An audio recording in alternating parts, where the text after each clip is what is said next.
And a very good morning from a chilly Ageas Bowl. The good news is, that's not because it's chilly, the good news is the wind has gone. Let's hope it's gone for, well, at least today, because it was very, very blowy. But even though it's overcast and we've had a bit of rain this morning, we are good to go at 11 o'clock, which is very good news indeed. The state of play when we get underway is that Hampshire are 109 without loss in their first innings, and that's replying to the Somerset all-out total yesterday of 180. We'll go through yesterday's events and looking forward to today over the next few minutes. Just to introduce our commentary team for today, I'm Kevin James. A little later, you'll hear from Hampshire's honorary historian. I think he's still honorary historian. Yes, he's just nodded to me that he is. That's good news, because titles change and what have you from year to year, but he's still the same. Creature of habit. Here's Mr. David Allen. He'll be around with us a little bit later. He's getting stuck into one of the lovely pastries that we get supplied with now, which is lovely. And next to me right now from BBC Somerset is Anthony Gibson. Anthony, very good morning. Good morning, Kevin. Yes, cold, but cold and miserable. Yeah, but apart from that, we're loving it. Not the only one here. No, but apart from that, Somerset had a terrible day yesterday. Apart from James Hilda's 87. Yeah, he was good. And well, they're staring down the barrel, I think it would be fair to say, at the moment, with this unbroken first wicket partnership of over 100. And they'll need to get amongst the wickets sooner rather than later this morning, and they'll need to bowl a bit better. Peter Siddle accepted, who was his usual tremendous self yesterday afternoon and evening, but the other bowlers, the youngsters, two youngsters, Casey Aldridge and Ned Leonard, guilty according to James Hildreth, who of course was fielding at first slip and therefore was in a very good position to judge. They bowled too short, he felt. He didn't think they batted very well in the morning on what's a decent batting pitch, or it's settled down to become a decent batting pitch, and he didn't think they bowled very well in the afternoon. That's quite an interesting observation, actually, because I was thinking about this a little bit last night. You would think I would be switching off, wouldn't you, after all day? But last night I was just thinking about it, and I think the Hampshire bowlers and the sort of bowlers they are, they suit this particular pitch. You know, Amas pitches it up, Abbott pitches it up, Barker pitches it up, and it is that sort of pitch, isn't it, nibbling around. And you know, I mean, to be fair, you know, Aldridge is a good bowler, there's no doubt about that. He's more than okay. De Lange, I just don't think this is his type of pitch. I thought last year when we played down at your place, it was a different type of pitch, and De Lange was hard work for the Hampshire batsman. But on this pitch, he's not particularly hard work. If you pitch it up, it nibbles around if you hit the seam. And I thought that Hampshire exploited the conditions brilliantly. Peter Siddle aside, you're right. The others were just 6 inches too short. They're just, at the moment, the wrong type of bowlers for this wicket. But they can make a huge improvement by just pitching it up a bit more. Yeah, absolutely. I mean, I don't think Marsh and De Lange would be playing in this game if it wasn't for the illness suffered by Lewis Gregory and Jack Brooks for precisely that reason. And I don't think he'll be playing much more county championship cricket until the autumn, because Somerset have got their 3 overseas signings. That's Marsh and De Lange, Matt Renshaw, who's due to join up with Somerset next week, and Peter Siddle, but they can only play 2 of them in any one county championship game, and I think Siddle and Renshaw would be well ahead of Marsh and De Lange when it comes to selection. So, you know, he ought to have a point to prove, but he didn't really bowl very well yesterday afternoon. Okay, it's a pitch that doesn't suit him particularly, but you know, he was bowling at least 1 4-ball and over, and the trouble is, if you're bowling a bad ball at that pace, the batsman doesn't have to get much bat on it and it'll run away for 4. Exactly right, exactly right. You know, it's kind of, he was impressive in the championship game at your place last year, where when he came on, wasn't it, everybody sort of like, wow, we've got to watch this, because he got the ball through, didn't he? Pretty flat wicket from what I remember. You've got a better memory than me, so you might find out. But I just remember when he come on, he made a difference. As much as he made a difference in that game, he's kind of as ineffective in this. Exactly. And Ned Leonard and Casey Aldridge, I mean, they're both young fast bowlers. They're both still learning their trade. I thought Aldridge was quick, but again he was too short, and it's a very slow pitch, this. And if you bowl it short, the batsman's got all the time in the world to adjust and take advantage of it or defend, whatever. Yeah. So let's hope that Somerset have learned some lessons from what happened yesterday. Well, I'm sure they will. It ought to be a good morning for seam bowling. It's an overcast, grey here. There's moisture in the air. The ball maybe will swing around a bit, and perhaps there'll be a little more in it off the seam with this dampness that we've got. As the hover cover disappears in the direction of the Shane Warne stand. But we'll see. Yeah, the great thing about multi-day cricket is that you can regroup. Listen, it's a very professional dressing room in the Somerset dressing room, as it is everywhere else, and they'll have a chat, and I'm sure things will be different, and there will probably a few more questions asked of the Hampshire batsmen today. But one thing's for sure, Somerset can't have a day like they did yesterday today, otherwise for the next couple of days afterwards they really are staring down the barrel. But fortunately for Hampshire, they're up against a side who are missing quite a few players, as we mentioned yesterday. At least 7, probably 8 that would probably be in line to start, or pretty close to it. So this is a good time for Hampshire to be playing Somerset. When these two teams meet down at Taunton in about 5 or 6 weeks' time, it'll be a totally different game, I'm sure. But at the moment you can only play what you're playing at the time, and I think Hampshire needs to take full advantage of the situation they're in now. Yeah, it was a good game between the two counties at Taunton last year, which was rather spoilt in the end because Somerset delayed their declaration too long, didn't give themselves a chance to bowl Hampshire out a second time, and effectively settled for the draw, bearing in mind that they'd beaten Hampshire here and they didn't want to risk losing the points advantage which that had given them when it came to the shakedown in the autumn. And so it proved. Not that the 17 points that Somerset carried forward did them much good in the end, because they lost their last 4 games, and if they lose this one, that'll be 5 on the trot, which is not good. No. So it's a bit dark. The floodlights are on. We had sort of dark patches yesterday, but it was so windy that it blew the clouds away, and then it would come sunny for a little while, and then the clouds would come back. It was pretty much a day like today, but it's a lot stiller, a lot calmer. I'm just going to cough.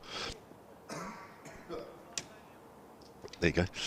And we're going to have Peter Siddle to get proceedings underway from the pavilion end. His spells yesterday, 9 overs, 4 maidens, none for 14, was probably the one bowler that created a few problems for the Hampshire batsmen. But do you want to change ends? You do the pavilion end and I'll do the hotel end. Okay, let's do it. So here we go.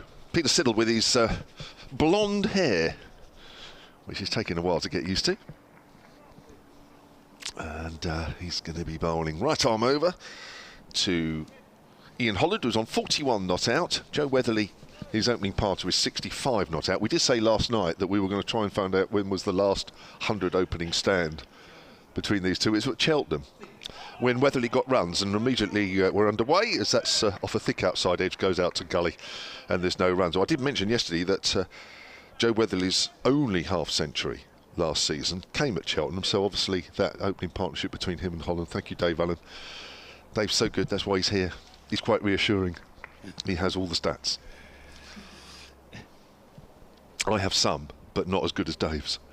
Or actually Anthony's, as I discovered yesterday. Well, a lot of them aren't mine. They're Steve Pittard's. Siddle bowls. That's a fullish length, which is pushed up to mid-off. And there's no runs. 74 to Ian Holland, 78 to Joe Weatherly in that first innings against Cheltenham. So that was a well in excess of 100 opening stand. Thank you, Dave. And as I mentioned yesterday, it's probably the one area of Hampshire's batting that's had the most questions asked about it. And they've delivered in this innings so far. 109 without loss, Hampshire resuming. 2 balls we've had this morning. Here's the third coming up as Siddle runs towards us. Bit of bounce, just hits Holland high up on the inside leg, which is painful. Not many here, are there? Even less than yesterday, Anthony, which is saying something. You almost count them up, actually. Well, to be honest, and you could probably do that before the end of the over. It was probably the smallest opening day crowd I think I can remember for a long time. Still. But it's not fun. No. It's probably marginally more fun watching today than yesterday because, as I say, there is no wind at all, which is very welcome. I'm a little bit more geared up for it this morning than I was yesterday. Here's Siddle. Holland gets wrapped on the pad. It's going down the leg side. Yeah, a little bit of movement. I like the mittens that you've got. Yes, these are my sort of... When I did the football show for BBC Radio Silent, these were the mittens I had to wear in the winters with just the fingers poking out, because obviously when you're doing your computer. But I've got them out today, yeah. Doesn't feel like cricket when I've got these mittens on, that's for sure. Feels anything but. Here's Siddle again, 2 slips weight. And bowls Fuller, and it's worked away through square leg by Ian Holland. This will be a chase. It will be picked up just inside the boundary away to our left, towards the east side of the ground as we look from the hotel. Holland picks up 2, first runs of the morning. He moves on to 43. Hampshire 111 without loss, trail by 69. Ned Leonard in the game for the first time this morning, doing the fielding down there. Young quick bowler. Yep. Just 19 years old. 8 overs for 35 yesterday. Yeah, he was better in his opening spell than when he came back towards the end. Yeah. When he was a bit ragged. It's asking a lot of the youngsters in this game, isn't it? That's full and that's driven up to mid-off. And that's the end of the first over of the morning. Hampshire moved from their overnight total of 109 without loss to 111 without loss. Well, difficult to draw many conclusions from that over. Peter Siddle was concentrating on pitching it up, which I'm sure is the right way to go. Talking of Steve Pittard, he was reflecting on James Vince's absence yesterday afternoon to attend his father-in-law's funeral, which is obviously very sad. He says it's not the first time that a captain has left a team during a match. At Hove, Sussex versus Nottinghamshire in 1932, Prince Dulip Sinji had to dash off early on the second day to get ready for a dinner party.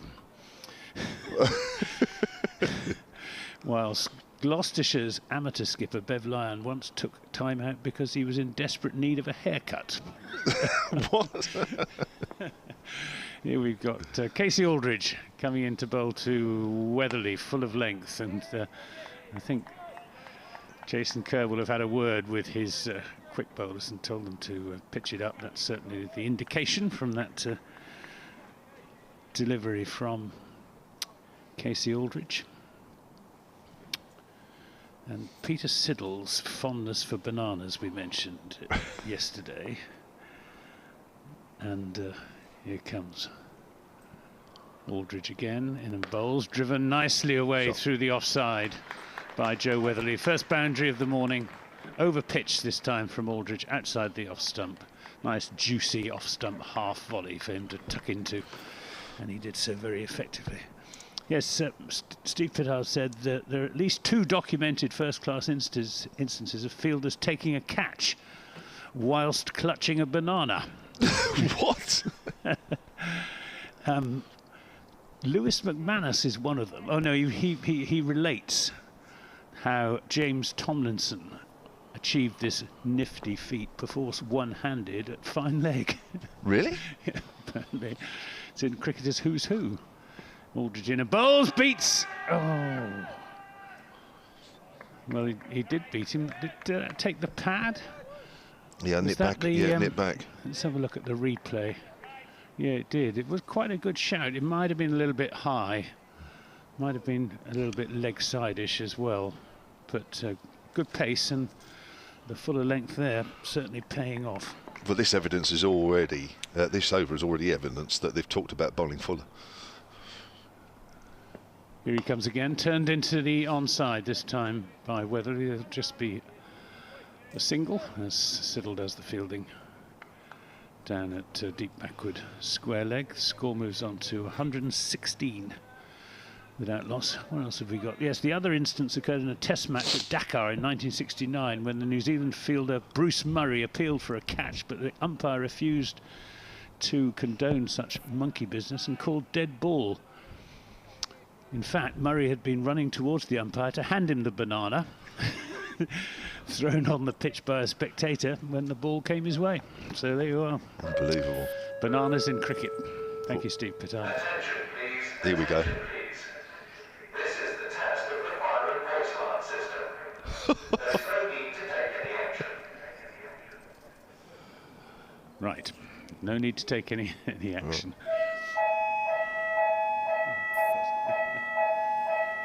I think that somebody's forgotten to switch it to summer mode. Yeah.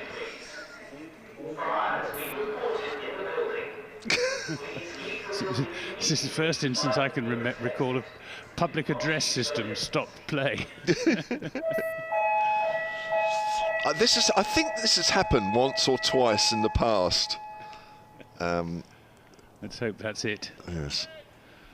Silence descends, thank goodness, apart from the encouraging shouts from the fielders to their bowler, Casey Aldridge, who's running in and bowling to Ian Holland outside the off stump, and Holland lifts his bat out of the way. The floodlights are on here at the Ageas Bowl. We've got a good view. Got the pavilion with its sort of marquee tented type top, and then beyond that the car parks, and then a wooded area away to the south of the ground. Aldridge in and bowls full length, and defended by Ian Holland. End of the second over of the morning. Nice 4 driven by Joe Weatherly, the feature of that over. The end of it, Hampshire 116 without loss. Well, in the future, Anthony, this ground could look very different, or the surrounds could, if everything goes to plan, and the planning permission that's been submitted for various developments around the site get the go-ahead. It will look a very different place. What are they planning? Where do I start? Nothing actually that we can see immediately. So the playing area and the stands and what we're looking at the moment won't change. But just outside of this, as Siddle comes in and bowls to Weatherly outside the off stump, left alone. So where shall I start? Let's start up in the far corner, up towards Telegraph Wood to the right. So about 2 o'clock as we look behind the late Shane Warne stand. There is a proposal to build multiple houses, apartments. So there is a big sort of car park area which we can sort of see the start of. Yeah. And it goes right up towards the tree line as Siddle comes in, and that's a thick outside edge along the ground down towards third man. It's going pretty quickly, and it's cut off just inside the rope below us. And Weatherly will pick up 2. Good sharp piece of fielding by Tom Lammonby. Yeah. Nice slide using the damp conditions. 72 Weatherly, 118 So that'll be loss. a mixed housing type. Yes, it will. It? Yep. So there are, I forget how many. I think there's over 100. I think in total, something like that. So then behind the Rudd Brownsgrove Pavilion will be a senior living complex. As Joe Weatherly pushes that out square on the offside. I think that's Lewis Goldsworthy, isn't it, there? Because he's the smallest of the Somerset team. So, yeah, there'll be a senior living complex up there. There is a wellness area just about 10 o'clock to our left behind the Colin Ingleby Mackenzie stand. I hope I'm getting this all right. This is all off the top of my head. So that'll be up there. Behind us, and this will please you very much, Anthony, is Siddle again. That's a length ball which is pushed up to mid-on. We've got the hotel we're in now. There is going to be another hotel bolted on. Which will be another Hilton, other hotel chains available, but not a Hilton that we know. It's one of the there are various Hilton levels of Hilton. That will go in what's now the car park, presumably. Yes, towards that area, and the first hole is finishing as far as, and half the lake is being filled in behind us. That's a drive, a thick outside edge again that's gone down towards third man, but again along the ground. Siddle has his arms on his blonde locks. 120 or 119? 119 it is. Yeah, I haven't played the course, but the loss of the first hole won't be a great No, blow, it I won't, don't because think. there is a great area, vast area over towards Portsmouth to our left as we look, which is not being utilised, but actually at the moment there is already earthworks going on to alter the course as Holland pushes that out square on the offside. The clubhouse, which is now just next to the reception, is going to move up into the top corner in the left about 10 o'clock as we look. Some of the course is moving over that way, as I say, and there is a lot more car parking down this bottom end behind us where the towards the first hole M27 is at the moment. Yeah, that's a lot more tarmacking than car park. And I'm not finishing there. Assuming this all goes through, of course. But there's going to be a new entrance to the ground. Much bigger, different. Aldridge is bowling to Weatherly, pitches it right up, driven up to mid-off. Well, I'm sure it's all very splendid, but it will change the nature of the setting of the ground, won't it? Which at present is quite pleasantly rural-ish. Yeah. With the woodland and the golf course and the green fields away to the left. Here's Aldridge in bowls outside the off stump, and Weatherly lets it go through to Steve Davis. Steve Davis, who got a really good ball yesterday morning from, was it Keith Barker? Yes. Yeah, Keith Barker. It went like a fast leg break, crashed into the left-hander's off stump, with his Steve Davis having decided to let it go by. Aldridge bowls, lifts, and is taken head high by Stephen Davis, moving across in front of James Hildreth at first slip. James Hildreth, who was his usual very eloquent self, and eloquent and honest self. When I talked to him at close of play yesterday, said how pleased he was to get some runs under his belt. Aldridge to Weatherly. This is turned away into the onside and is running out towards the deep mid-wicket boundary. It won't reach it. Rolf van der Merwe doing the fielding. They come back for 2 runs, 121 without loss. I asked him about the decision to bat first, and he said, well, I asked him what the thinking was, and he said, well, I wasn't party to the discussion, so I don't really know, but fundamentally this is a pretty good batting pitch, and as I was saying yesterday, I think that the plan was to get through that first morning session, as that's defended by Weatherly back up the pitch, and then take advantage of easier batting conditions in the afternoon and evening, and that's more or less how it panned out. Yeah. But he thinks, certainly once he got in, he was playing his strokes very fluently in typical Hildreth fashion, particularly that square drive that he plays through the offside. Aldridge in bowls, full of length, driven down the ground. There'll be runs here. Fielder is in pursuit, but it will be vain pursuit. That was a nice shot from Weatherly, who's picked up where he left off yesterday afternoon. He moves on to 79. Hampshire 125 without loss, only 55 runs adrift now. Yeah, I think we're going to see a few more drives today, particularly as the bowlers, not so much Siddle, because he did bowl the right length yesterday, but I think as Aldridge and probably Leonard, when he comes on a bit later, do pitch the ball up. I think we're going to see more drivable opportunities. Got a few tweets here. You can tweet us all day long at Solent Sport, or for Anthony at @AntGib. My fellow co-commentator Melissa Story has tweeted she's going off to Canada for a couple of weeks. How lucky is she? She's tuning into the commentary from Heathrow.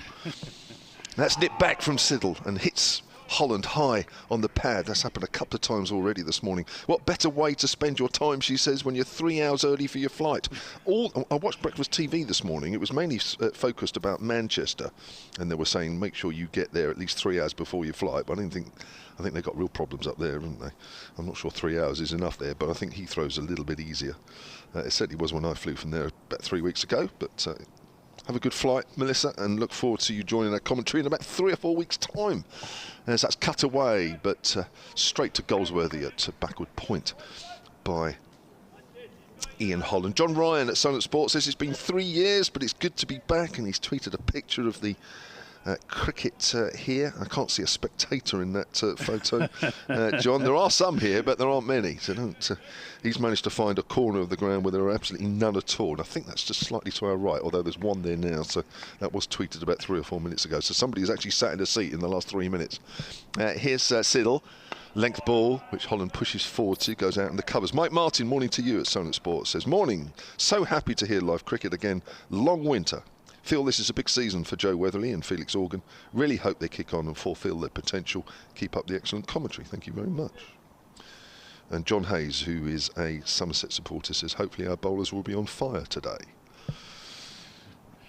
Well, there isn't much sign of it so far, it has to be said. The lengths are different, certainly from Aldridge. Yeah. But, well, there was that one delivery, wasn't there, from Aldridge that flicked the pad. I'm getting messages the from only everywhere. time the ball's gone past the bat. That's right. Here's Siddle again. That's nipped back again, but Holland gets the ball high on the bat and just turns it away on the leg side. Siddle's getting a bit of nip back movement here, but so far hasn't quite found the ball to take a wicket. Hampshire moved on to 126 without loss, starting the day on 109 without loss. And Dave Allen, who will be on in about 20 minutes or so's time, has just passed me a message to say this is Weatherly's 3rd highest first-class score. Previous highest, 126 not out against Lancashire in 2018 and 98 against Middlesex in 2020. Oh, now that's a great delivery. I didn't miss the off stump by much. That has got through the defences of Joe Weatherly this time. I'm just watching it back on the live feed, and that's nipped back. In fact, he didn't actually offer a shot. Apologies, I was looking down at the time, but that did nip back. That's a Kyle Abbott type ball, that one. So there is movement there here for Siddle. Just the one run off the over so far. This will be the last ball of this over. Comes in from the pavilion end and bowls. That's straighter, and Weatherly pushes forward back to the bowler. Good over. Yep. Good over. Plenty of encouragement there for Siddle. 126 without loss. There's a fatalistic streak amongst Somerset cricket followers, which is typified by this tweet from Mark Anthony Hilton, who says, Somerset are losing this game. First time since 1968 that they would have lost 5 in a row. Think he will be in a big relegation battle this season, particularly if Yorkshire don't get docked points. Well, I think it's a little early. We're in the second day of the season. That is pessimism with a capital P. There's Aldridge in a bowls and gets Holland in a tangle with one that bounces a little bit and comes back quite sharply from outside the off stump. And I think we should bear in mind, as we were saying a lot yesterday, that this is a Somerset side shorn of 7 or 8 of its best players, most notably Craig Overton, Jack Leach, Lewis Gregory, Jack Brooks, Matt Renshaw, Tom Banton, to name but a few, as that's played out into the offside, and Ben Green does the fielding in the covers. So I think it's much too early to be reaching any conclusions as to Somerset's chances of either winning the county championship or being relegated from Division 1. I'm just thinking that, if Hampshire were missing 7 of their top players coming into this game, why would you be thinking, oh dear? Aldridge in and bowls, and that's comes off a bottom edge and runs down to the fine leg boundary and is retrieved by Peter Siddle, or will be, from in front of the Rod Bransgrove pavilion. But that was a false shot from Ian Holland, and Casey Aldridge can consider himself a little bit unlucky that bottom edge didn't crash into the stumps. It's a risky shot with the ball nipping around a bit at the moment. Yes, he was square cutting against the ball coming back into him. Yeah, it wasn't that short either, was it? No, it wasn't. It was not the right shot for that delivery. Here's Aldridge again in and bowls, and this time Holland shoulders arms. He's been batting nicely in Holland, but playing second fiddle rather to Joe Weatherly.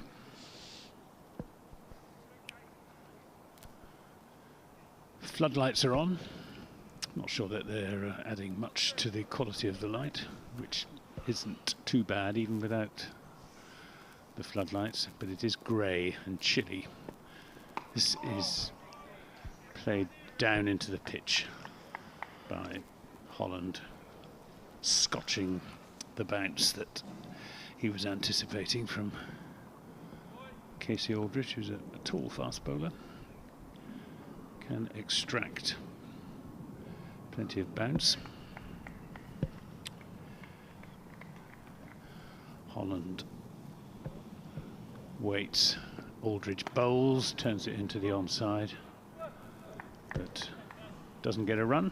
So Holland stays on 48, and the total is on 130 without loss. So the deficit now just 50. Well, you do feel that that Somerset are creating something here. I think after an initial burst with the new ball at Siddle apart yesterday, there didn't seem to be a lot happening for Somerset. They weren't really creating anything.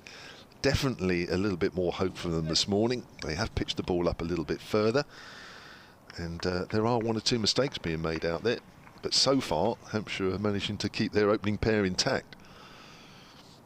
It's going to be Weatherly to face Siddle from that pavilion end. Bowls outside the off stump. Ball doesn't nip back on that occasion. Weatherly leaves that one alone. In fact, if anything, the ball just shaped away as it went past Weatherly through to the safe hands of Stephen Davis. Got a tweet here from Charlie Tipler at Solent Sport. He says, if there are delays today, do you think there'll be an earlier start tomorrow as the weekend looks fair? Thinking about travelling down today but seeing differing forecasts. I think we were all right. I think it's just going to stay like this for quite a while. It's just overcast, but there's nothing threatening. And my apps suggest that there won't be either all day. Yeah, That's pushed away on the leg side. Slight misfield, but no run. Have they changed the rules about extra overs if a certain amount of time is lost on a day? I don't think you start any earlier, do you? No, I don't think so. No, I don't think that's the case. Go on later, and That's it's an right, extra yeah. 8 overs, isn't it? Yeah, you just play extra time. But of course, even at this time of year, a bit like in September, it's the light's the problem, and you can't really rely on the weather at that time of night. Here's Siddle again outside the off stump. That's nipped back, but a little bit too wide of off stump, but still a good delivery and a good leave. But yeah, you just play extra overs the following day. That's there's, to my knowledge, there's no suggestion of earlier starts than 11 o'clock. It's too cold. Ian Shepherd from the Always Look on the Bright Side of Life podcast says that unscheduled fire alarm test brought a smile to my face for the first time this game. Oh, Ian, it's not that bad. Whether he pushes back. I was thinking about moving to the West Country in a few years when I retire. I'm thinking, gosh, they're a bit of a miserable lot over there. I think, well, in Somerset cricket supporters have become so inured to disappointment, particularly in the last few years. Having become second 5 times in the last 7 years, something like that. Well, I think a lot of counties would take that. Here's Siddle again, another length ball which Weatherly pushes forward to up towards mid-on. I know coming second must be very, very frustrating, because if you do it that often, and I mentioned it yesterday, you're right, and it's 3 in the last 5 years, but I think you said it was 4 in the last 5 years if you count 2020. We were beaten in the final by Essex. Yeah, but that must be immensely frustrating. But at the end of the day, there would be an awful lot of counties that I think if you said that is going to be your record over the next 5 or 6 years, I think they'd bite your hand off. Yeah. Leicestershire, certainly. Well, I didn't want to name them, but outside the off stump, that's left alone for a while. That's Anthony Gibson, everybody. Those are not necessarily the views of myself. The trouble is, the counties that we mentioned, in the second division, they've all won the county championship in the past. I mean, the 3 I've just mentioned, Leicestershire, Derbyshire, and Glamorgan, have all won it. Somerset never have, along with Northants and Gloucestershire, although Gloucestershire did win the championship before it was formally constituted in 1891. They won it several times with WG. Indeed, and EM and GF, Grace, his brothers. Oh. Aldridge in and bowls, and that's defended back up the pitch. And there's no run. Ian Holland on 48, needing 2 for his 50. I didn't realise WG had brothers. Oh yeah, they're both. I mean, they were both Test cricketers as well. E.M. Grace, the coroner, he was called, and GF, young Fred Grace, was said to be a more talented batsman than the great WG. Oh, right. Aldridge in and bowls, and this is dropped into the offside. That was Fred. Yeah, he got he died. David Allen saying he died after sleeping in a wet bed and got a chest infection which killed him. Oh gosh! Great loss, and he was quite young as well, and had a great career ahead of him. Wow. Here's Aldridge in and bowls to Holland, who pulls that away emphatically. Didn't actually get 100% of it, but he got more than enough to send the ball speeding to the mid-wicket boundary, and that is Ian Holland's 50. 52 he has from 107 deliveries with 7 fours. It's been an understated innings. He's been content to bide his time, pick off the bad balls, keep out the good ones, and he's done a very good job for his side. 134 without loss. 10th first-class half-century for the 31-year-old, who came into the game quite late, really. Aldridge tries again. He just dragged that one down. This is fuller of length and defended by Holland. Holland, I suppose we could say, he's the pride of Wisconsin when it comes to cricket. I'm quite sure he's the best cricketer that the state of Wisconsin has ever produced. Unless anybody knows different. Never know. Played a bit for the USA during the winter, before Christmas. Yeah. He was involved in a remarkable game. I'll come back to that in a minute, actually. Here's Aldridge in and bowls, and brings this one back into Holland, who again defends, and there's no run.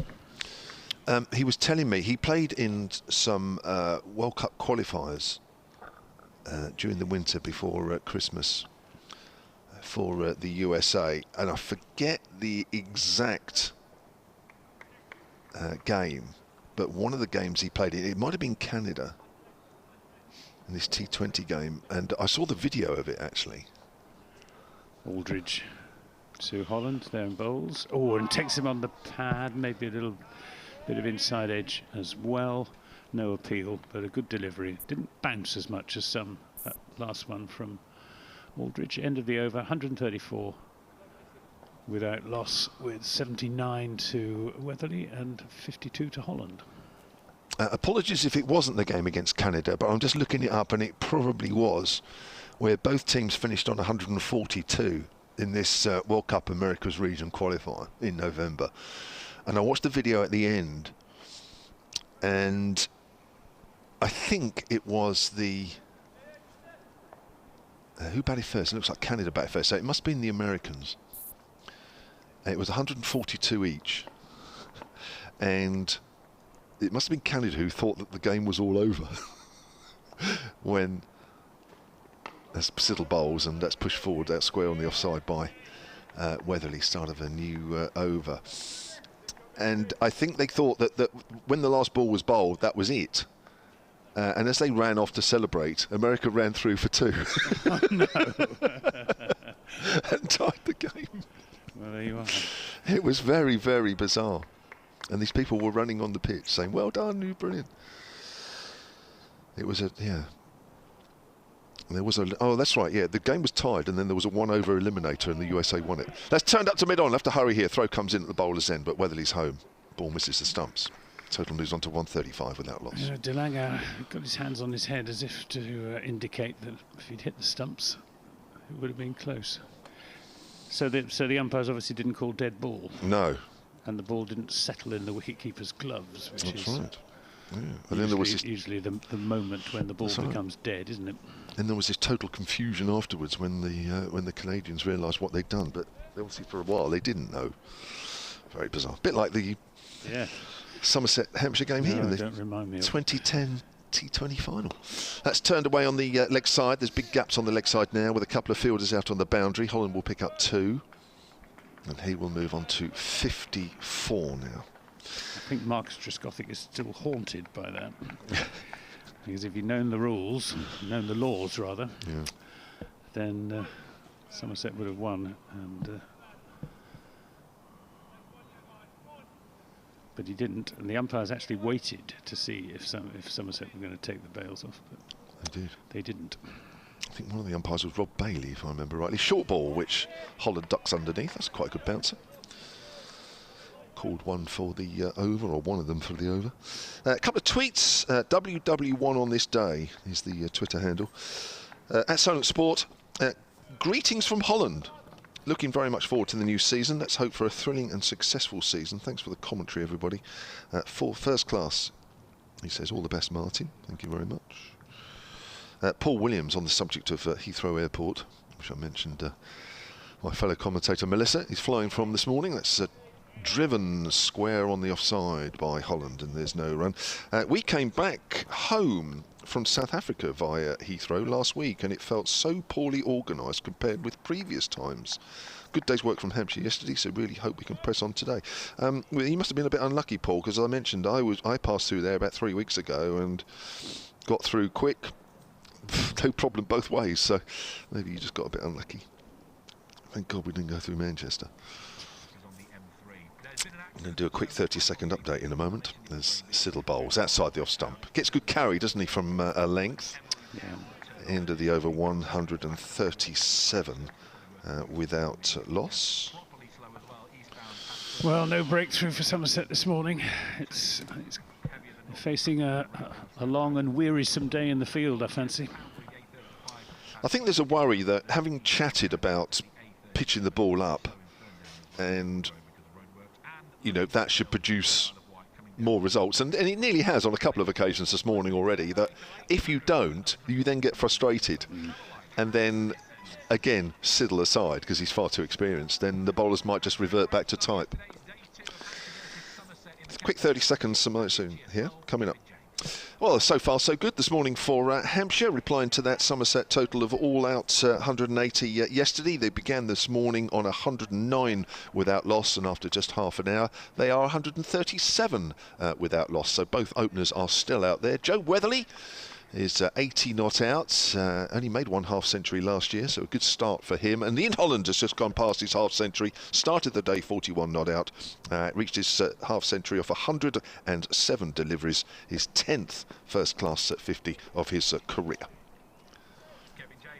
That's Aldridge to Weatherly outside the off-stump, no shot from Weatherly. And Mark Bright demonstrating that not all Somerset cricket followers are miserable pessimists, as he says. He says, Siddle's starting to sizzle now. Getting some nice movement, and I can see a wicket or two coming for him. Although not the start we wanted, there's still plenty of cricket to go. Of course there is. In this game, absolutely right. This is pitched up and driven away through the offside. It wasn't timed, and Tom Lammonby puts in the slide, slightly overdoes it, but recovers well, sends in his left-handed return. They come back for 2 runs, 137 without loss. Weatherly on to 80. Well, we found one optimistic Somerset supporter. I bet he's the only one. I bet you. Yeah. I bet there's no more. Here is Aldridge again. We've got some more on the... I'm sure you'll get a response to that on Twitter as that's played back to the bowler. Going back to the Grace family. Grace Senior, this is Andy Miles. Grace Senior was initially Doctor of Long Ashton. If he hadn't moved practice to Down End before his sons, oh, that's WG's father, sons were born, WG, GF and EM would have been Somerset players. Well, I didn't know that, so thank you very much indeed for that, Andy. Here's Aldridge in and bowls, and that's stunned into the offside defensive shot from Weatherly, who I must say has batted really nicely. He fenced at a couple from Peter Siddle early on in his innings. Unfortunately, didn't get an edge. But since then, he's hardly put a foot wrong. He's picked off the bad balls and looked solid in defence. He stands there now with his bat raised. Aldridge's and Bowles just short of a length. It was a good ball. Bouncer, Weatherly ducks underneath it. Carries through to Stephen Davis. End of the over. It's 139 without loss. 54 to Ian Holland and 82 to Joe Weatherly. Getting a few more tweets. None, of course, any optimistic Somerset fans. I didn't think we'd get any. Because I don't think there's any left. Ian Shepherd says, I'm optimistic, just not about this game. Yeah, well, I can sympathise with that. You know, John Ryan's back on the tweets at Somerset Sport. Says, great to hear the great commentary on the ground on my first visit for 3 years after returning from Spain. What is Hampshire's record opening partnership for a first game of the season? John, actually, now John's being naughty here because he knows Dave Allen is with us. And there are several listeners that like to run Dave ragged when he's commentating with us. So, John, hopefully when Dave's on at some point, and he'll be on shortly, he'll have an answer for us. He's just getting up now and trudging over to his book. That's pulled away by Ian Holland. We've got a new bowler at the pavilion end, and it's Ned Leonard taking over from Siddle. 2 more to Ian Holland. Too short, that delivery, but it's a bit of a loosener. We'll forgive him. 141 without loss. Holland moves on to 56, having started the day 41 not out. Dave's off, looking. So, Ned Leonard, another seam bowler. Only 19 years of age. Played only one first-class game at the back end of last year against Lancashire. Length ball, better length as Holland pushes forward. Thick outside edge. Goldsworthy fields at backward point. You've seen this tweet from Phil Webb? No. They're doing, it should have got it, it's been sent to Somerset Sport. They're doing the annual electrical PAT testing at work today. Yes. So I've made a cricket PAT test for us. Feel free to add any glaring absentees. So these are all Pats? Yeah, well, the first one is Patrick Patterson, I think. Yes, I think you're right. West Indian quick bowler. It's pushed up to mid-on by Holland. And then we've got Pat Cummins. Pat Pocock is there. Yeah. I don't recognise any of the others.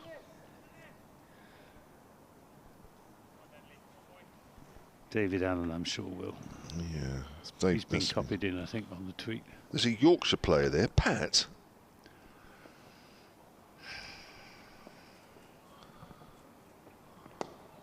That's another length ball pushed up to mid-on. I'm trying to look at these. There's a Pat somebody that's got a Yorkshire top on, and that does not ring a bell. He looks more like the who's the guy that bowls those very military medium paces at the moment for Yorkshire? I can't think of his name at the moment. That's not a Pat, is it? No. Blondish haired guy. Is he captain as well, or was? You know what I mean, don't he? Just bowls metronomic, slow medium paces all day long. Outside the off stump, left alone by Holland at the last moment. Do you know who I mean?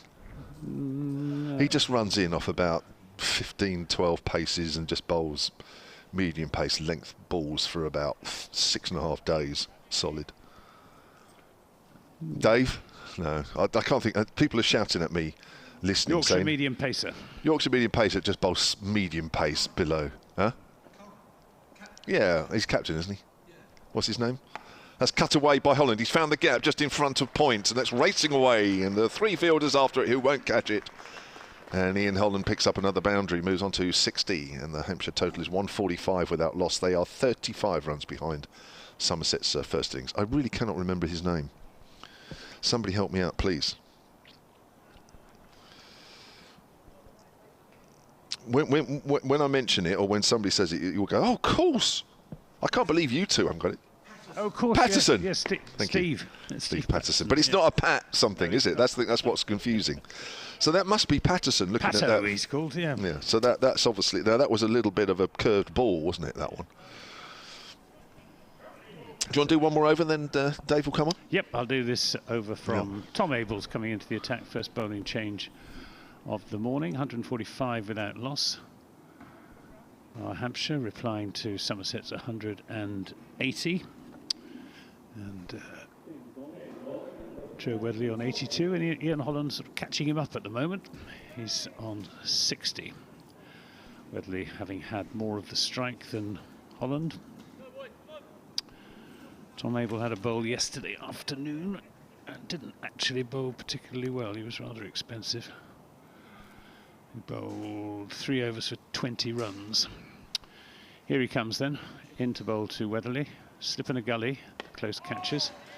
He's played defensively into the offside. And Lewis Goldsworthy does the fielding. Goldsworthy at almost a cover point. Sort of between cover point and extra cover. We've got a sweeper out on the deep point boundary, hence the fact that Goldsworthy is fielding in front of square on the offside. Abel is in and bowls, and Weatherly plays a good delivery back up the pitch. It's retrieved. 145 Hampshire, just 35 behind now, and well, every prospect that Hampshire could pass Somerset's total with all of their wickets intact. Abel is in and bowls as it's pushed into the offside. Again, he's bowling a fuller length, Tom Abel. He does have a tendency just to over pitch sometimes, and if he's bowling his away swinger, he does get it to go, but it's a very tempting delivery for a right-handed batsman. A swinging half volley. Just asking to be driven away through the offside, hence the backward point on the boundary. There we go. See, it's played just a little fuller from Abel, and Weatherly able to angle his bat and play it down to deep backward point, who is, I'm not quite sure who that, I think it's probably Ned Leonard out there, who hasn't had a bowl yet this morning. Casey Aldridge and Peter Siddle opening up for Somerset. They bowled well, but without success. This is on leg stump from Abel and turned into the onside by Ian Holland. 146 without loss. Hampshire on this rather bleak morning. The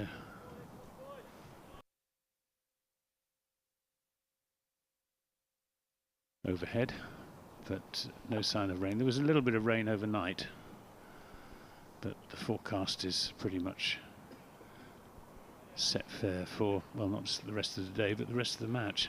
And the weather should be better tomorrow. Sunshine, they say. Abel is in and bowls, and that's turned away down to long leg, where Siddle will come off the boundary and do the fielding, and they'll take a single. 147 without loss. Holland on to 61. End of that over, and end of my commentary stint. So David Allen will be picking up. Thank you, Anthony. So Hampshire have added 38 this morning in around about 45 minutes of play. Joe Weatherly has moved from 65 overnight to 83. Ian Holland from 41 to 61. And Peter Siddle's spell this morning, 5 overs, 1 maiden, none for 9, as Leonard comes in and bowls, and that's worked down to fine leg by Ian Holland, who moves on to 62. Welcome for the first time this season, Dave Allen. Thank you. Great to see you. Very nice to be here, Kevin. Great, you're here. Again. Yes, it is, yes. You've been doing this for a while now. A while. Various guises. It's always good. It's very reassuring. I always find it very reassuring when you're here. I really do. You're a reassuring presence, because nothing gets past you. Well, maybe. Here's Leonard again, beaten outside the off stump there, Weatherly. That's a good line. That got past him. Yes, it did. I think it was John that asked, is this the best opening partnership ever of a season so far, John? I don't have wonderful software, so I have to plough through. But so far, up to 1914, 67 was the best. So I'll keep going. I'll let you know later in the day. As Leonard comes in, and that's whipped away through the leg side. There is a deep mid-wicket, so there is just a single there for Weatherly. Moves on to 84, 149 without loss. So this is opening games of a season, opening partnerships. Yeah, from 1895, when the official, when Hampshire officially went into the county championship for the first time, 1895 to 1914, 67 was our best first opening partnership. Somerset, I think, went in 1890. They went in a little before us. Right. Wow. That's Leonard full, and that's worked straight to mid-wicket. There is actually a mid-wicket in closer for Ian Holland. So we're basically saying that for over 100 years, this is Hampshire's best opening. I'm not sure after 1914. Oh, sorry, after 1914. Sorry. Yeah. Oh, sorry, you're going the other way. I was thinking you were going back. I'm sorry. Yeah, I am. Apologies. I started in 1895 with our first championship game, which was at Taunton. Mm. We certainly didn't put on 100 there. Right. At this rate then, Dave, you might have an answer for us by about next week. That's cut away by Ian Holland.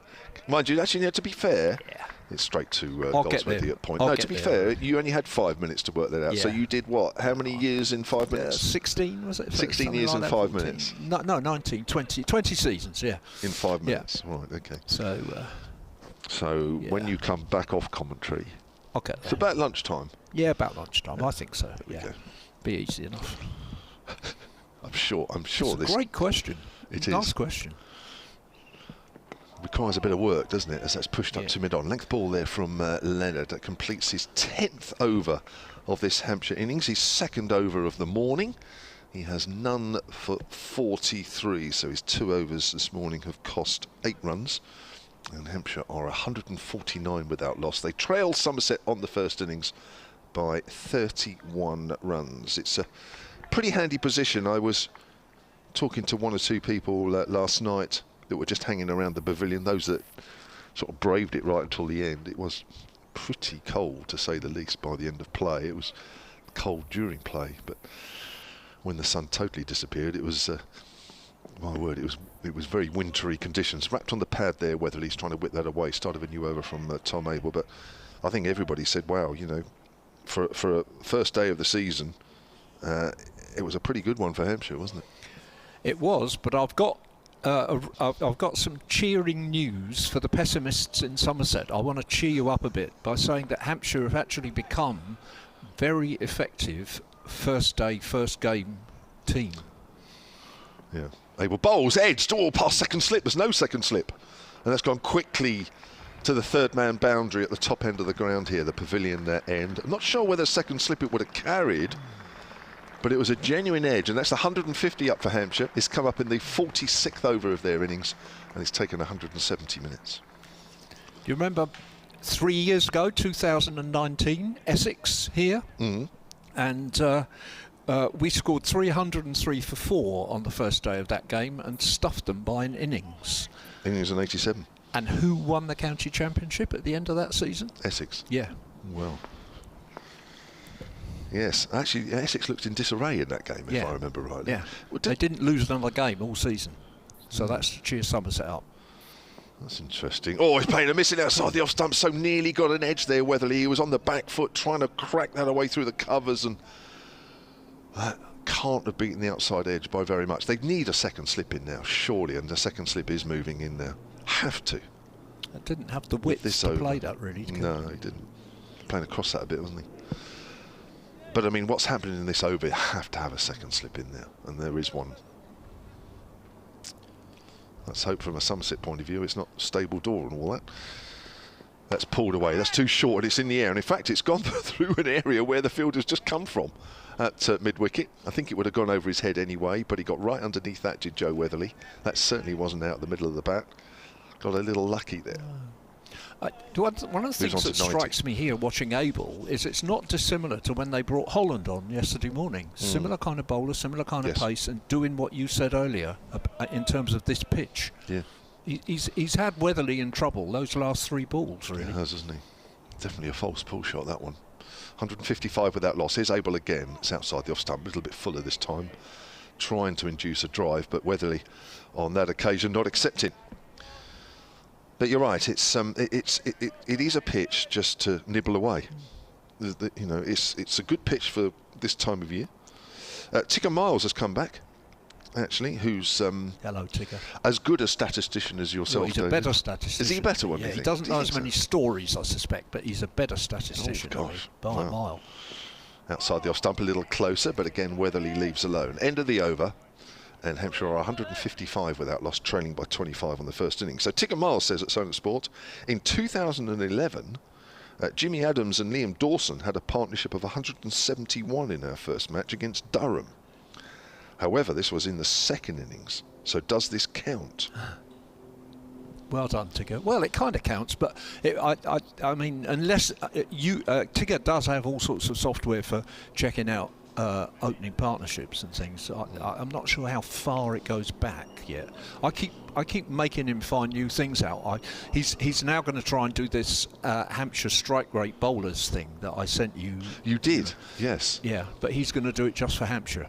Ned Leonard from the pavilion end, length ball, Holland pushing forward out into the covers. So it kind of counts, but it would be interesting if we could find a comparable first innings. I've got an interesting pair of stats which I think he would have as well. Last year, 2021, first innings of the county championship, our 2 openers averaged 26 partnership, and in the second innings 21. So this is significantly. It is. Leonard again, it's short and it's cut away by Holland, but he finds Goldsworthy at point. It is significant, isn't it? But and it was almost always this pair. There was actually, when we went to Taunton, if you remember, we had an American opening partnership of Holland and Cameron Steele. Yeah, last year. One game, very odd. Right. And in the last game at Lancashire at Liverpool, Mason Crane opened in the second innings. Right. Otherwise, it was always Weatherly and Holland. It was, yeah. I think Joe just missed one game last year, even though he didn't have a great season by his standards. Holland pushing forward. Let's just come back at him a fraction from Leonard. Ball just trickles out on the onside. I mentioned it yesterday. Weatherly averaged just 18 in the championship last year. Really struggled a bit. Got a lot of sort of starts and sort of worked through the first few overs, which is the most difficult, of course, but then just found a way of getting out. But he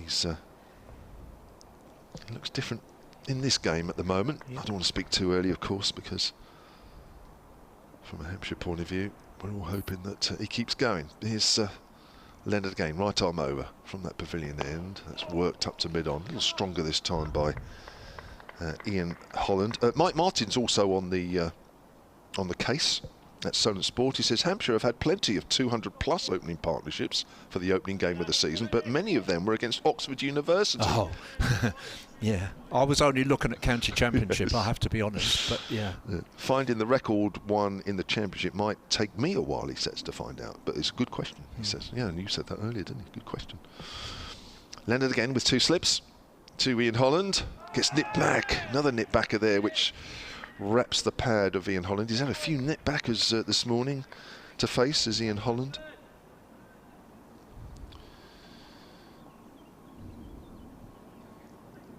Ian East, talking about the Essex game you mentioned, Dave.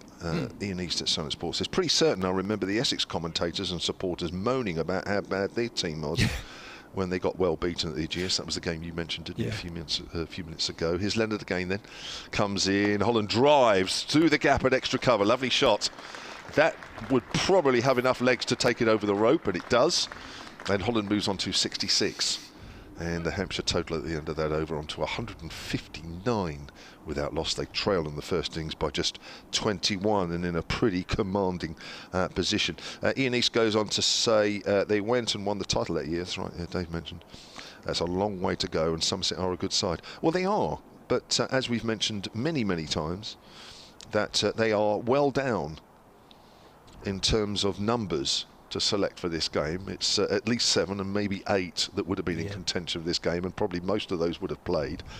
And if you look at any side in the championship and you take probably what would be their top 8 players, or pretty close to it, 7 or 8, any side would find it tough in a game. I mean, you know, I'm looking around the Hampshire side. If you took 7 out, here's Abel, start of a new over, length ball, which Weatherly just pushes forward 2 and out on the offside. You know, if you can imagine taking 7 players out of this Hampshire side, Dave, and, you know, take 3 top players, 3 sort of middle ones and another one. And we're not missing anybody. No. We are actually selecting from a full squad. So, it's certainly premature either for Hampshire to suddenly start saying we're going to win the title, or for Somerset to say we're going to get relegated. I don't think. That's right. But it's Hampshire's game, and I'm enjoying it very much from that point of view. Got to make the most of it. Oh, he's tried to have a little go at that one, Weatherly. That was full and wide, and he went after it and beats the outside edge, or the top edge actually, because the bat literally came down at a horizontal angle there. Very wide delivery. The score remains on 159 without loss. Leslie Patterson has emailed. soloncricket@gmail.com is the email we're using for this game. Leslie says, has Dave Googled it? What about Mackenzie and Carberry? Was that an opening partnership? No, it wasn't. That was the Yorkshire game, wasn't it? Outside the off stump, left alone. But that wasn't, again, that wasn't insane, wasn't it? It was over 500. I think it was 3rd wicket. Yeah. Without... yeah, that was mid-season, because I remember I was away for that, and I'm not usually away for the first few games of the season. That was mid-season. That. But that was a long one, wasn't it? How many did they put on? Millions, wasn't it? I remember looking at that. That's pulled away by Weatherly, whipped away. It's gone very quickly down to a fairly squarish fine leg. There is a fielder there, does well. Weatherly moves on to 91, 160 without loss. It was 3rd wicket, and it was 523. And it was, I have to say, a really tedious record. It was terrific that Carbs went on and got 300 because he was recovering from those illnesses. Yeah. But the game was awful. It was played on a completely fat pitch, and there was barely a 3rd innings played in it. Both sides got over 500. Yeah, it looked dull from a distance, I remember. And that's pushed up to mid-off, Ian Holland. Yeah. In fact, the only surprise is that they declared when Carberry got the 300 not out, and he could have got another 16 runs and been the highest scorer ever in Hampshire's history. But they did that to Crawley, of course, in 2005 as well, so that was a bit odd. But yeah. But so not the opening game. No, I'm not sure yet. Which is what we're looking for. About opening partnerships, but Dave's going to have another look later. He's able again with his right arm medium paces. It's a length ball which Holland just plays into the ground, and that's the end of another over. Hampshire still with all 10 wickets intact, which means that James Vince, who left the game at lunchtime yesterday to attend the funeral of his father-in-law, is able to resume, or able to continue in this game as if he hadn't been away, which is ideal. That was important that Hampshire didn't lose wickets last night, and Vince came in at about 8 or 9 or something ridiculous. We are in that point in terms of overs bowled where it seemed for Hampshire yesterday afternoon after lunch to get the typical, the ball got soft, you know, the less life in the pitch. It's happening earlier in the day now, but we are still kind of midway between new balls, which should be to Hampshire's advantage. Yeah, 48 overs so far of this innings. Here's Leonard, comes in from that pavilion end. Length ball which Weatherly just plays with soft hands as it goes out square on the offside. Andrew Jackson has emailed soloncricket@gmail.com. Really pleased that the new season is upon us and we'll be listening to your excellent commentaries. I really hope that the end is not quite as disappointing as last year when Hampshire was so close to the championship. That's right. 1 wicket away.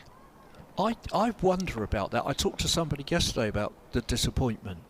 And I mean, I was there on that last day at Liverpool and desperately hoping that Mason got that 6th wicket, but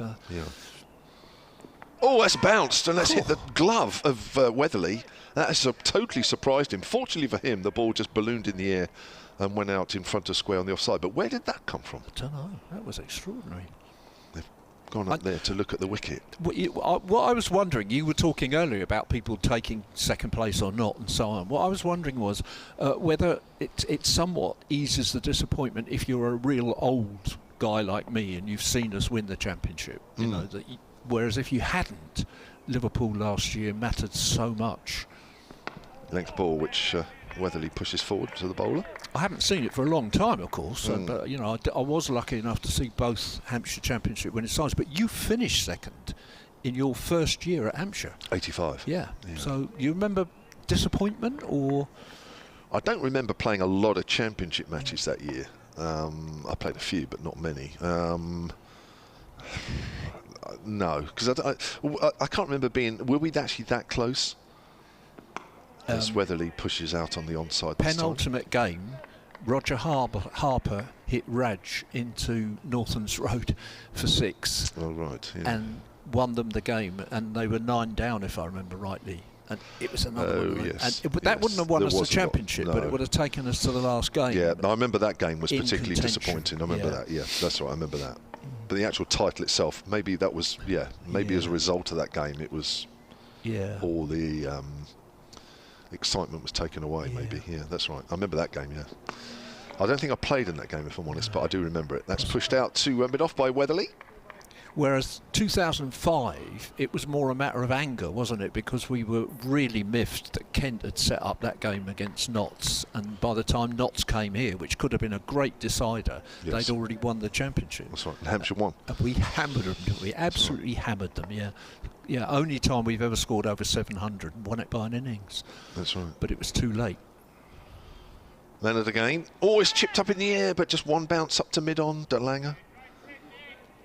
Suggests that the ball just held in the turf there a little bit. Weatherly remains on 91, Holland on 66, 160 without loss. Hampshire. We've had just over an hour's play this morning. That was a maiden over from young Ned Leonard. 12 overs. That's his first maiden over, actually. None for 47. Jackson. Oh, sorry. Oh, I was just going to say there's no comparison in terms of disappointment with 1974.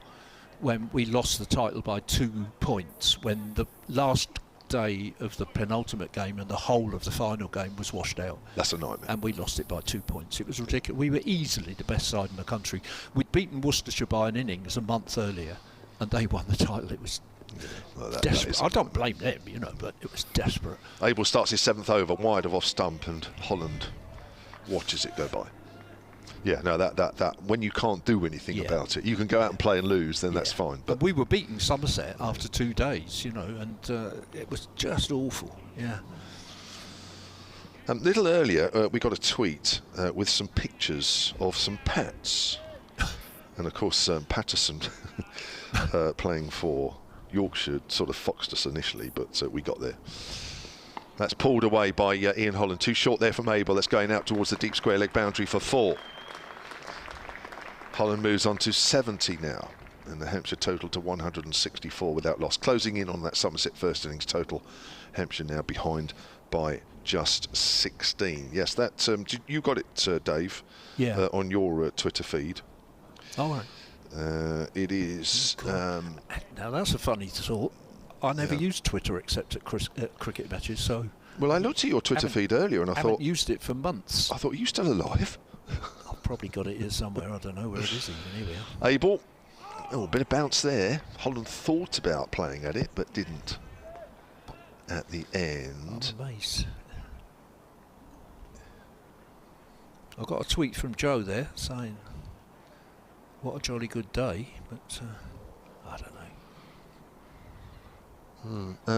Well, let me read a couple out while you're looking. Nick Jenkins at Silent Sports says, morning, what a fantastic start to the season. Please thank Dave for his excellent blogging through the winter. Thank you. There you go. That's pushed out into the gap at point where there is a fielder in the deep, so Holland's single takes him on to 71, 165 without loss. Ian East about that game at Egbert at the end of last year. The worst thing about Liverpool game was we ended it with a chance. And it's the hope that kills you. The players, it took a while for the players to sort of get over that one, really. When you come that close, it's very difficult after a whole season. John Hayes at Somerset Sports says if Abel captains us out of this one, he'll get the England job outside of the off stump left alone. He's one of those that's sort of talked about as an outside bet. Actually, should Joe Root stand down? I know something or get told about to go. that. Well, not about him captaining, but I do know that Chris Adams was here yesterday on England duty. He was, yes. Yeah, to weigh up one or two batters, and one of them was Tom Abel, who lasted 4 balls. Yeah. And the other one disappeared at lunchtime. I was going to say, are we allowed to say about the other one? Yeah, that was interesting. Yeah, no, because I spoke to him. What I don't know about that is whether they were looking at James Vince still with a thought to the Test match, or whether they're talking England in terms of white ball as well. But he definitely was dispatched to look at those 2 players. Yes. Well, I mean, quite rightly. I think Tom Abel does a good job down at Somerset, no doubt about that, and I'm sure Somerset fans they'll agree anyway. But I'm not just saying that.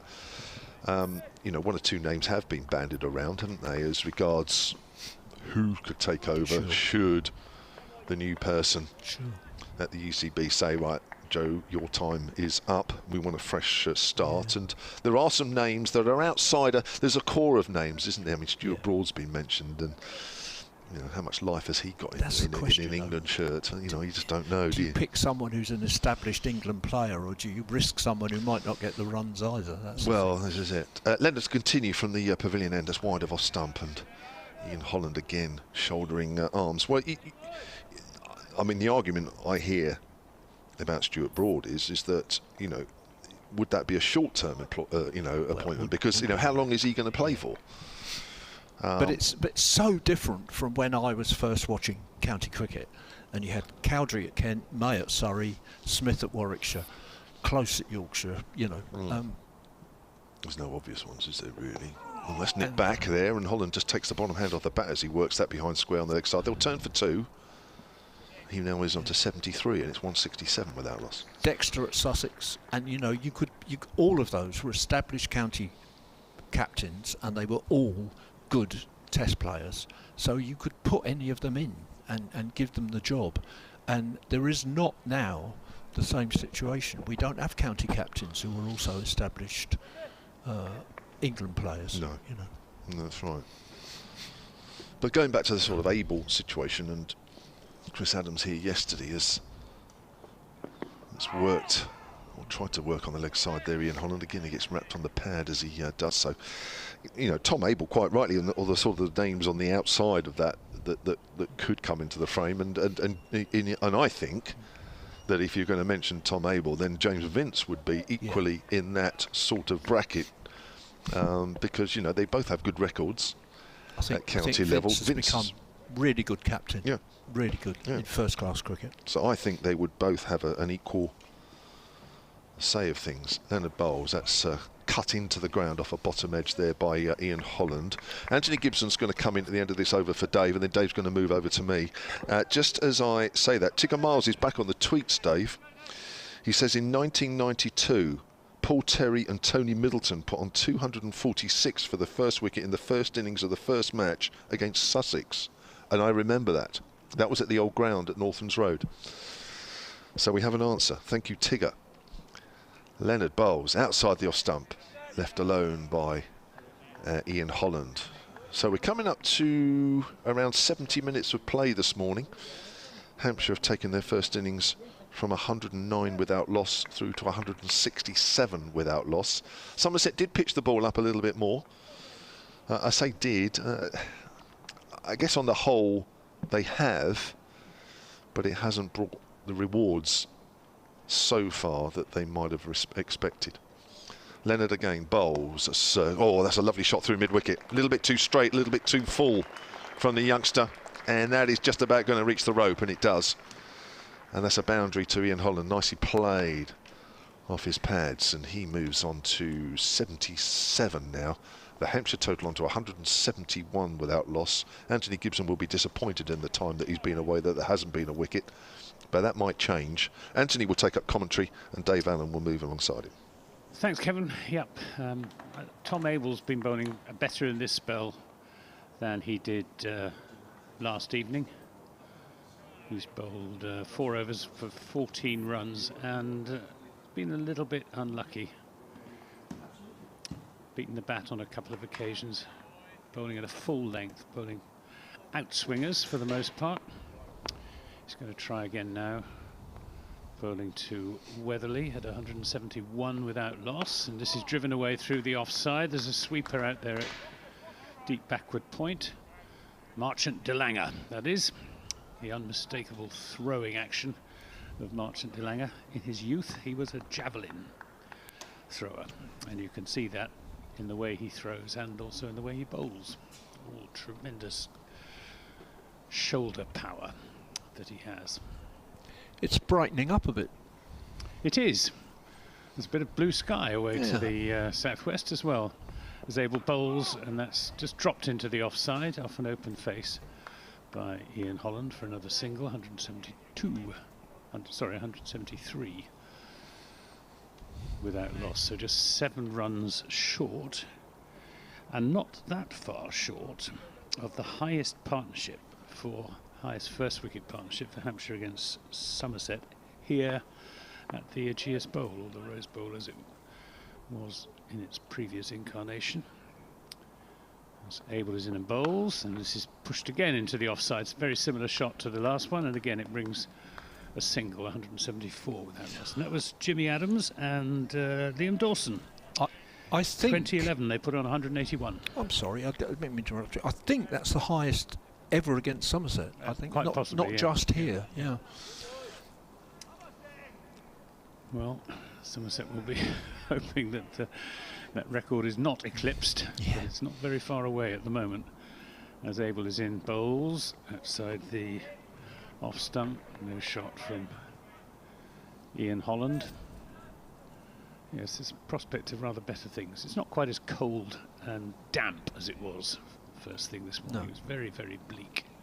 While you were into the away, ground. Anthony, I was trying to cheer up your supporters by telling them that 3 years ago we met Essex here and stuffed them by an innings in the first game of the season, and they won the championship, not us. Indeed. Well, let's hope history repeats itself from a Somerset perspective. That's cut away. Again, though, down to Marchant de Lange, so it'll just be a single, 175. And we've had, I'm not sure if you and Kevin have been mentioning this, but quite a few optimistic Somerset followers have been tweeting us. Good. Mayo Garani is one such. Tom Abel just giving the ball a good vigorous rub on his thigh, which is stained red as that's pushed back up the pitch by Joe Weatherly. John Hayes says that if Abel captains us out of this one, he'll get the England job. Well, he has, of course, been mentioned as an outside possibility, but I think for his own sake, as much as anything, he needs to play his way in as a batsman, not be parachuted in as a captain, which, with the obvious exception of Mike Brearley, has never really worked in the past. No.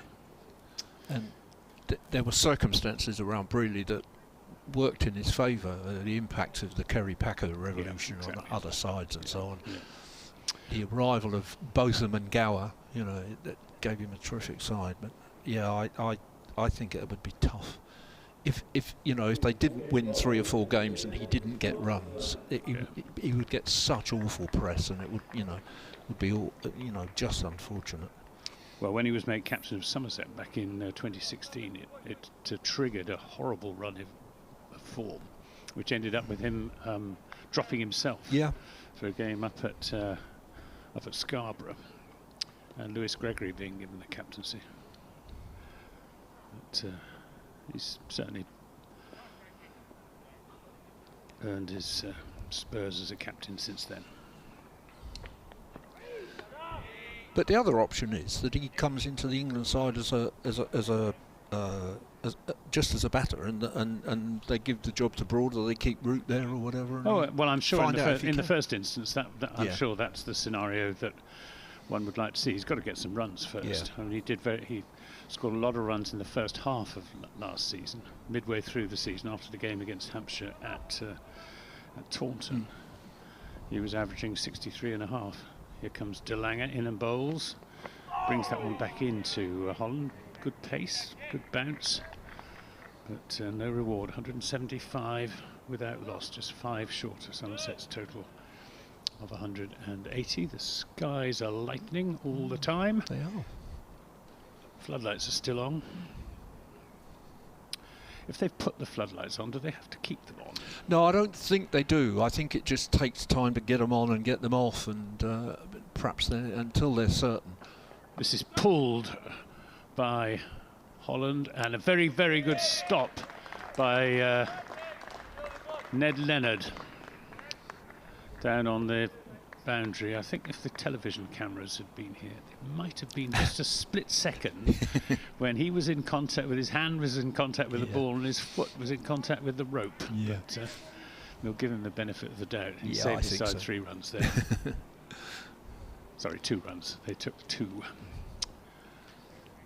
Holland moves on to 81, so both of these batsmen in sight of a century in the very first game of the season. Oh, this runs down the face of a defensive bat out into the offside. Bowling with good pace is Marchant de Lange. He's got a point to prove if he's to have any chance at all, barring injuries, of course, for either Peter Siddle or Matt Renshaw, Somerset's other 2 overseas players.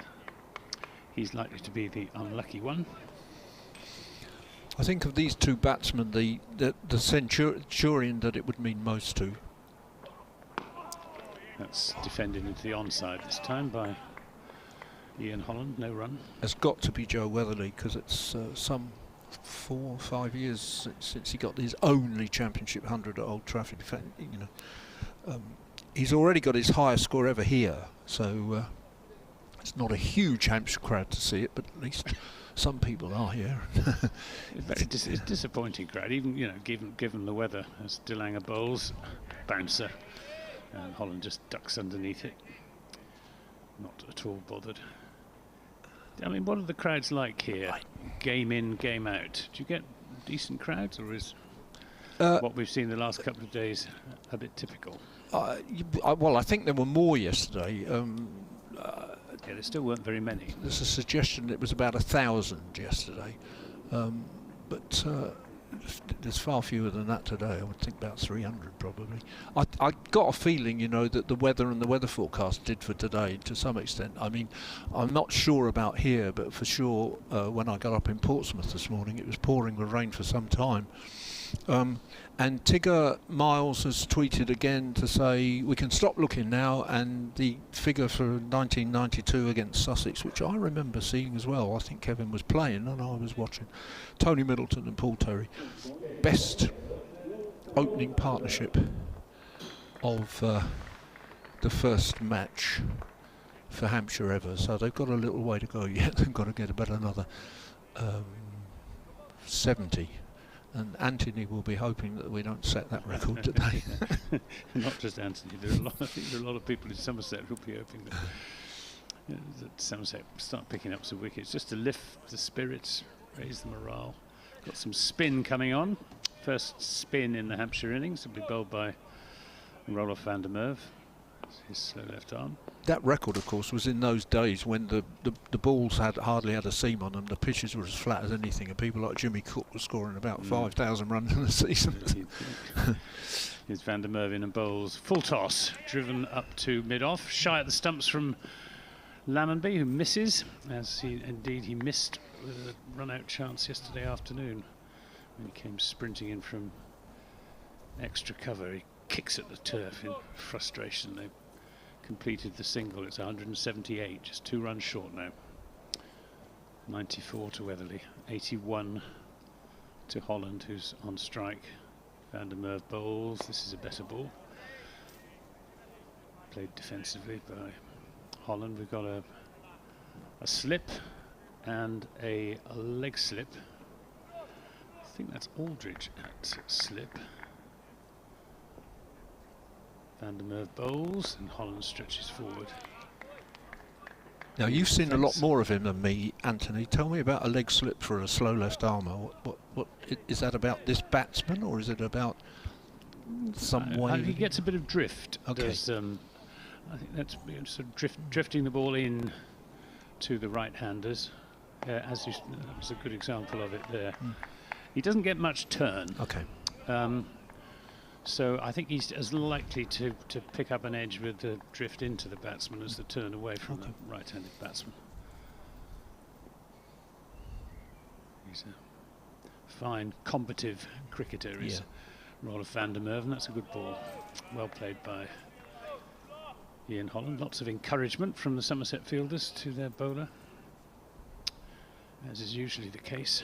I think it's Ben Green at leg slip. I wouldn't swear to it, but Van der Merwe in bowls, tosses this one up. Holland is down the pitch, and it's very well cut off by the skipper, Tom Abel, who's at mid-wicket. End of that over, just the one run from it. 178 at the end of it. 81 to Ian Holland and 94 to Joe Weatherly. I can't remember well enough, really. In the days down at Taunton, when the pitches did turn quite a lot and Leach would be bowling with Bess, would Van der Merwe still be playing? Would there be a third spinner, or in those days did he play less? We did play, they have played three spinners, but I think they played three spinners against Essex at the end of the 29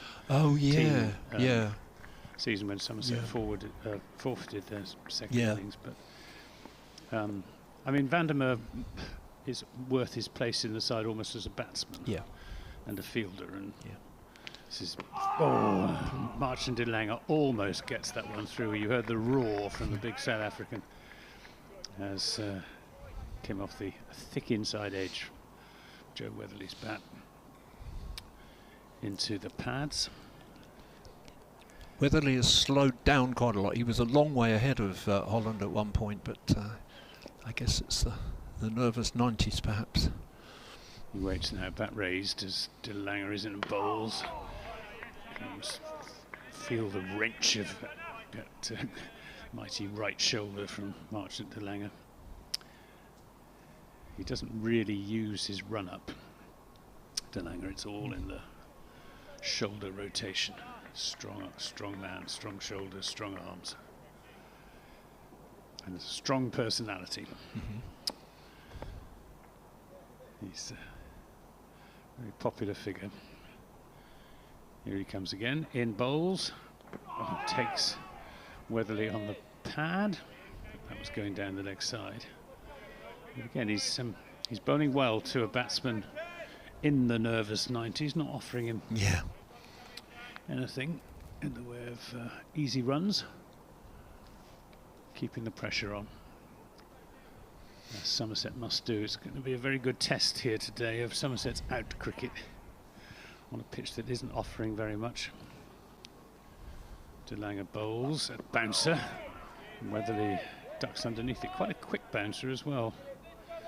And de Lange just has a few words with Joe Weatherly. Joe Weatherly completely ignores him, just turns his back, wanders away towards the square leg umpire. I'm just looking at the Surrey score today. They're 209 for 4. There's been delays there in that game, but I noticed that Jamie Overton is not in their side, and he hasn't had a great time since he moved. He had some injury problems as well last season. De Lange bowls. This is tucked away down to long leg, where Ned Leonard will do the fielding. Another single, 179 without loss. They've got an absolute plethora of quick bowlers as well, have Surrey.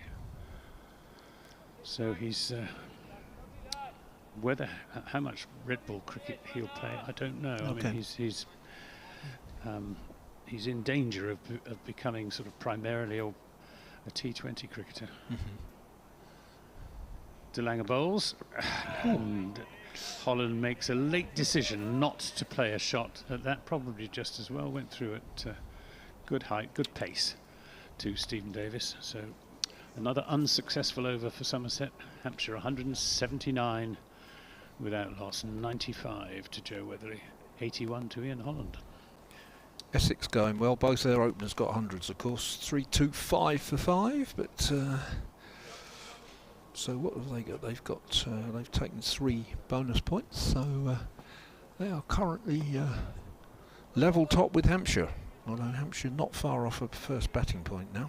Yep, Somerset have yet to register a point. Northants have got 3 bowling points as well. They bowled Gloucester out for. Van der Merwe bowls. Weatherly on 95 stretches forward in defence. 223. They've lost their first wicket. The young Hampshire pace bowler who made his debut in the Bob Willis Trophy, Ajit Dale, is making his championship debut for Gloucester. Van der Merwe bowls, and this is turned into the onside by Weatherly just for a single. Moves on to 96, and that means that the scores are level, 180 without loss. And appreciated by this small but very interested crowd. Holland waits, Van der Merwe bowls, he's down the pitch driving, doesn't time it at all. Plays it up to... I'm about to disappear, Anthony, sorry, so I'm just going to say that... Oh, it seems I'm not. Okay. End of the over, Will. Okay. It's Van der Merwe and bowls, and this caught. He's caught at leg slip. A very good catch. Well, you were asking David why he had a leg slip, and that is the end of Ian Holland. I think that's Ben Green at leg slip who has taken the catch. A good sharp catch. They do come quickly. When it was quite a thick inside edge. Yeah. And a good sharp catch at backward point. And with the scores level, Somerset have finally taken their first wicket of the 2022 County Championship season. And I'm very glad that I didn't say what I was going to say, because I would have been blamed for the curse of the commentator. It's good applause there for Ian Holland. It was a good start, because I was about to say that in 2 runs' time they will have set the record for Hampshire's opening partnership against Somerset, but they've actually finished one short. They have one short, haven't they? And it is actually in all games against Somerset, home and away. And one of those record holders, Jimmy Adams, is, well, in fact, both of them, Jimmy Adams and Liam Dawson, who set that record, they're both watching, because Jimmy's here as the coach and Liam's playing, of course. Well, thank goodness for that. It was indeed Ben Green who took the catch at leg slip. Relief all round. Breakthrough has been made. And got a fine innings from Ian Holland. It was an innings of no frills, really. He wasn't in perfect touch. He missed time quite a few of his attacking shots. But he hung in there well and given Hampshire the absolutely best possible start in that partnership, opening partnership of 180. And Van der Merwe has made the breakthrough. He's in his second over, 1 for 2. And we've got Ben Green now for the left-handed. Nick Gubbins is at forward short leg. So we've got a slip, forward short leg. Backward point, extra cover, mid-off, mid-on, mid-wicket. Short fine leg, deep backward square leg. And this is played to Ben Green on along the ground at that forward short leg position. Nick Gubbins is first ball. Good innings from Ian Holland, wasn't it, Kevin? Played superbly well. Superbly well. Probably one of the first mistakes he made. Van der Merwe and bowls, tosses this one up, and that's driven away, and a good diving stop by Ned Leonard, who digs up a big divot from his knee, and he's got a great big stain now on the shin of his right trouser leg. End of that over then, 181 for 1. Gubbins is off the mark with that single. And at the other end, Joe Weatherly, 96 not out. John Hayes has tweeted at Somerset Sport. I think he's also sent it to you at Ant Gibb. Title back on. That must be a Somerset supporter. Well, that's amazing. More like the optimism that we want to hear, Well, isn't it? that's incredible. 1 wicket. The title's back on. Unbelievable. Oh, I forgot to mention about the Somerset Cricket Museum website when Dave Allen was on, but we'll save that for this afternoon. De Lange from the pavilion end. Ooh, good length ball, which Gubbins leaves alone. Bit pacey, De Lange. He looks happier bowling at the pavilion end than he did this end last night. He's bowled much better this morning than he did last night. He's bowled particularly well to Joe Weatherly, who is obviously a little bit edgy, approaching his century. Ian East has got something slightly wrong. Didn't Joe Weatherly make 100 against Middlesex at Radley? No, he didn't. It was about 80 odd, or 90, I think. But I just looked it up, but it wasn't 100. What's happening here? There's a change of field for the new batsman. I think got to, actually, for the new batter. Put in an extra slip. As we mentioned, De Lange looks a lot happier from that pavilion end, generating some pace. Got to attack. 181 for 1. Hampshire lead by 1 as De Lange comes in and bowls at Gubbins. Leg ball. Gubbins plays forward. It gets a quick single. There is a shout for an LBW as De Lange feels, maybe supported by 1 or 2 of the Somerset fielders, that it hit pad first. Not sure if we're going to get a replay. It didn't sound as if it was pad first. It sounded as if there was plenty of bat involved, and the fact that it went out well in front of square on the offside again suggests that. Did well to get forward, actually, because Lange's generating some pace here.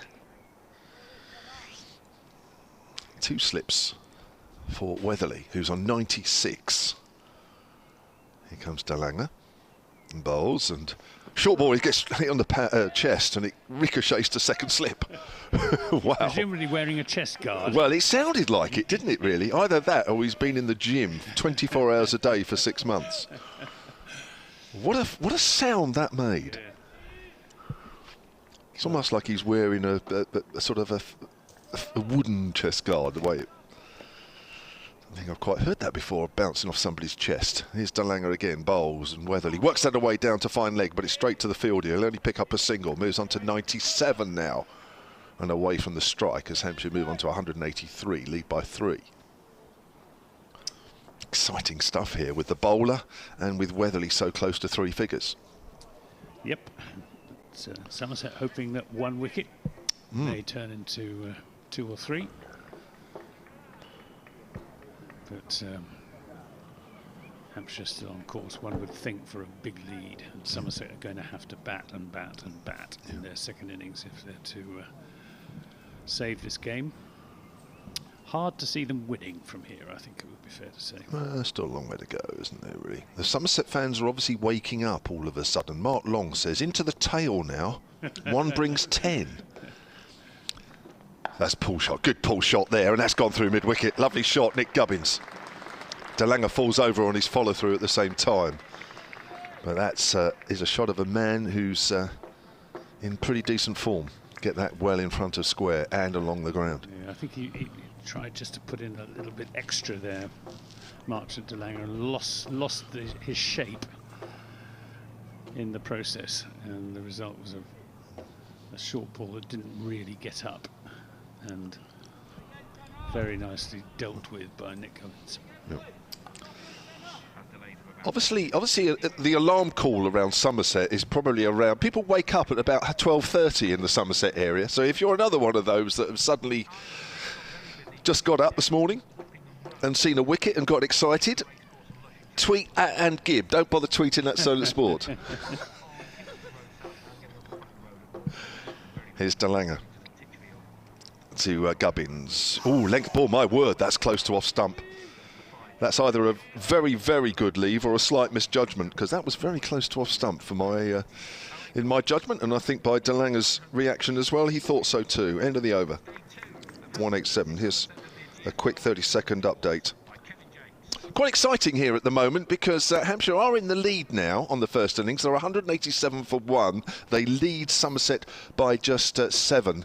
If that's not exciting enough, Joe Weatherly is just 3 short of his 100. He's on 97 not out. Gubbins is with him on 6. Marchant De Lange is bowling pretty quick out there, which is interesting to watch. But the one man that has fallen, and it's Ian Holland, 5 minutes ago, was caught round the corner off Roland van der Merwe, the spinner, for 81. The pair put on 180 for the first wicket. So 187 for 1, Hampshire. You carry on, Kevin, because Joe Weatherly on 97. Thank you, Anthony. It's very kind of you as van der Merwe bowls, and Weatherly works that to mid-wicket, but there's no gap, straight to the fielder. Stays on 97, does Joe Weatherly. Anticipation here as to what might happen. He's a very popular boy, Joe Weatherly. Tosses that one up, van der Merwe, and he's found the gap, and that's past mid-on, and that's going for 4. Joe Weatherly, 100. Just looks at the ground, he's just composing himself, takes his helmet off, raises his bat and helmet to the Hampshire dressing room at the far end, gets a hug from Nick Gubbins, and that, as you can hear, even from this small crowd, is a very, very popular 100. Raises his bat again, this time around the ground, Joe Weatherly. 101 not out, 191 for 1. That is Joe Weatherly's first 100 since his innings of 126 not out in the second innings against Lancashire at Old Trafford back in June 2018. Sure. It's been a while coming. It was a fine innings as well. He was beaten once or twice by Peter Siddle yesterday afternoon, but he's been pretty much flawless here this morning, doing a terrific job for his side. Yeah. So well played to Joe Weatherly, and we can settle down again now as van der Merwe comes in, and Weatherly just quietly tucks that away on the onside. So only his second first-class 100 for the 25-year-old local boy, born in Winchester. Yeah. Here's van der Merwe in and bowls to him, and he stretches forward in defence. It's 178 balls with 13 fours. Thank you. I forgot to write that down. Thanks, Anthony. How many fours, sorry?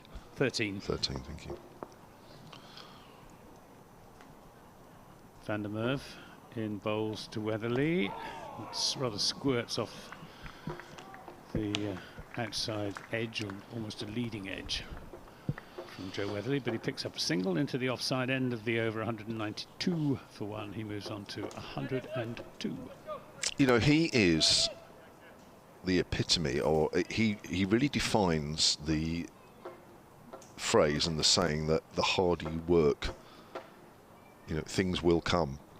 Because I think, if I'm honest, he was an average white ball player a couple of seasons ago, and he worked very, very hard on his white ball game last year. Had a very, very good T20 competition, and as a result has got a contract with the Southern Brave this year. This winter, he told me a few days ago that he's worked very, very hard on his red ball game, and here we are, first game of the season. De Lange bowls another length ball, which is quick, and Weatherly plays that back to the bowler. It just shows, doesn't it, that if you put in the hard work, and sometimes it doesn't always feel as though you get rewarded for the extra work you put in, but Joe Weatherly does put in an awful lot of work, and it's proof there that something comes out the other end. Here's De Lange bowls. Weatherly drives, doesn't time it, goes into the ground and just about makes its way up towards extra cover. And yeah, the Somerset batsmen have been working very hard during the winter on their red ball cricket, batting very long sessions, you know, several hours at a time in the nets, teaching them to bat time rather than, you know, the range hitting and practicing the scoops and the laps and reverse sweeps and all the rest of it. It just shows, doesn't it, that if you do put the work in. Length ball on the line of leg stump, which is turned away just behind square by Weatherly. Jogs through for a single, moves on to 103. 193 for 1. Hampshire lead by 13. Now, it's not just in Joe Weatherly's case, but you know, looking at it in a wider sphere. That, you know, I think people can look at that and say, you know, things do happen, because, you know, a lot of professional sports people, men and women, will often say that they put an awful lot of work in behind the scenes, and feel that sometimes it doesn't always manifest itself in performances. But actually, if you really analyse things and you really look at yourself and say, have I really put in extra work? Have I actually maxed, you know, what I could do to prepare and give myself the best chance? I think he's an example. Another length ball which Gubbins pushes out on the offside, coming round the wicket to the left-hander here, De Lange. Well, what both Joe Weatherly and Ian Holland have done is defend really well in this innings, you know, because they've taken their chances against the bad balls, but there've been quite a lot of good balls as well, which they've been able to keep out through good defensive technique. Yeah, and it's the foundation of batting. It is. De Lange bowls fullish, which Gubbins drives up to mid-off. I mean, Somerset, I think, on the whole, have bowled better today. I think the difference is, I think the momentum that Hampshire had built up yesterday has carried them through this morning. And it is a pretty flat pitch now. Yeah, it is, yeah. And the ball is nearly 59 overs old, which doesn't help. Well, it doesn't help Somerset. 2 slips. De Lange from that pavilion end bowls. Gubbins again gets a length ball, which he pushes out into the covers. Good stuff this from De Lange. He's putting in a lot of work here. He's completed 10 overs now, none for 28. He's actually bowled this morning 4 overs for 10. Yeah, much better from the big South African. Test player, of course, played 3 test matches for South Africa from memory, and took quite a lot of wickets in one of them against Sri Lanka. He got 7 for something or other.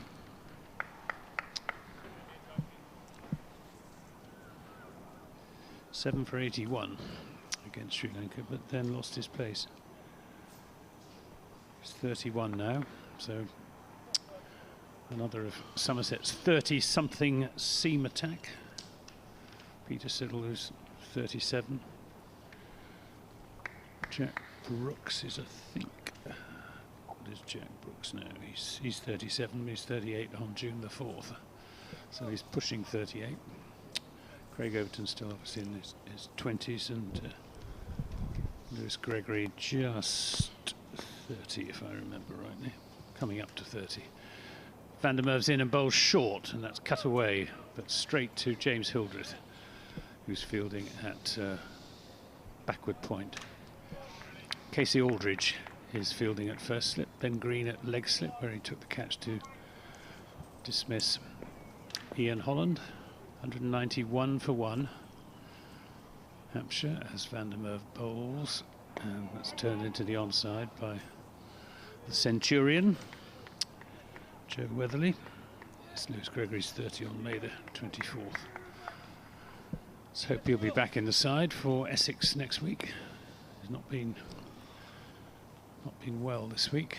This is short and cut away through the offside, and this time he finds the gap between backward point and extra cover. It wasn't a good delivery from Van der Merwe. It was dragged down, and Weatherly picked his spot and timed it away through the offside. 197 for 1. He moves on to 107. Yeah, the line he bowled a couple of balls before that, sort of middle and leg, is kind of the right line, isn't it, really? Because we saw Dawson straighten the odd one yesterday.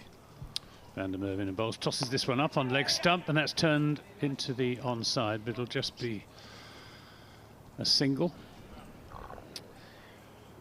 as it's fielded by Ned Leonard at wide mid-on. 197, 198 for 1 now. That's just a bit too leg stumpish, but I think before that, you know, that keeps the batsman in 2 minds, whether to hit across it or just make sure that in case the ball just holds in the turf, you know, hit it straight. I think that's a good line. He needs to attack that more. Van der Merwe to Gubbins, takes him on the pad. Optimistic appeal for LBW, because I fancy Nick Gubbins' pad was a fair way outside off stump as he rather plunged forward at that delivery. Umpire Nigel Long not interested. Van der Merwe bowling over the wicket with his left arm spin. That's just short of a length and punched into the offside off the back foot by Gubbins. The ever enthusiastic Tom Abel, Somerset skipper, does the fielding in the covers, and that's another over ticked by. It's 198 for 1, 108 to Weatherly, and 6 to Gubbins. Just over 15 minutes till the lunch break. Got a couple of emails here. We were talking earlier about potential England captains should Joe Root be forced to stand down by whoever takes up a new role at the UCB, and we were saying that Tom Abel has been one of those mentioned, and I think in the same breath you would say James Vince as well. I think they are pretty. Well, you could argue whether they have similar credentials or no. Well, they're in a similar position, though, aren't they? They both need to score good runs in the county championship to force themselves into contention for selection as batsmen. That's right, and both have good records in this in the county game over the last few years. Bill Walker, who's emailed soundcricket@gmail.com, has we get a new over from Casey Aldridge. Start of his 12th over. It's bowling to Weatherly. Length ball. Weatherly pushes full back to the bowler. I've often wondered why we tend to pick pure batsmen as captains. Most of the major decisions whilst on the field involve bowling changes in response to varying conditions. The bowlers themselves know best how the pitch is behaving, and also looking back, Alex Stewart had a fairly good view from behind the stumps, says Bill. Not sure there's anybody well, Pat really wicketkeeper. Pat Cummins captained Australia pretty well as a bowler, didn't he? Yeah. Bob Willis, didn't he? Was he England captain? Yeah, he did, yeah. Outside the off stump, left alone.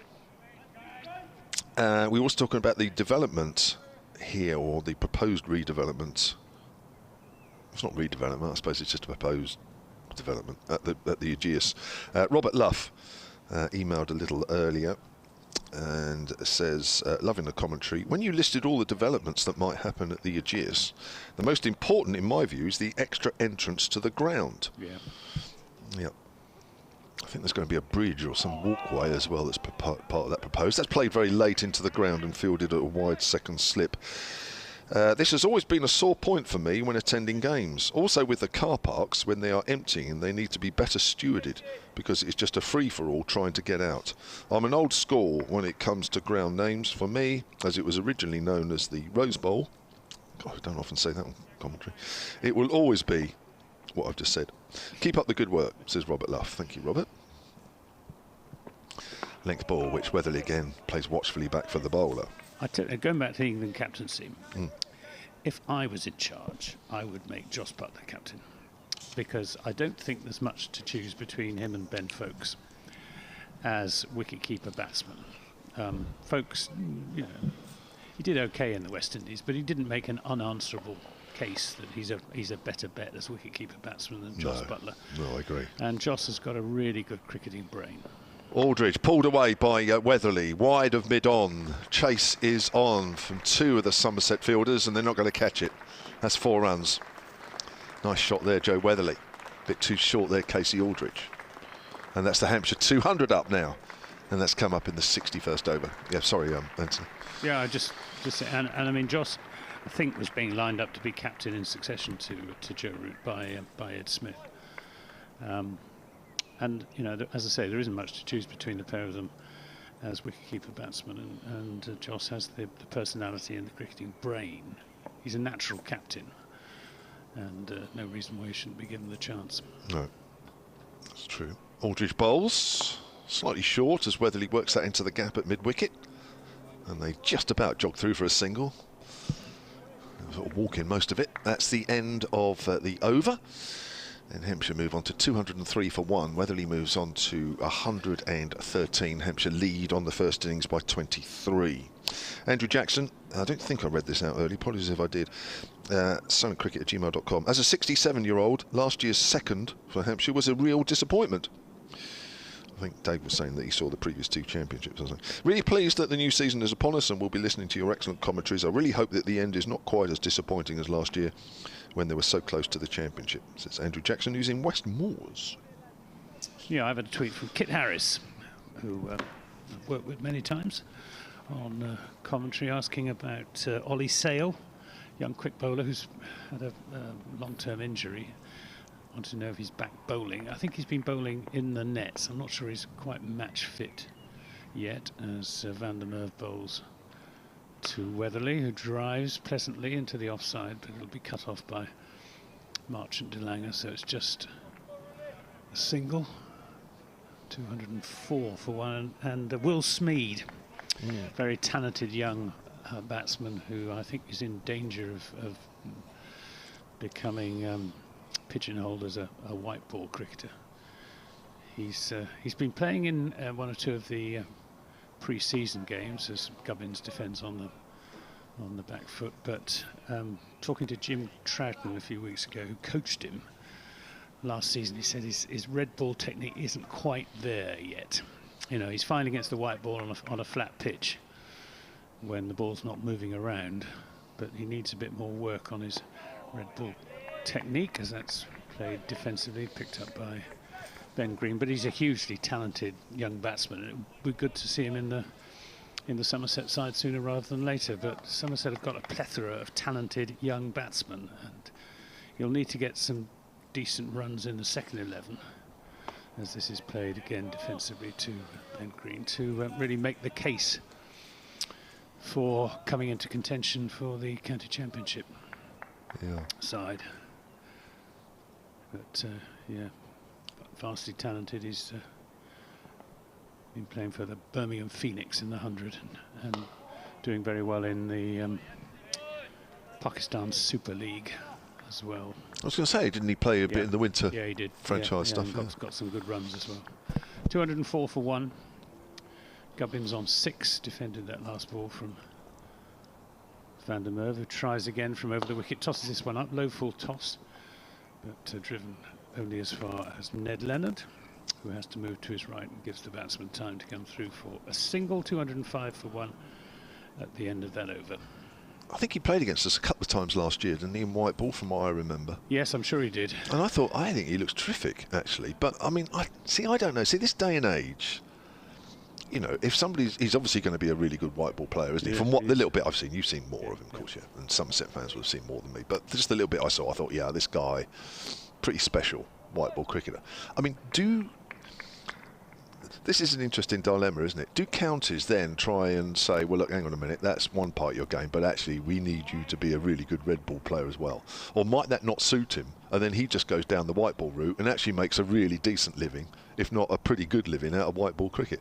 Round the wicket is Aldridge, as Gubbins pushes forward, not out of the middle of the bat, goes out on the offside. I don't know. I honestly don't know the answer to that question with Will Smith. I do know that Joss Butler, who is one of the best white ball cricketers in the world, the one thing he really wants to do is to prove himself as a red ball batsman in Test cricket, and that, you know.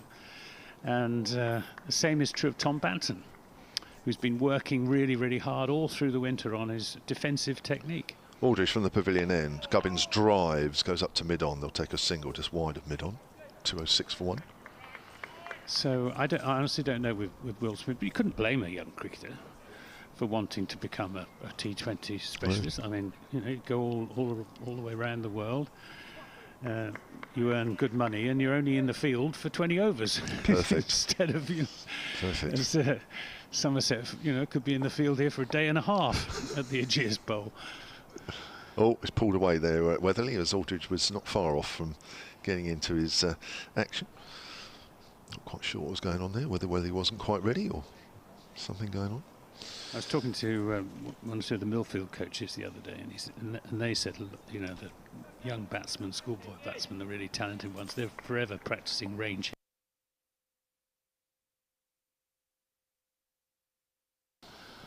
It's tough for the counties, isn't it? Length ball, Weatherly pushing forward out on the offside. And Mark Davis, who summarises for me, said he asked one of the young quick bowlers what he was working on, and he said, Yorkers outside the off stump. Doesn't get too many wickets in Test matches, does that? No, it doesn't.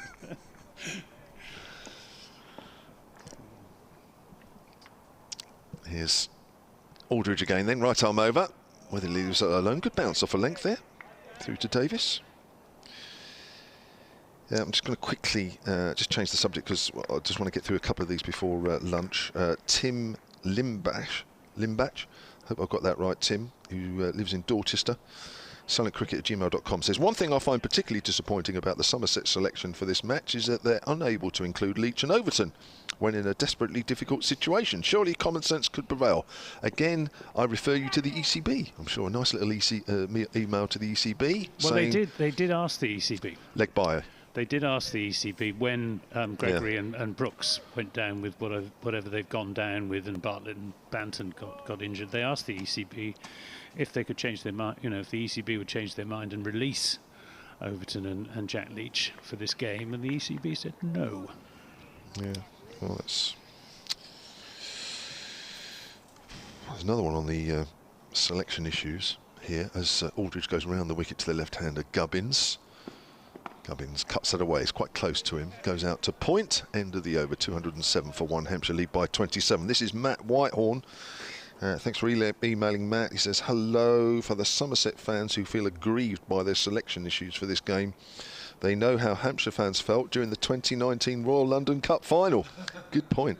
Looking forward to hearing your voice all summer, and hopefully some Hampshire silverware as well. That's very true. And if I remember off the top of my head, James Vince wasn't allowed to play. Liam Dawson, both not allowed to play because they were travellers, really, as part of the England World Cup squad.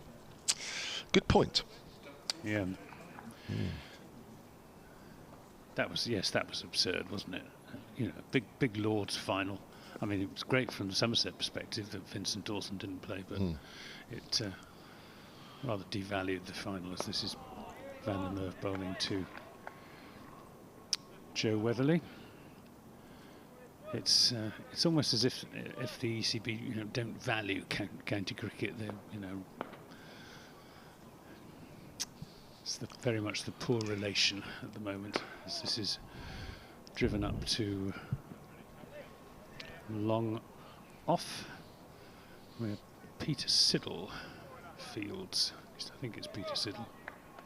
He looks different with a cap on, doesn't he? Yeah, is it Peter Siddle or is it Ned Leonard? It's hard to tell from a back view, as this is a defensive push from Nick Gubbins to a ball from Van der Merwe, who's in his 6th over, 1 for 16, the only successful Somerset bowler. He's bowled quite nicely on a pitch that isn't really turning, but he's getting a little bit of drift. Gives it quite a good tweak. It's there now and bowls, and see again just a little bit of drift and dip.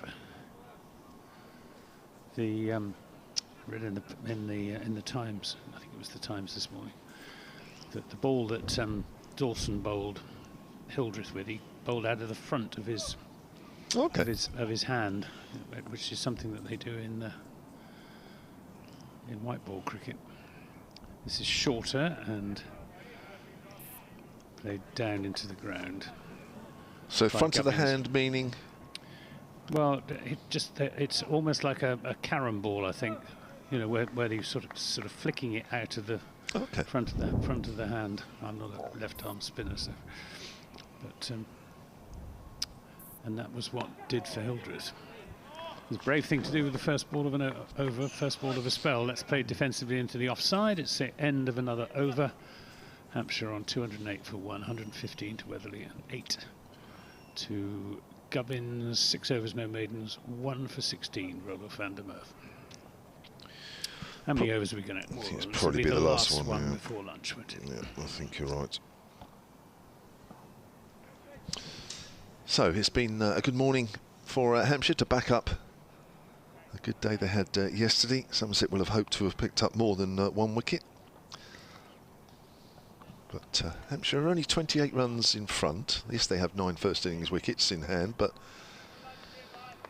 I'll tell you one thing, Somerset have bowled, they will have bowled more than their ration of overs. Yeah, they've done well. They've bowled 32 already. Yeah, it's good. That means we won't be too late tonight, which is always the most important thing to me. Dave Allen has just messaged me with a very important thing. That's turned away on the leg side by Joe Weatherly. The fielder is out at deep forward square leg, really. So Weatherly picks up a single. He moves on to 116, 209 for 1. I mentioned earlier about all the various developments that are going to go on, or hopefully go on here outside of this playing area over the next few years, if planning permission is granted. I did forget one important building. Dave's not here. He did message me to say the most important question mark, the museum. There we go. I was hoping he'd be here when I mentioned that. Outside the off stump and left alone by Gubbins. Again, good carry through to What Steve is the Davis. situation with... Well, I'll say Dave, that for Dave Dave will Allen this know. I afternoon. have I'll no save that idea. for Dave. I have absolutely no idea on that. But, yeah, no, Dave will, I'm sure, give you a whole afternoon running commentary on the situation about the museum here. Oh dear. 209 for 1. I've kind of preempted what his feeling is, really. That's a good delivery, which is well left alone. Quite close to the off stump, as we are 3 balls away from the lunch interval here on day 2 in what is it's been a pretty quiet Ageas Bowl, which I don't think myself and Anthony mind too much after the blustery conditions of yesterday, which we always felt like we were battling something yesterday, didn't we? This is much more relaxed. Oh, Dave's just back in the room. Outside the off stump left, and I've just mentioned the fact that you said that the most important redevelopment or development going on will be the. Is the museum proposed in this new development? It's not. Ah, right. Oh, there you go. To be honest, with all those things that are going on, Dave, I don't think there's room for a museum.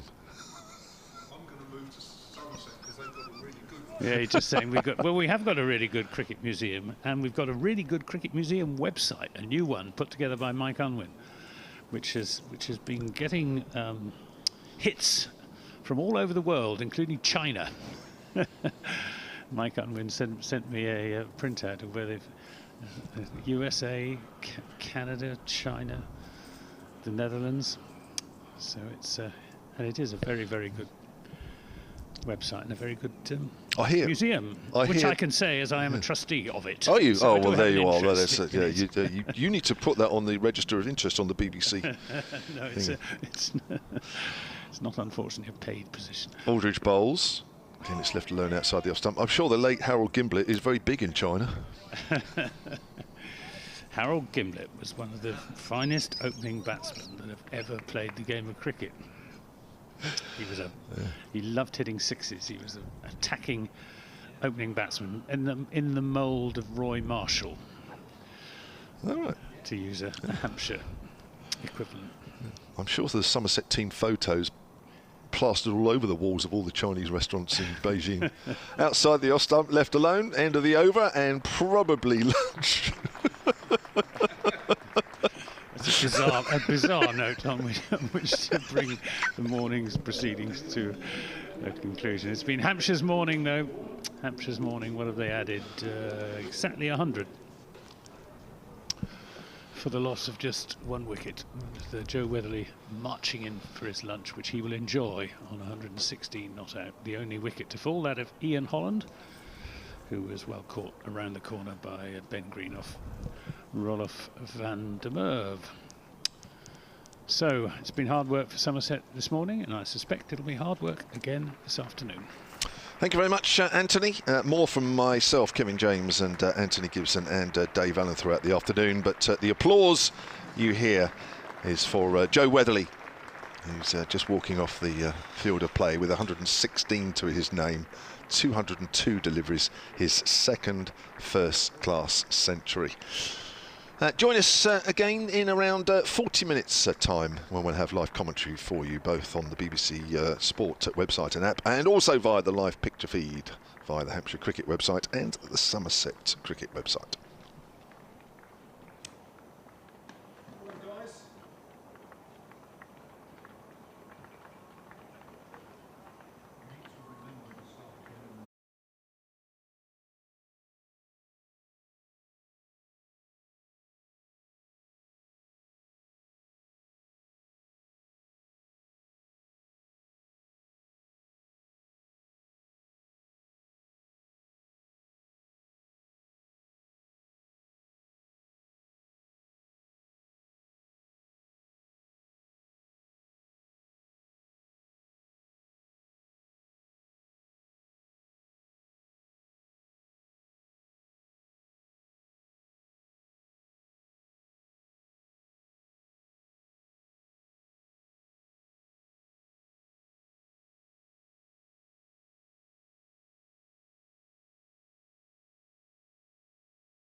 Welcome back to the Ageas Bowl, where we are about to get underway, the afternoon session on day 2 of this County Championship Division 1 match between Hampshire and Somerset. The state of play is that Hampshire replied to Somerset's first innings total yesterday of 180 all out, are 209 for 1. They added 100 runs at the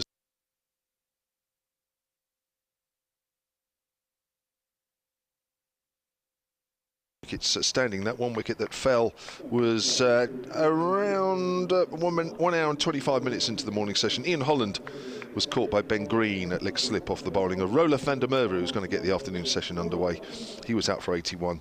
The pair put on 180 for the first wicket. Your commentary team this afternoon, Hampshire's honorary archivist Dave Allen, a little data. I'm Kevin James. Next to me is Anthony Gibson from BBC Somerset. The first ball is full on leg stump and it's driven straight to mid-wicket by Weatherly, and there is no run. Anthony. Yeah, the weather's a bit brighter this afternoon. The clouds are just... It's not as cold as it was either first thing this morning or certainly yesterday. Certainly not as windy. Yeah, it's a length ball which Weatherly prods forward out on the offside. And Hampshire in what I think you could describe as a commanding position. They are. They are. He's got to keep that going if they can. That's full again, which is driven by Weatherly past the diving van der Merwe down to deep mid-off, and Weatherly adds a single to his name. He's on 117, 210 for 1. His second first-class 100 for Joe Weatherly. His last, or his first 100 was back in 2018, in June at Old Trafford. 126 not out in the second innings against Lancashire. Nick Gubbins, who's on 8, the left-hander, to face van der Merwe, who's over the wicket. It's outside off stump. It's driven off the back foot straight to extra cover. You can get in touch with us several ways throughout the afternoon. You have been doing throughout the game so far. On Twitter @SolentSport, or for Anthony @AntGib, or solentcricket@gmail.com is the email we're using throughout the game. That's worked to mid-wicket, no run.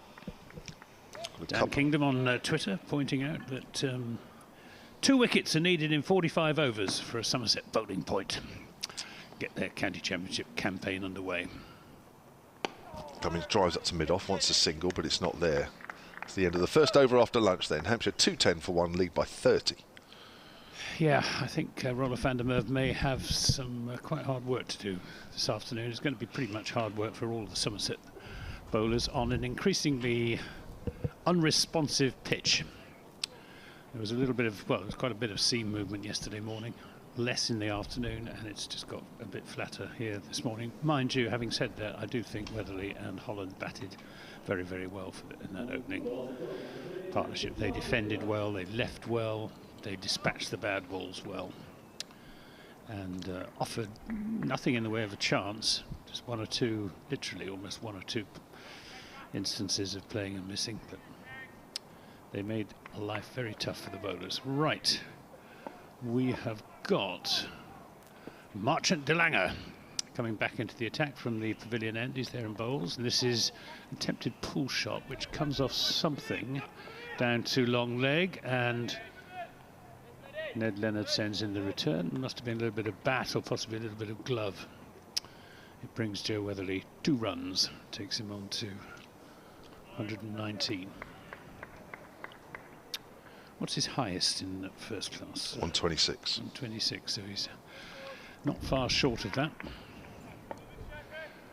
Marchant de Lange, this very straight approach, and whether he just pulls out, not quite sure why, but couldn't detect any movement behind the bowler's arm. Perhaps he just wasn't quite ready. Somerset bowl their overs at a good rate. Got through 33 overs this morning which is more than the appointed ration of 32. And although Roller van der Merwe bowled a few overs, it was mostly seam. And this time, a little bit of gamesmanship there from Marchant de Lange, I think, as he pulls out of his of that delivery in his delivery stride. Maybe he just lost his run-up, and maybe he was just trying to get his own back on Joe Weatherly. So we've had 2 false starts so far to this second delivery of the over. He's in bowls, and Weatherly forward to a full-length delivery, defending it back to the bowler, accompanied by lots of cries of encouragement from the Somerset fielders. Yes, I had a fish finger sandwich for my lunch, which was quite substantial, but not particularly healthy. I think the fish is healthy enough. De Lange is in and bowls, and feels that he almost got through there, but came right out of the middle of Joe Weatherly's defensive bat up to mid-on. Had a chat with Ivo Tennant, who's reporting the game for the Times, mostly about the controversy involving the MCC at Lord's and dropping the Oxford, Cambridge and Eton and Harrow matches, which is causing some disquiet. This is turned away into the onside for a single. Amongst who? Well, amongst MCC members. I know that I play golf with quite a few MCC members, and they are not impressed. I mean, A, by the decision, and B, by the fact that there was no consultation with the wider membership when the decision was taken. It was taken by the main committee and the chief executive, Guy Lavender, who of course used to be chief executive at Somerset prior to Andrew Cornish, and Andrew Cornish is now chief executive at Middlesex. And Somerset have got Gordon Hollins in that role.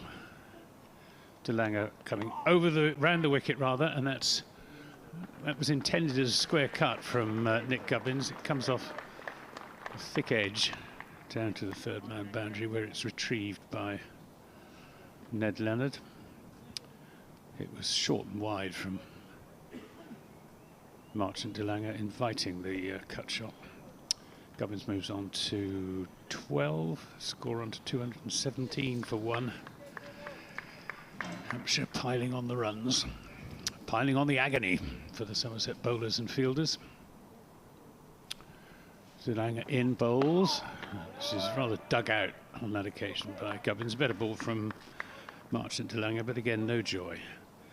End of that over, which was the 67th of the innings. Hampshire 217 for 1. Well, whilst I try and conceal my anger at no Oxford and Cambridge or Eton and Harrow match at Lord's, Hampshire are leading by 37. But it's the sort of thing that does get MCC members very excited. The thing is, it's either that or Middlesex play another game at Merchant Taylor School. I know what I'd rather have. Roller van der Merwe to continue from our commentary end. 7 overs, 1 for 17. The lone wicket taker in the Somerset bowling attack so far. That's a length ball which is just quietly played out on the onside.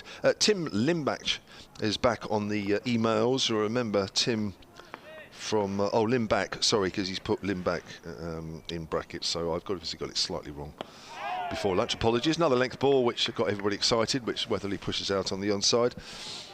He's from Dorchester. He was asking about the merits, or the wondering why Leach and Overton weren't available for this game. Van der Merwe bowls again on the line of middle and leg. That's the line that I think he should be bowling the whole time. Following on from my previous email about Overton Leach, I wonder how a decision is made by the ECB when a request from the county goes in. I don't think the county get much say in it, to be honest. Do they send an automated reply, or do they actually consider the merits of the question? I don't think. I think the counties get told, and that is that. That's another full defensive from Weatherly. Yep, I'm sure that's the case. Yep. There is no discussions, no reviews, no appeals, nothing. If you're centrally contracted, that is who they answer to. Counties and players. Again, it's a length ball. accurate, and Weatherly again treats it with respect as he pushes it back to the bowler. Do you think central contracts have been a good idea? Well, I think in principle, yes. Don't you? No, not necessarily. I mean, it's led to someone like Joss Butler playing only. Yeah, that's cut away by Weatherly, behind square on the offside. Is that Hildreth after it? It is. We'll pick it up just inside the boundary, literally inches inside the boundary. Weatherly picks up 3 and moves on to 123, and Hampshire 220 for 1 at the end of that over, lead by 40.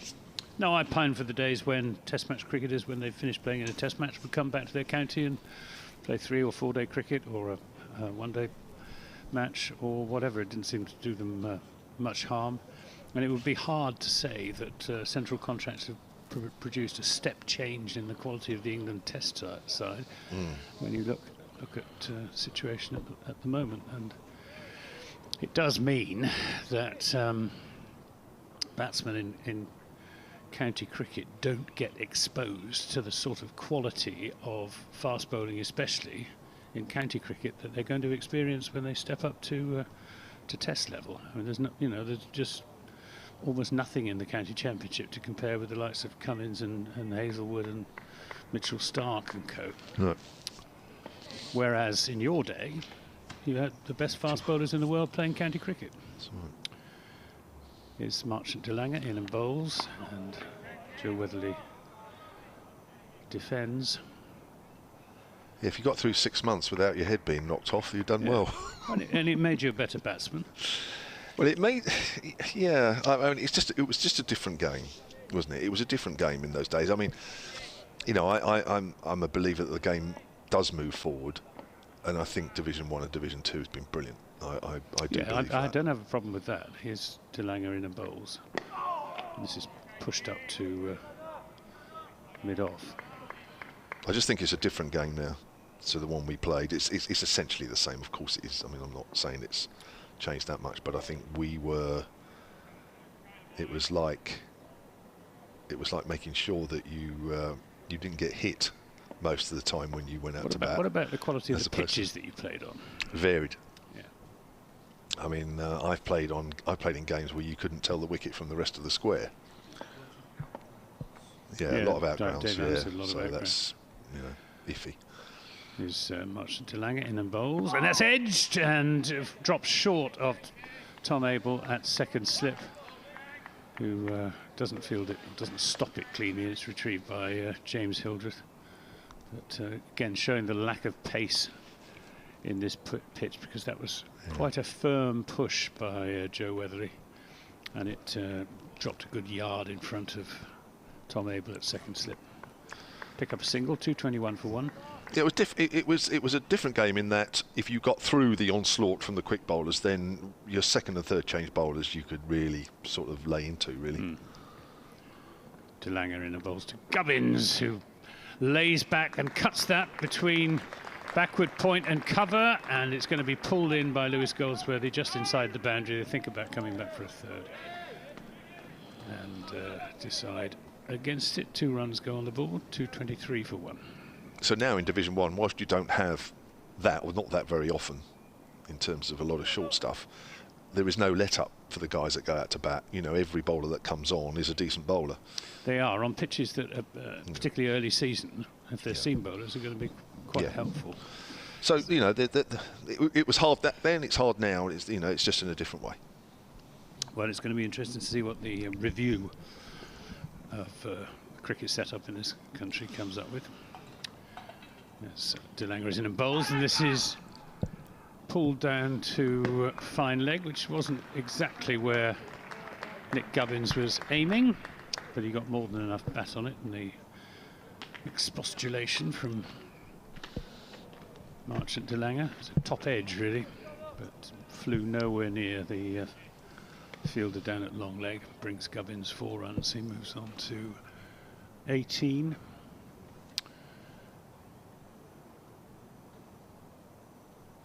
.227 for 1. Runs coming reasonably quickly. We went into lunch at 209 outside the off stump. This time no shot from So we've had, what, about 12 minutes play since then, and 18 runs have been scored. End of the over. 2:27 for 1. It's you know, there's always a caveat, and Somerset are depleted, and no doubt about that. But I think when you sort of waiting for the season to start, and every county goes into a season with high hopes, and to be honest, if you don't, there's no point in playing. But I think the start that Hampshire have made in this season, you know, you think, well, you know, I think it would be at the top end of everybody's hopes, really. As Van der Merwe bowls, and Weatherly on the back foot just rocks back and just works that behind square. There is a man out there. I think that's Van der Merwe. No, it's not Van der Merwe. I mean De Lange. I mean De Lange. yeah. Sorry, I knew there was a dirt in it somewhere. 229 for 1 now, and Weatherly moves on to 126, and he equals his highest first-class score.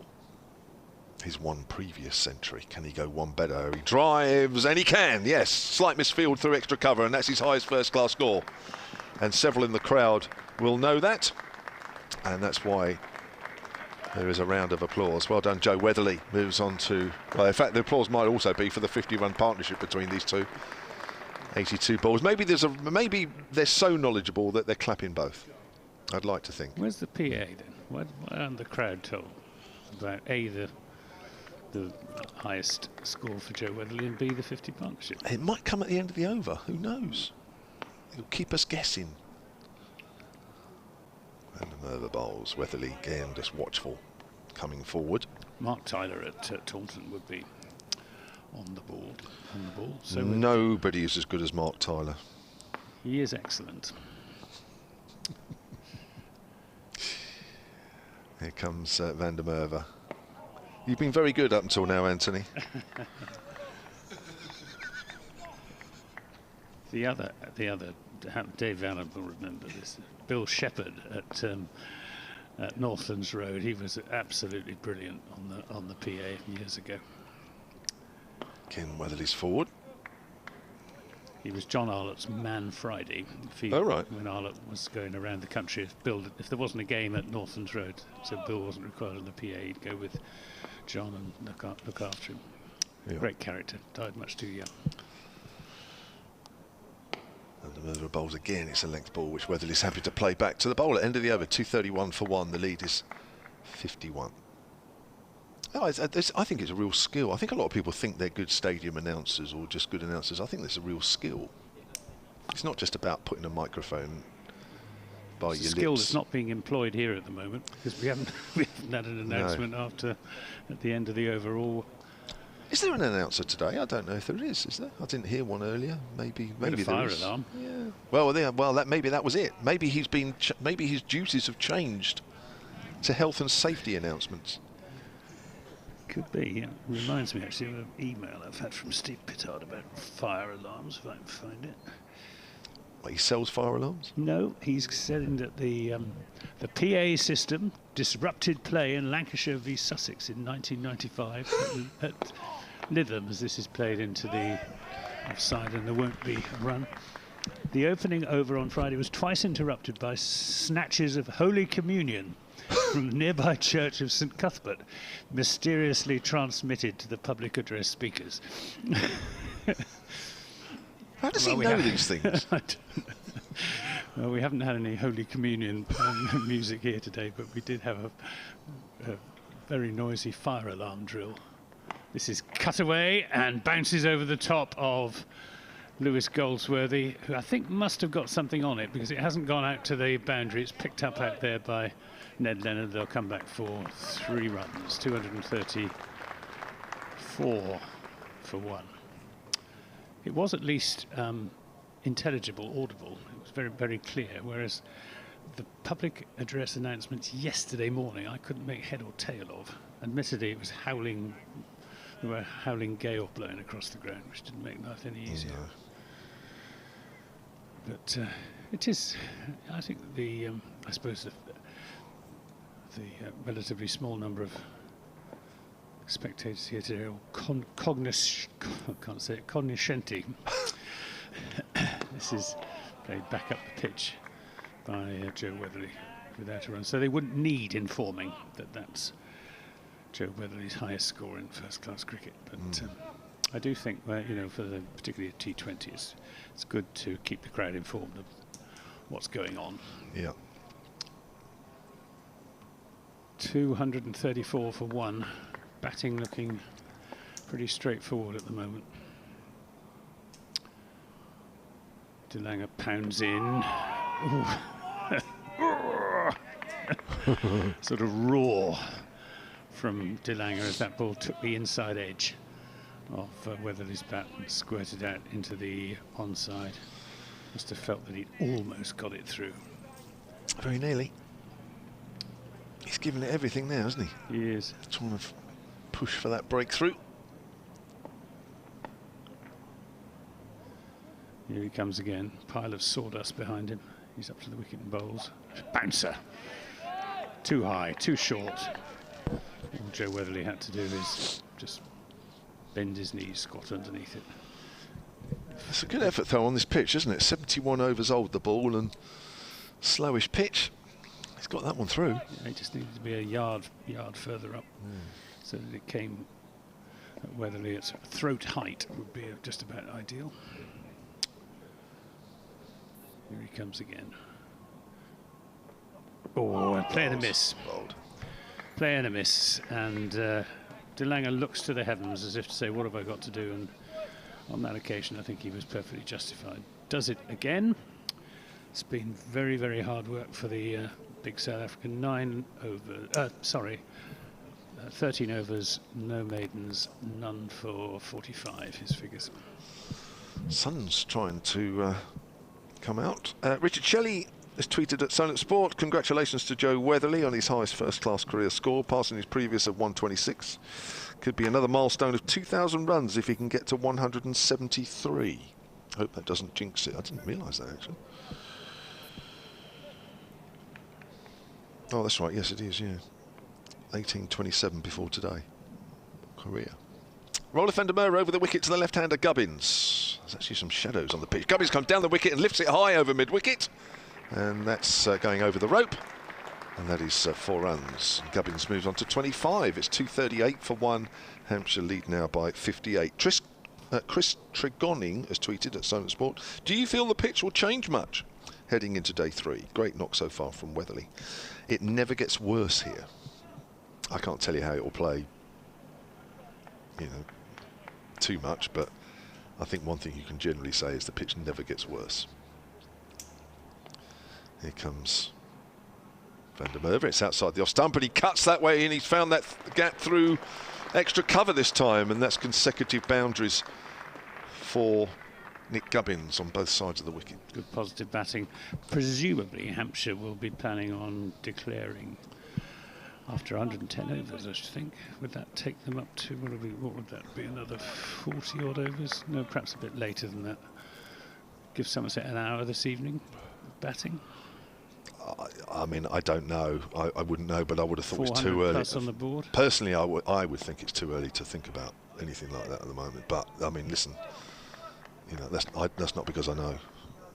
But I think at the moment there's a lot of cricket left. I mean, it's only a 62-run lead here. 2 or 3 quick wickets. I mean, the new ball's due in less than 9 overs. As Gubbins pushes forward out on the onside. I mean, there's a lot of cricket left to play today. Yeah. There is, but batting is looking progressively easier. Well, it does tend to when you're in these situations. Gubbins drives up to mid-off.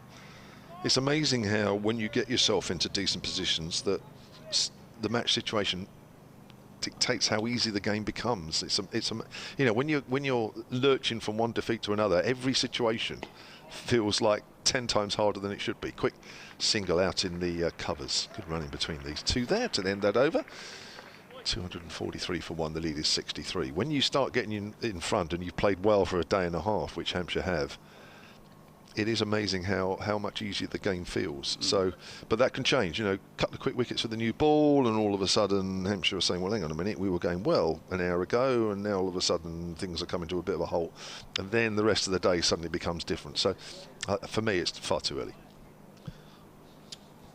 Well, I think unless something really dramatic happens, Hampshire are going to post 400, and I think they'll be trying to post it before the end of the 110th over.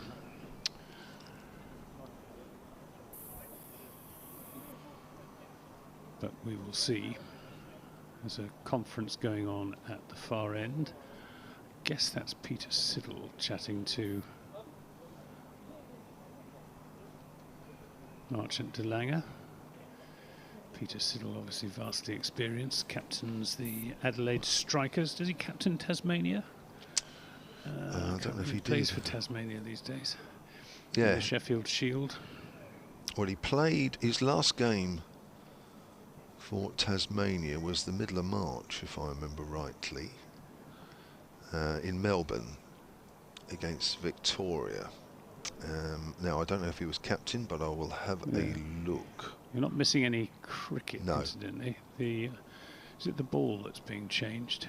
I think they were looking at it. I don't Yeah, know. Neil Bainton's down on the boundary at the far end, just ferreting through a box of balls to try and find one that's in a similar condition to the one that is in use. 72 overs have been bowled with it. Matthew He's found Wade. one. Matthew Matthew Wade. Wade, captains. Captain's Tasmania. Who nearly joined Somerset in 2020. Okay. He was due to, and then I can't remember. COVID arrived. That's what it was. Yeah, nuggety top order batter is Matthew Wade. So this might change things. You know, different ball. You know, just bounces slightly different. Might just do something slightly different. It's, you know, and then you've got the second new ball due in 8 overs. So, Yeah. you know, this you just never know what might happen in the next half an hour, 40 minutes, hour. Yeah, Hampshire bat long though, don't they? But it's very high. I find it very hard to envisage Somerset bowling Hampshire out on this pitch with this bowling attack. De Lange's going to bowl another over. I presume they're saving Peter Siddle for the new ball, which is Kevin was saying was due in 8 overs time. So we're all set. It's De Lange to Gubbins. And he plays and misses. He goes for a rather loose drive without really moving his feet. And fortunately for him, made no contact. Just maybe a little bit of loss of concentration there after the break for the ball change.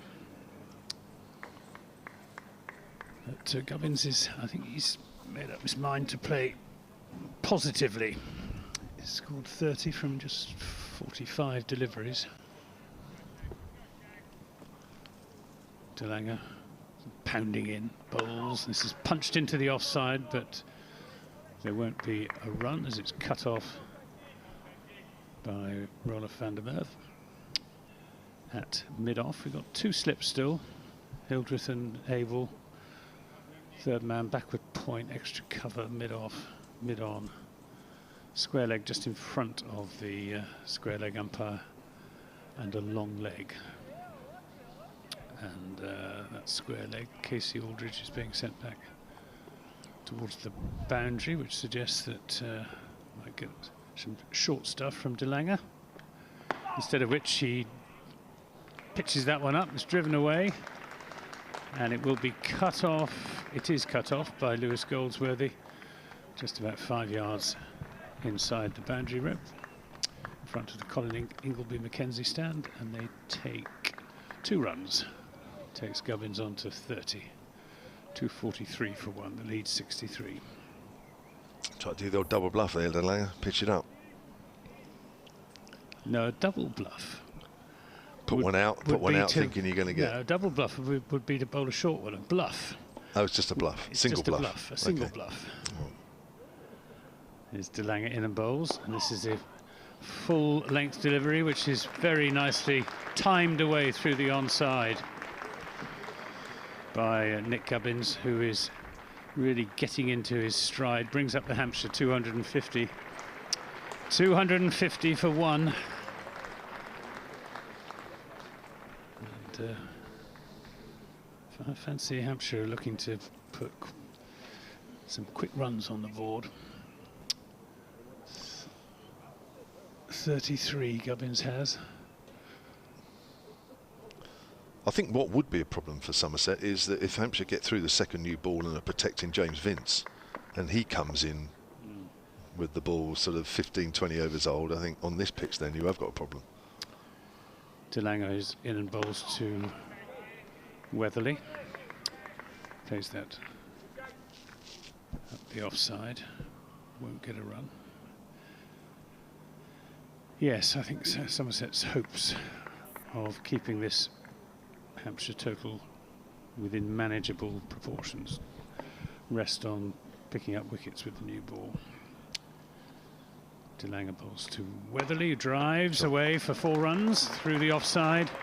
Over pitch from De Lange, nicely dealt with by Weatherly. Didn't try and hit it too hard, transferred his weight, played it with a straight bat and found the gap between extra cover and mid-off for 4 handsome runs. 254 for 1 at the end of that over. And I think if I was a Somerset player, I would already be thinking about, we have got to bat long in the second innings. We've got to take advantage of this flat pitch and just bat and bat and bat. Yeah, I mean, to be fair, I thought they tried to apply themselves yesterday. It's just that the pitch, it nibbled around a bit more yesterday, which made batting a little difficult. And I thought Hampshire pitched the ball in exactly the right areas, which made it doubly difficult. It was, you know, I think a lot of the batsmen, in fact, the ones that probably got themselves out were the ones that got in. The others, I think, battled hard. Roller Van der Merwe bowls, and that's flicked away by Gubbins on the leg side into the gap. Single, 34 he moves on to now, 255 for 1. The lead is 75. It's just getting through the new ball, isn't it? 61 for 5 at lunch doesn't really give you much of a chance, despite Van der Merwe and especially Hildreth batting really well in the afternoon. But I mean, to keep Hampshire below 400, Somerset have got to pick up 9 wickets for 145 runs. Yeah. It just doesn't look the sort of pitch on which that's going to happen. No, not well. It would suggest it's not going to, is it? As Weatherly works out into the gap on the leg side, quick single, moves on to 137, 256 for 1. But you know, if I was the fielding side at the moment, looking up at the scoreboard, yeah, it's not great, and you think, oh gosh, you know, this is not a great way to start the season off. But with the second new ball close, you know, it will give, you know, it will give the fielding side a bit of a lift, because you think, well, you know, anything can happen with this second new ball. Gubbins works that into the gap between bowler and short mid wicket. It can go around the park. Single. Well, yeah. Well, it shouldn't. I mean, you know, I mean, if you've got 2 batsmen who are in, and then obviously, I guess the scoring rate will still be a little bit more than it should. But if you can nibble that 1 or 2 out, 2 new batsmen, second new ball, you know, all of a sudden, you know, things change a little bit, different complexion. If only for a while. Just don't see Pushed it. out to extra We've had cover. 42 runs in half an hour since lunch. Well, you've got 2 batsmen playing well, isn't he? I mean, you know, Weatherly's playing especially well. Nick Gubbins, to be fair, has started pretty quickly, isn't he? 35 off 49. It's just the sort of number 3 innings you want in this situation, as that's turned away on the leg side. You know, when your number 3 comes in at 180 for 1, you don't want him scratching around for an hour and a half, you know, almost undoing the early work. And he's come in and picked up the pace, which is absolutely ideal. Yeah, what Tom Abel wouldn't give to be able to come in at 180 for 1. Well, this is it, you know, and, you know, Gubbins doesn't often come in that situation either, so that's tucked away on the offside for a single again. The gaps are there now with batsmen that are in for a while. Those gaps look pretty big when you've been batting as long as Joe Weatherly has. He's on 138, and Hampshire 258 for 1 at the end of the over. Lead by 78. Van der Merwe now 11 overs, 1 for 37. It looks as though my friend and colleague Steve Tancock has been in receipt of a gift of some cider from one of Somerset's leading sponsors from the north of the county. And it looks to me like their new blood orange cider. No names, no patron. And Ian Shepherd, I've had some as well. Ian Shepherd wants to know what the verdict is. Well, I haven't drunk any of it yet, Ian. So saving it to celebrate a Somerset victory, so it could be around for some time. No, I mustn't join. I must not join. No, you the must ranks not of do the that. No, I'm liking everybody saying, "Well, has it got that long a shelf life?" Whoa, Whoa! Right, we've got a bowling change at the pavilion end. Tom Abel coming back into the attack. I thought he bowled pretty well this morning. Yes. He's what's he bowled? 8 overs for 38. He bowled 5 overs for 18 this morning. Comes back into Weatherly, and they take a quick, well-judged single as Ben Green has to move to his right at short mid-wicket. 259 for 1. Nick Gubbins is on strike on 35. Very much looking the part of top-class number 3 is Nick Gubbins. Yeah, he's had a pretty good pre-season from what I hear. I don't think he scored big runs, but I think everybody's been happy with what he's done when he spent time out in the middle. What's happening elsewhere? As Abel is in and bowls, and Gubbins, without moving his feet, drives that. It's a rather firm-footed drive. Oh, the Gloucester's getting on. Not too bad. They were bowled out by Northants for 223. Northants 86 for 4. Surrey 260 for 6 against Warwickshire. That's a slight fall from grace after that good opening partnership between Ryan Patel and Rory Burns. Abel to Gubbins, who lays back and hammers that away through the offside, but Martin de Lange is waiting for it in front of the groundsman's compound. Glamorgan made 234 against Durham, who have 5 without loss. Essex 385 for 6 in the 132nd over. So they've missed out on, probably missed out on 2 batting points. Essex. Abel bowls miles outside the off stump, and Weatherly has nothing whatever to do with it. Middlesex made 400. Fancy them to get back into Division 1 sooner rather than later against Derbyshire. And Worcestershire 237 for 6 against Leicestershire. Sussex all out 375, and they picked up 2 Notts wickets for 28. Abel is in and bowls and brings that one back into Weatherly, who just helps it on its way, just back at a square into the onside, trots through for a single. Moves on to 139, 261 for 1. Sun is trying to break through. Players just starting to cast shadows out there. Floodlights are still on. Tom Abel getting through these overs prior to the new ball. He's there and bowls to Gubbins. Gets one that comes back into him and plays it very comfortably. There's no pace really in this pitch at all. Just a little bit of variable bounce. But batting has looked pretty easy all day so far today, and Hampshire taking full advantage of that. 261 for 1. Yeah, they play very sensibly, and just need to keep playing the same way, really. Do nothing different, but that's sometimes easier said than done, because situations change as you go through the days, and it makes you sometimes change your plans. But at the moment, so far so good from a Hampshire point of view. Van der Merwe continues from our commentary end, the hotel end, and Weatherly happy just to play that one quietly back to the bowler.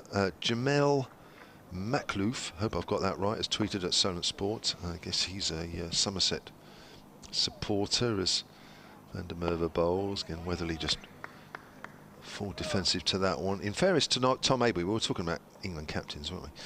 Potential England captains. He has the England captain's characteristic of making absolutely the wrong decision at the toss. This goes back to yesterday, of course, when Somerset won the toss and batted. He said, I couldn't believe that they won the toss and batted. Well, that's driven up to mid-off for a single, deep mid-off. But you made a very good argument yesterday, Anthony, and those that perhaps didn't listen yesterday.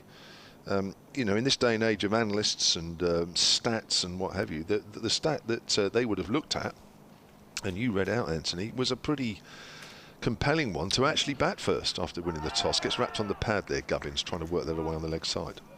Yeah, the side batting first here at the Ageas Bowl has won the game on 34% of occasions, as opposed to 19% batting first and losing. So it's quite a big margin. It's the widest margin of any ground in the country.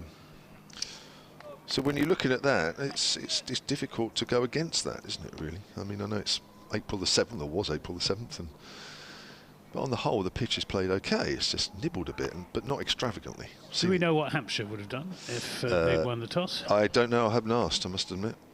I suspect Hampshire might have batted as well, although they've got a more potent seam attack than Somerset, I suppose. No, they would have done, apparently, according to Dave Allen. Yeah. So there you are. I mean, it looked a good pitch yesterday morning. Hampshire bowled very well. James Hildreth wasn't over impressed with some of the Somerset batting yesterday morning, although most of them were got out rather than getting themselves out.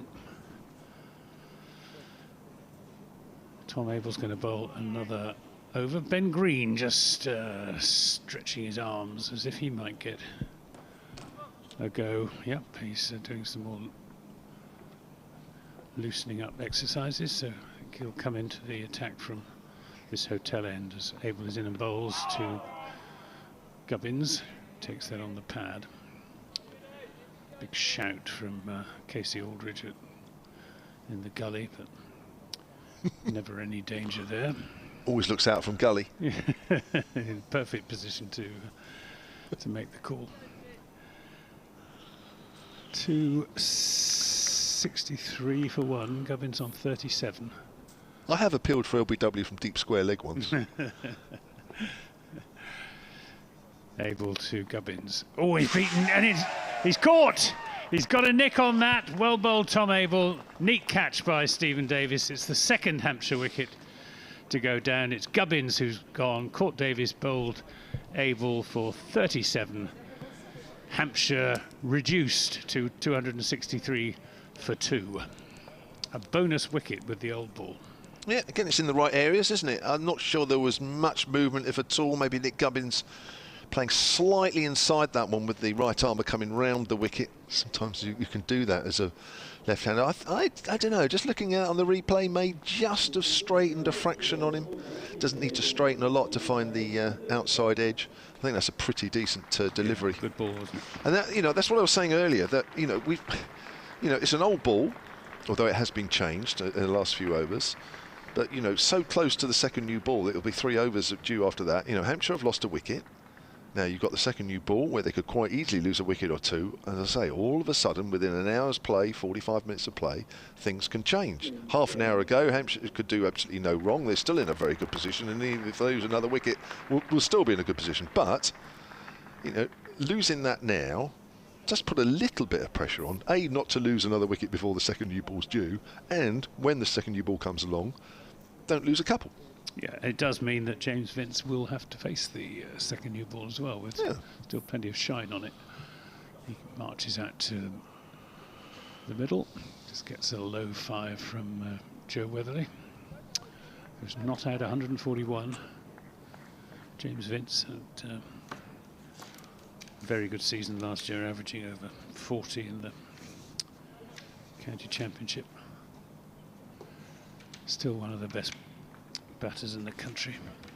Just a pity from everyone's point of view that he can't quite seem to reproduce that form when he's been given the chance with England. Which I know what I wanted to ask you, Kevin, at the end of this over is about Tom Prest, of whom great things have been said after he played in the Under-19s World Cup. I saw him a couple of times last season, and he looked very promising then. Abell bowls to Vince, who lays back and hammers that away through the covers for 4 runs. Thank you very much. Short and wide. Poor delivery from Tom Abell. That ball had hit me, written all over it. I'm just wondering, though, if Abell deliberately bowled that in a way that, well, I know James Vince likes to go after it, outside off stump, and I'm wondering if he just gambled there a little bit and thought, will he go for it? And if he does, well, might I get a chance of catching an edge? But I think that that question was firmly answered. Dismissive shot from a tall James Vince.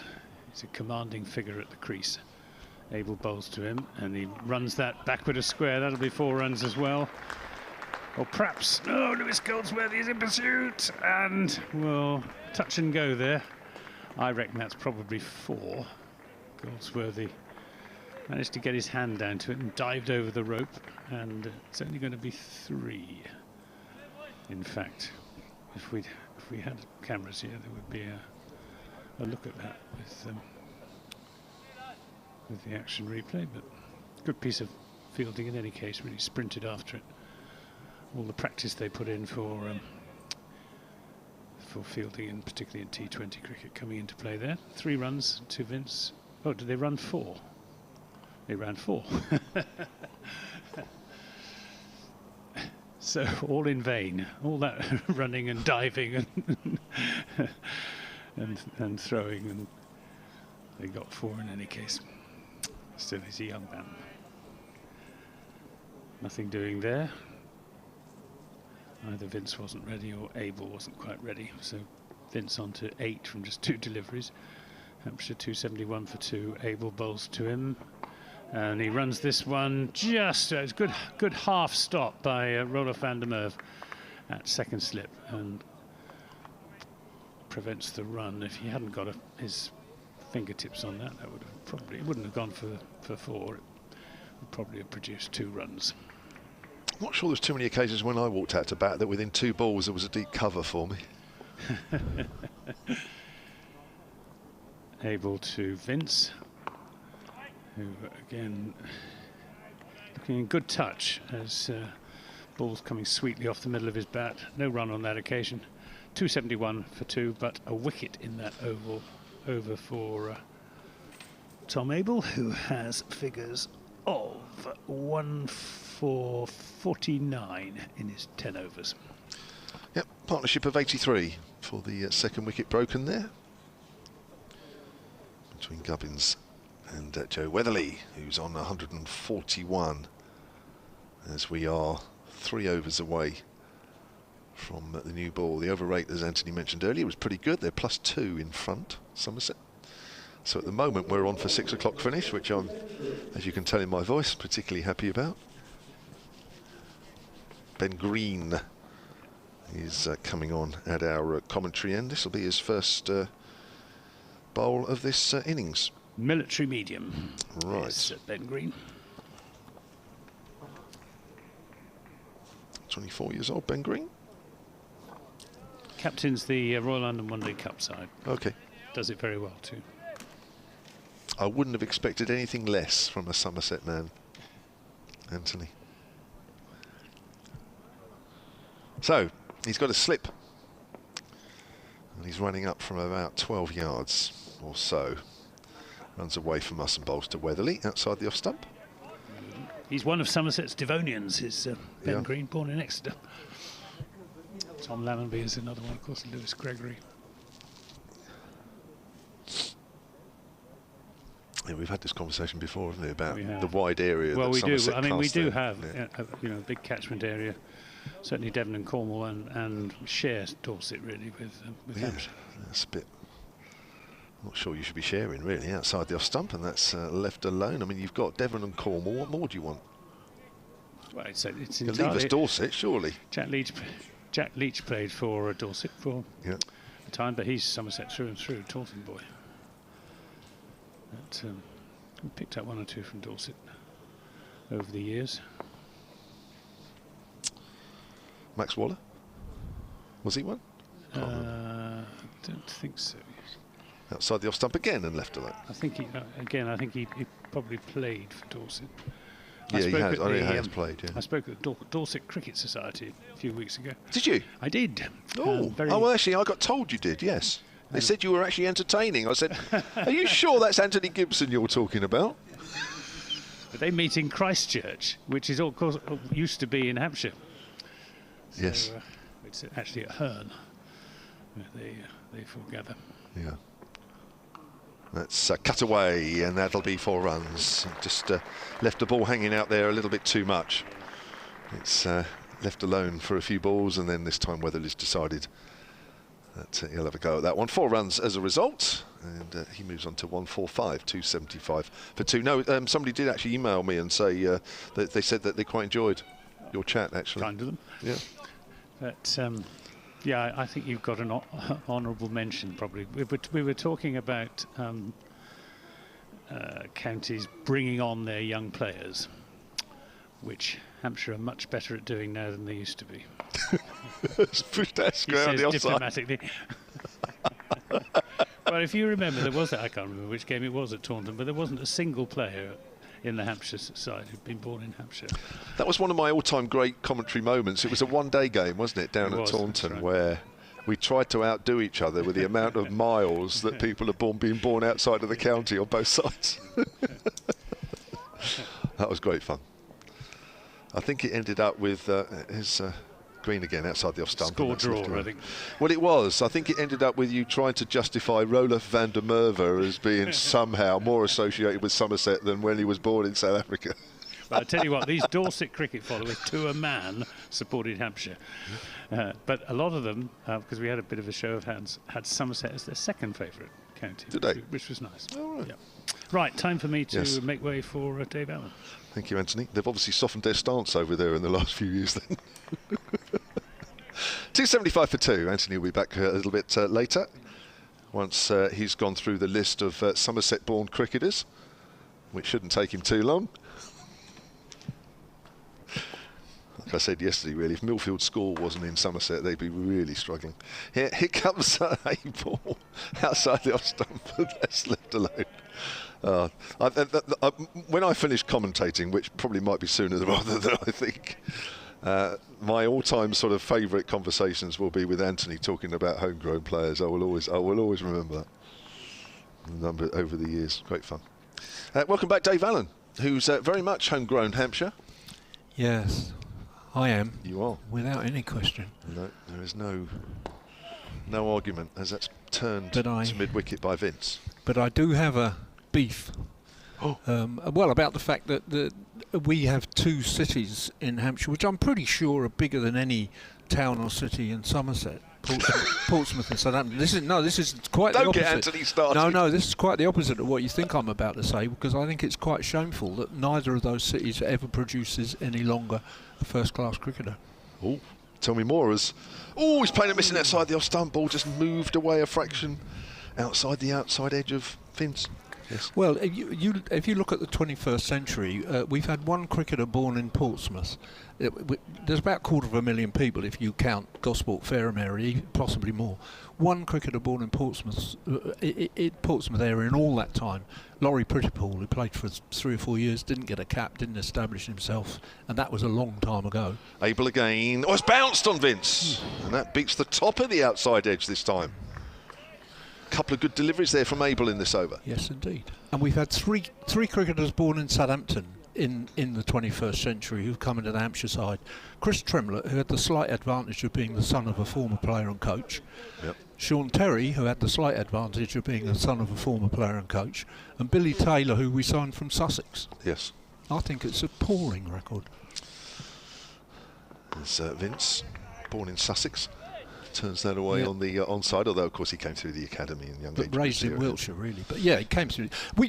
I think there's no question that Hampshire have done a very good job of bringing people through their academy. Yeah. But they're almost always born outside the county. Yeah. Weatherly is the only Hampshire-born player even near the well, unless Toby Albert gets picked this year, but I think that's not. Yeah, sure. Yeah. Well, Sussex didn't want him. Yep. It was only through Raj Maru that he came through here, as that's turned away down to fine leg by Vince. End of the over. 1 over when the next over is after that is when the second new ball is due. But after watching that over, why would you change the balls? Yeah. 276 for 2. Just to go back to Anthony Gibson's comment about Tom Prest. He's not far away. He wasn't going to be in the starting 11, but he's not far away. There we go. Yes. But the thing is, Dave, and I know we've talked about this a bit in the past, that there is no club in Southampton anymore that's bringing through cricketers. So you aren't going to get any Southampton-born players for a little while. But that's part of the issue in a way. If you look at when the Southern League started, almost all the clubs in the top division, including your former club, were from Portsmouth, Southampton, or the areas immediately around it, like Gosport, Fareham, and now none of them are. You know, but I think that a county cricket club should have some obligation to try and maintain, and it's a part of the whole equal opportunities thing, isn't it? Yeah. Well, it is being addressed. Green bowls and Vince drives to the man at deep cover, away to our left, 277 for 2. Hampshire lead by 97. That is being addressed, of course, and there are, and I'm sure there are all around the country in the wake of obviously events that have happened recently. But I don't. When I use the established. term equal opportunities, I'm not necessarily talking about race, religion, whatever. Sure. I might be talking about class. Sure. Where's all the white working class kids?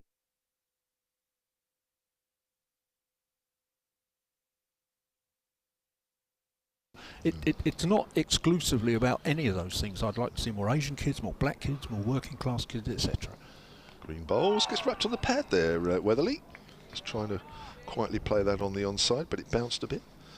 Well, you're right, and there's another argument that was raised during the winter. I saw some comments from Matt Pryor, the former Sussex and England wicketkeeper. I don't know if you saw that, in response to, I think, a conversation that was brought up before that with, how do youngsters afford cricket equipment? Absolutely. You know, parents, that they're playing, and how could a lot of the working class and what have you afford that? That was a big issue, wasn't it? Yeah, sure. And player pathways, as that's pushed out on the offside. So even if somebody does, comes from an impoverished background, how do they afford, That's right. all these underage cricket pathway steps that you go through and what have you? And Matt Pryor was saying that, I think he was quoting, was it a couple of grand or something that he would be at the very least? And but we've got to find that's another a issue solution to it, haven't we? We've got to find, otherwise it becomes a minority sport. Green again. Weatherly turns that to mid-wicket. I keep making the point that there are two men in the England football squad at the moment who effectively grew up in Portsmouth. Ward Prowse, who plays for Southampton, and Mason Mount from Chelsea, both grew up in Portsmouth. How is it that Portsmouth, a city like Portsmouth, can produce two international footballers, but not a single, established county cricketer for decades? Yeah. Well, I know that Hampshire will be making steps in that area over the next few years, but that's probably a story for another day. Welcome to 5 Extra Sports listeners. You're live here at the Ageas Bowl with myself, Kevin James, and Hampshire's honorary archivist, Dave Allen. The match situation here is that Hampshire are building a decent lead here, 277 for 2, and they lead Somerset on the first innings by 97. Somerset bowled out yesterday for 180. The medium pacer Ben Green bowls, and Joe Weatherly cracks that away square on the offside for 4 more runs. And that is the end of the 80th over. So the second new ball is due. I'm sure it will be taken because Somerset have taken just 2 wickets all day. Hampshire resuming this morning on 109 without loss, with Ian Holland on 41 and Joe Weatherly on 65. Joe Weatherly is still there on 149. This is his top score in first-class cricket. Only his second 100. His previous 100, his one and only prior to today, came in June 2018 in the second innings against Lancashire at Old Trafford when he got 126 not out. So well done to Joe Weatherly. In with him is James Vince, batting at number 4, and when he came to the crease, immediately hit 2 boundaries off his first 2 balls, and we've seen that many times, and had a deep cover after 2 balls, which was quite amazing. Here's Tom Abel, who's continuing. That's outside the off stump and left alone, very wide to James Vince. The 2 wickets that have fallen after about an hour and 25 minutes this morning, Ian Holland went on 81, just turned the spinner Roelof van der Merwe onto the leg side and was well caught by Ben Green at leg slip. They put on 180 for the first wicket. Hampshire went into lunch at 209 for 1, having added 100 this morning for the loss of just that 1 wicket. Nick Gubbins came in at number 3 and looked bright and breezy. Actually picked up the pace well and kept things going, just as you'd want in this match situation. But went on 37, tickled a decent delivery from Tom Abel through to keeper Steve Davis. He went for 37. The score then was 263 for 2. The other interesting fact, as I was just reading that out, I was just thinking to myself, The second new ball is due, so I guess it hasn't been taken because Tom Abel is still bowling. He's into his 12th over. As Abel bowls and Vince works that away square on the leg side. They'll get one. They may look for two here. They do, and it's a comfortable second. Vince moves on to 12, 283 for two. But Peter Siddle has only bowled 5 overs today. The whole of today. He bowled 5 overs opening up from the pavilion, and we haven't seen him since. So I'm just wondering, is there maybe a problem there? He was outfielding earlier. I can't quite see him at the moment. When he takes his cap off, he has this amazing mop of blonde hair, which those of you that know Peter Siddle know that that's not natural. Vince drives, and it's gone straight to extra cover. Well fielded there. I think loose Goldsworthy. But anyway, those are all sort of factors that have been happening or may not happen. But I'm just wondering why maybe Peter Siddle is not bowling right now. Although Tom Abel's over previously, Dave, was a pretty good one. Yeah. Wasn't it? Might just be that, but it isn't that obvious why. No. So Abel from the pavilion and then 283 for 2 Hampshire. He's bowling to Vince, cuts it away, and there is a man at deep point who picks it up. Vince is going to take the throw on, does so comfortably, and 2 more takes the total on to 285 for 2. Vince is on 14, and it's 105. Peter Siddle is at mid-off. Is he doing some exercises? Yeah, he's just limbering up a Might little. be, yeah. So this wicket that nibbled around a little bit yesterday, which saw Somerset go into lunch at 61 for 5, has quietened down a bit, although it's never been anything other than just a normal early season pitch, really, as that's worked up to mid-on. And there was only a little bit of nibble, and it wasn't every ball, Dave, was it really? It's just that Hampshire bowled well, and then after lunch, Hildreth and Van der Merwe batted well. Yeah. 87 and 28. Respectively, put on 73 for the 6th wicket, but then they fell away again. And really, Hampshire from there have taken command. And Somerset confessed that they didn't bat that well in the morning in particular. That's right. Oh. That's pushed to mid-on. Good length ball there from Abel. End of the over, 285 for 2. Hampshire lead by 105. I was talking before lunch about how I wasn't so disappointed, and it's worth remembering that I did go up to Liverpool for the last 2 days. Drove at 5 o'clock in the morning, so I was desperately hoping that I was going to see Hampshire win the championship. Reasons why I wasn't that disappointed that had a lot to do with the fact that I wasn't always convinced all season that we were clearly going to be champions. There were a couple of reasons for that. We started off tremendously well, but we hammered Leicestershire and Middlesex, who were second division sides. We then got absolutely stuffed ourselves by Surrey and Somerset, which gave me some doubts. As much as anything, and this is why I'm bringing it up now because it's relevant today, as much as anything, through the first division games, we only played 4 games, if you remember, because you started by halving the points against Somerset and they got more against us than we got against them. Through those 4 first division games, we took 1 batting point. And I just never quite felt that we were certain or even probable champions. And the reason I'm making it today is we've already got 2 batting points in the first innings of this season, which is twice what we got in the whole of the first division last year. Interesting. And it's why I'm more optimistic this year. Yeah, I really am. And I shall be thrilled to bits if I see us win the championship. Being no doubt about you that. would, Dave. It's a 50-year wait, isn't it? Casey Aldridge into the attack then, with his right arm medium quick bowling. That's full. Weatherly digs that one out square on the offside, and there's no run. I don't think the second new ball's been taken yet. I haven't seen any noticeable signs. Maybe he's just going to have a few looseners. We'll have to wait and see. Aldridge at this commentary end, our hotel end. As he runs away from us, he's got 2 slips. It's a length ball, which is turned away by Weatherly, and that's his 150. Applause from this small crowd. 254 balls with 19 fours. Weatherly just holds his bat up around the ground, acknowledging the applause. Just about everybody's standing up, well, certainly in front of us, around the pavilion and around the Hampshire dressing room, and just to our right in the Shane Warne stand. Maybe some in the more exposed areas, left and right, are still sitting, but still applauding. Well done, Joe Weatherly. Yeah. Worked very hard on his red ball game this winter, and it's paying dividends. Very disappointed season last year, averaged only 18. Oh my word, that's come back at Vince. There's a big shout for an LBW. Did it hit bat first onto the pad or onto the boot? Now, that absolutely hoot back. Where did that come from? It did. I've seen no sign that he's taken the new ball, has he? I don't think so. Just if it keeps doing that, they won't take it. They won't want it. Oh word, that was a serious ball with an old ball. They talk about reverse swing. Oof, where did that come from? We haven't seen a ball bowled like that in the game. Aldridge again bowls. Vince drives, found the gap just wide of mid-off, and I think that chase should be given up. Ball goes over the rope now. That's a classic. James Vince drives, moves on to 18, and it's 290 for 2, and the Hampshire lead now is 110. You keep reading out tweets about various things. I've got a tip for the Grand National tomorrow, and I think it'll make you laugh. It's from a pal of mine.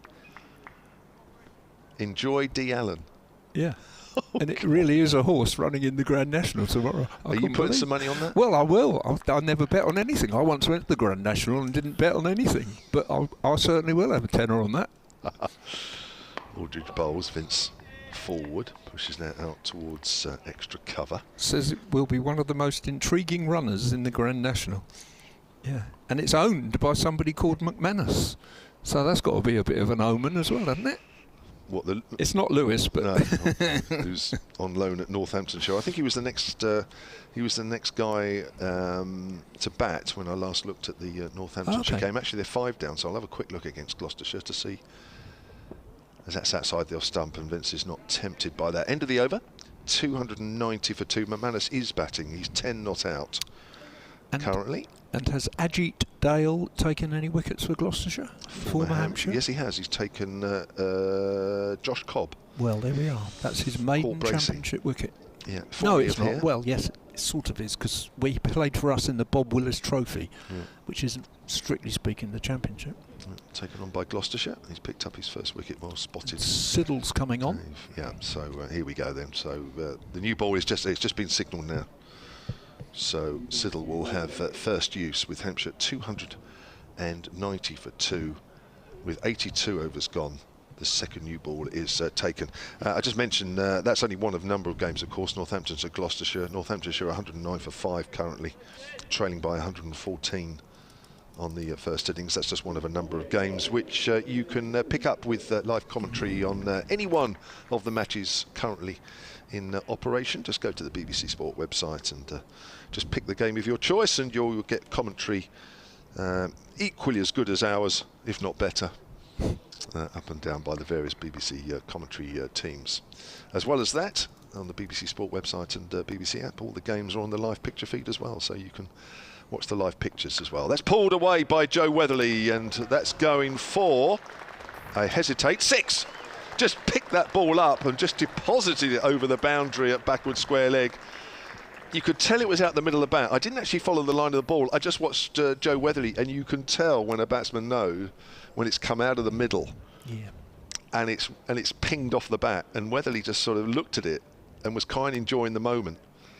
And that's actually gone over the bow, so that will give you an example of just how well that was hit. We're not quite central here, but we're only a little bit to the left.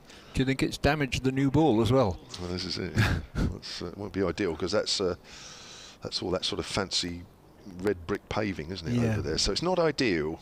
There'll be a lot of people look at the ball, in fact already, as the ball gets tossed back. Oh, the umpire's going to have a look now. Nigel Long. What would he know about a new ball, Nigel Long? He was an off-spinner with Kent. What would he know about one? I suppose the thing is, if there is any damage on it, it actually doesn't hurt if you change a new ball after one ball, really, does it? Just give them another new ball. I don't know. One ball with a new ball. It doesn't go through the hoop, umpire. I thought Somerset actually bowled quite well the last 5 or 6 overs with the old ball. And the first time with the new ball, it's gone for 6 out of the ground. Well, not quite out of the ground, but out of the playing area. Here comes Siddle, and that's a length ball.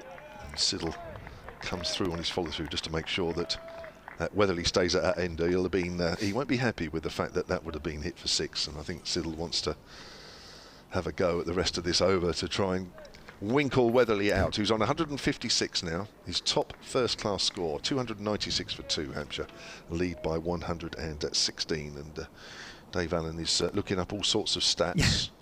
Well, I'm just intrigued. I mean, there's only one man last season at the Ageas Bowl for Hampshire who got a bigger score than this, and that was Colin de Granholm. Oh, I enjoyed watching him bat. There's Weatherly drives. It's half stopped at extra cover. Just a single though, as it's palmed towards mid-off. So I was just intrigued by, how far back one has to go to find. Of course, in 2020 we didn't play any home games here. We played them at Arundel. Sam North East got 169 in that innings win over Essex in 2019 that we were talking about earlier. But this is one of the bigger innings at the Ageas Bowl by a Hampshire batsman for some time. It's Vince to face. Vince gets one. It just comes back here to him a fraction, but he's forward. Pushes that up towards mid-on. James Vince, who didn't play, wasn't involved in the middle and evening sessions yesterday. He was here for the first session, but attended the funeral of his father-in-law. And fortunately, of course, with Hampshire batting yesterday and being no wickets down overnight, it's like Vince is just coming in his normal position at number 4, and you wouldn't know he'd been away. Oh, it's good bowling. It's well left, but it's just come back a fraction at Vince. I'm sure it is his normal position, but it's actually one up from last year, isn't it? Because of slotting in Ben Brown and Alsop having gone. So Gubbins has come up one place of Alsop. Alsop is on a season-long loan, but we don't know more than that. But so Gubbins has come up to 3, and Vince to 4. Yes. To slot Brown in at probably at 5. No, it'd be Dawson at 5. You think it'd be Dawson? Yeah, okay. Brown will be at 6, I think. Ben Brown, who moved from Sussex in the winter, which means that McManus is on loan. That's a lovely drive. It wasn't quite a half volley either. It's gone through extra cover, and that's going to be 4. That's what Vince does, and when he's at his best, finds gaps and finds a drive where a lot of other batsmen can't. 300 runs up for Hampshire, and that's come up in the 83rd over of their first innings. The sun is trying to poke through these clouds. There is some thick cloud, but some cloud that's a little higher, and it's not far off coming out, but it's a lot warmer than it was yesterday, and certainly a lot less windy. It was very annoying at times, it has to be said. A lot of I think I saw Gareth Berg, former Hampshire player, of course, and Middlesex, who's now at Northamptonshire. I think he tweeted yesterday that he thought the fielding conditions that he was involved with yesterday were some of the worst in his career. Of course, there was rain up there as well, wasn't there? So it must have been really horrendous, really awful. It's quite pleasant now. Yeah, it is nice. Yeah, we'd settle if it's like this for the rest of the summer, wouldn't we? Yeah. It's not too warm. It's not cold, and it's not piercing sun. Here's Casey Aldridge then, right arm over. It's full, and it's driven by Weatherly. Not quite exactly where he was aiming for. It went out towards extra cover. I think he was trying to play that a little straighter. There may just have been a bit of a shape on the ball actually, as it in its last half a yard or so as it reached the batter. 157 now to Weatherly. That's come off 257 deliveries. 301 for 2 now Hampshire. I've remembered one other bigger innings here by a Hampshire batsman in 2019. That was Nyron Donald, who is on it, making his way back after 2 desperate injured years. Good luck to him. Yeah, I had a chat with him pre-season actually. Length ball which Vince turns away square on the leg side. Another gap there. 303 for 2. Now the lead is 123. Yes, that was against Warwickshire here, wasn't it? That's right. 140 odd, I think. No, 170 odd. 170 yeah, odd. So he and de Granholm slightly bigger innings than Weatherly at the moment in the last 4 seasons, but Weatherly's pushing on there. Aldridge looking for his first wicket of the innings. Comes in his 16th over. It's full again, and Weatherly gets that off the bottom of the bat as it goes out towards extra cover. We were saying earlier that it was felt that perhaps on the whole, Siddle aside, Somerset bowled slightly too short on this pitch yesterday, which allowed Hampshire a foothold in their first innings. They started this morning 109 without loss. They have certainly pitched the ball up a little further today, but I think they've been a little bit unlucky at times, but the momentum that Hampshire built up from yesterday has seen them through. That's turned away by Weatherly through the gap through mid-wicket. Chases on here as well. I think that will be picked up just inside the rope. It's going to be a good contest. It is.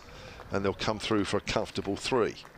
And Weatherly moves on to 161. Uncharted territory here for Joe Weatherly.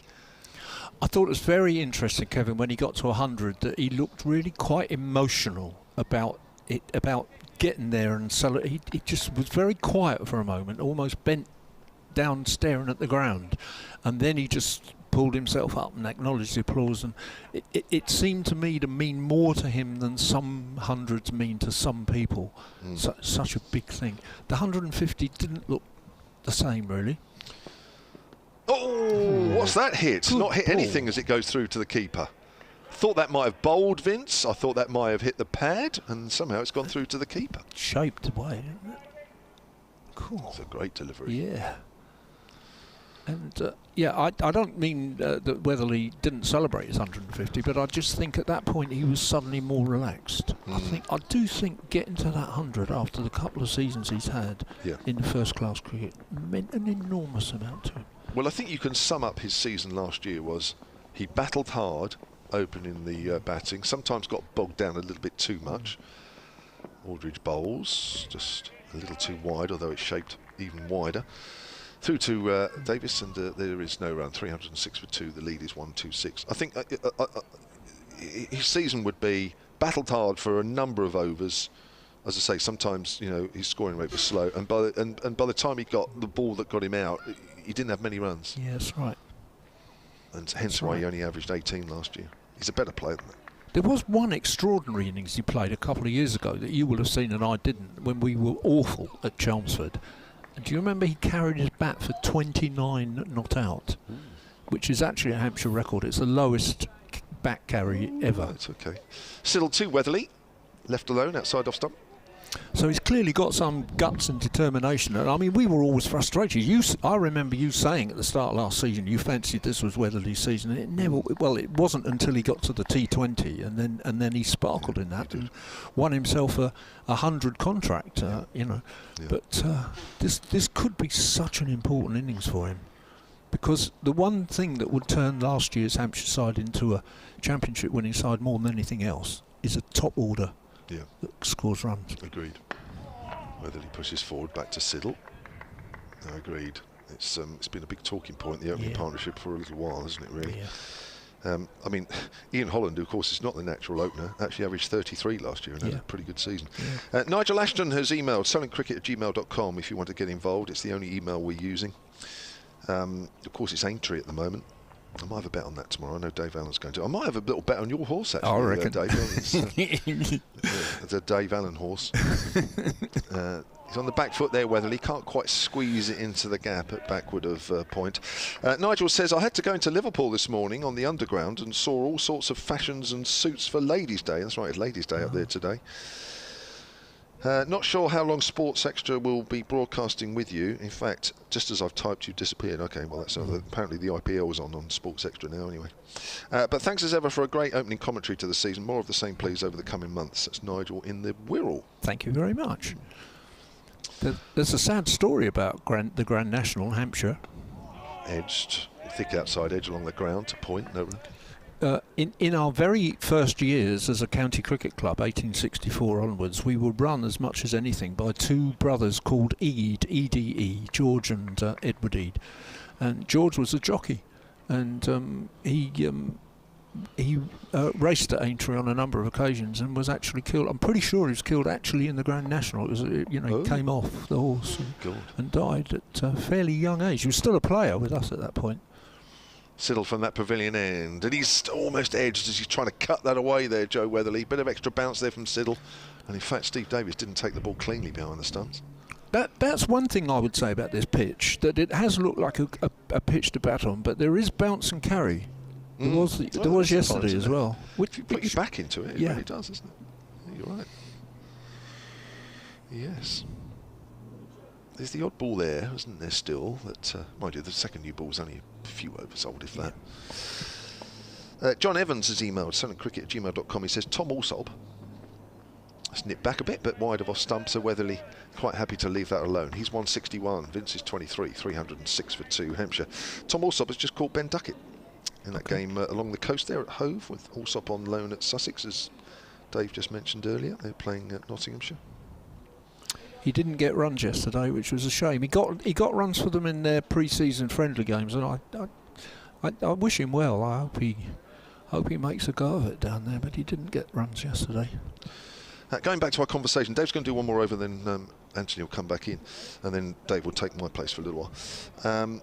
we're talking about the lack of cricket in the Southampton and Portsmouth areas, sort of grassroots cricket really, or any meaningful local league cricket.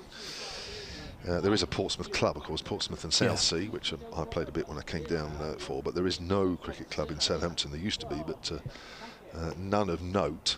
306 for 2. It's going to be a new over from Deanery and Trojans, who were major clubs. That's right, yeah. Trojans moved over up to Eastleigh, outside Southampton. Vince turns that away down to fine leg. He's running the first one quickly, but Siddle's in quickly. So that's just a single. And Vince moves on to 24 now, 307 for 2. Tom Eap tweets at Solar Sport. The lack of representation from Portsmouth and Southampton is shocking.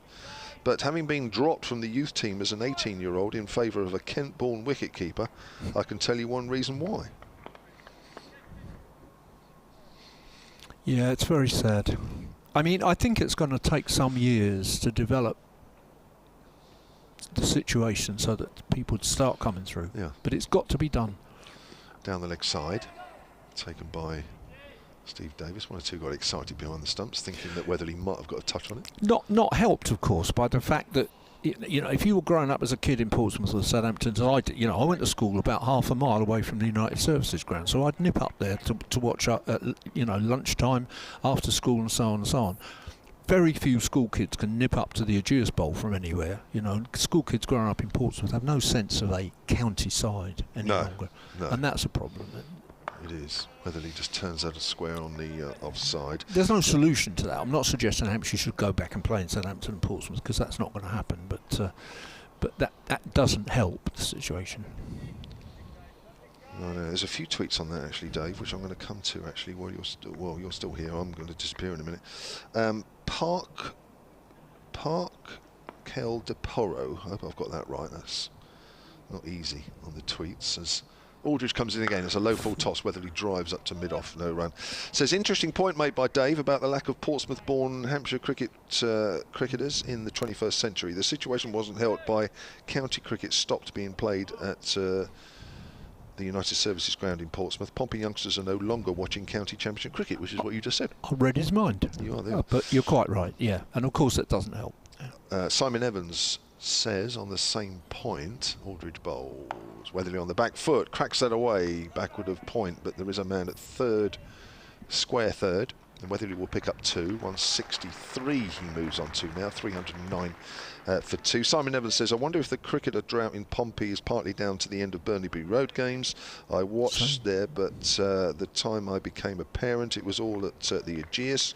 Richard Shelley says he only have to walk around the sports centre, Riverside Park and Mayfield Park, these are in Southampton, on a Saturday to understand why cricketers aren't being developed in Southampton. No cricket matches taking place in years. In gone by, there would have been 8 to 10 matches as Weatherly drives, and it's a no ball. Hasn't been too many in the game. I think only 2 off the top of my head. I have great fondness for Southampton Sports Centre because it's the only cricket ground in the entire world that I ever scored a century. Yeah.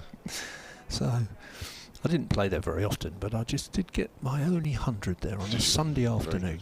Very good, Dave. Mike Martin getting in on the point about Millfield, which I made. Whether he's going to take a quick single to mid-on. And that's good running. Vince running his batting, as you should do. 310 for 2. That's the end of the over. I'll quickly go through this one. Mike Martin says, I hate to agree with Kev. That's nice. Over Dave, but he's right in a way. If there was an equivalent of Millfield in Hampshire, we might bring on more players. I guess Winchester School should produce more. Right to be angry about the lack of homegrown players, though. There we go. It's a good debate, that. Actually, you can probably keep that going with Dave if you want to. Dave A60s is his tweet, all right, and Gibb. 309 for 2, Hampshire. They lead by 129. Anthony Gibson will come in alongside Dave Allen after I've just added to what I was saying earlier. Peter Siddle has bowled 16 overs now in this innings. Is yet to take a wicket. He's gone for 34.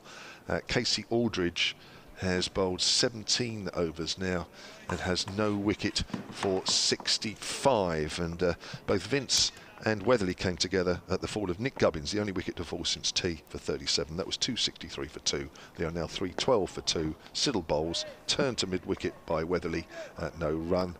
And Anthony Gibson, once he's untangled himself with the wires, will take up commentary with Dave Allen.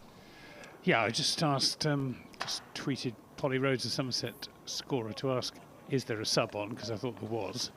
and he's just gone off. I think he was on for Tom Lammonby, and I'm not sure who it was. Somerset haven't really got much in the way of reserves, as this is just defended into the offside by Joe Weatherly, who just keeps marching on. 164 he's got, 312 for 2. James Vince not out on 24. And Hampshire piling on the runs. The target is to get to 400 inside 110 overs, and they've got plenty of time to do it. Another 30 overs after this one, as Weatherly cuts this, and it's going to be fielded by Lammonby down at third man. Sends in the return, and that's the 50 partnership between Weatherly and Vince. Come off just 62 deliveries in 42 minutes, and they've shared the runs equally, 24 to Weatherly and 24 to Vince, and the other two being a no ball, the only no ball of the innings so far. In fact, there have been very few extras altogether, just 6. Two no balls, in fact. I don't know who bowled the other one, probably Marchant de Lange, and 2 leg byes. Siddle bowls, Vince lets it go through outside the off stump. Again, the sun just trying to break through here. Now tell me, Dave Allen, what's the situation with the Hampshire Cricket Museum? It's peripatetic.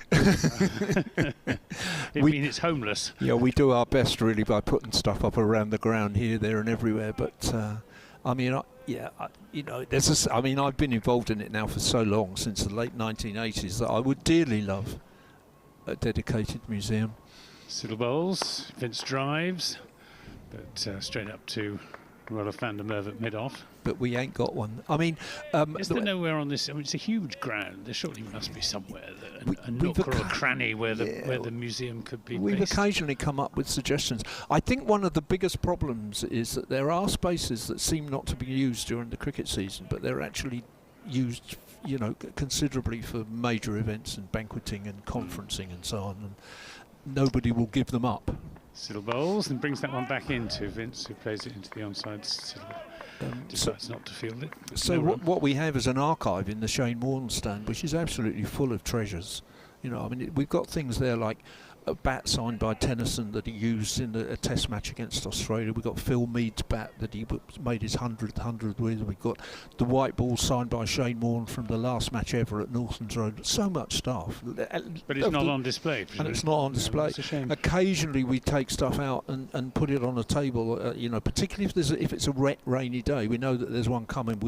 So we've just bought this winter a huge collection of Derek Shackleton memorabilia. We've got England jumpers, MCC blazers. We've got half a dozen cricket balls with, when he took significant wickets and so on and so on. But at the minute, that's all packed away, and we don't really. But there is quite a lot on display. But it is, you have to walk around and you come across it by chance sometimes. It's a shame. It's important that counties cherish their heritage. Well, I think that's the expression. I think it is, yeah.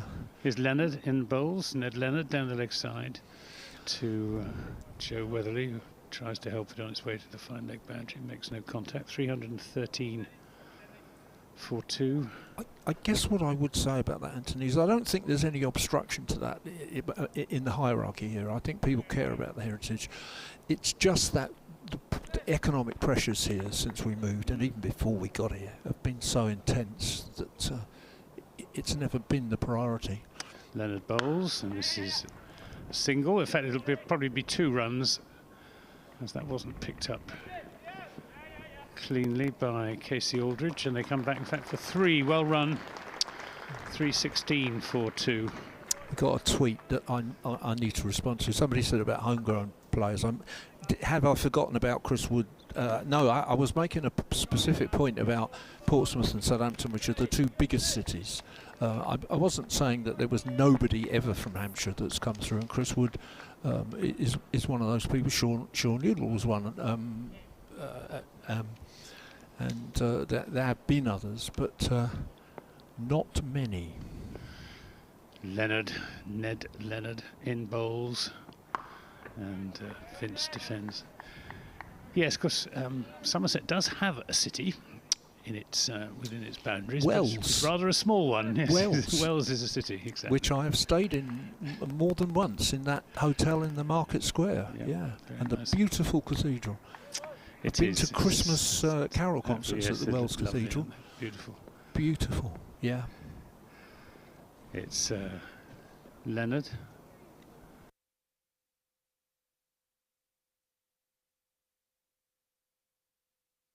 Marchant de Lange won't get there. It's 4 more runs, short and wide from Ned Leonard. And James Vince needs no second invitation to dispatch a ball like that. 320 for 2.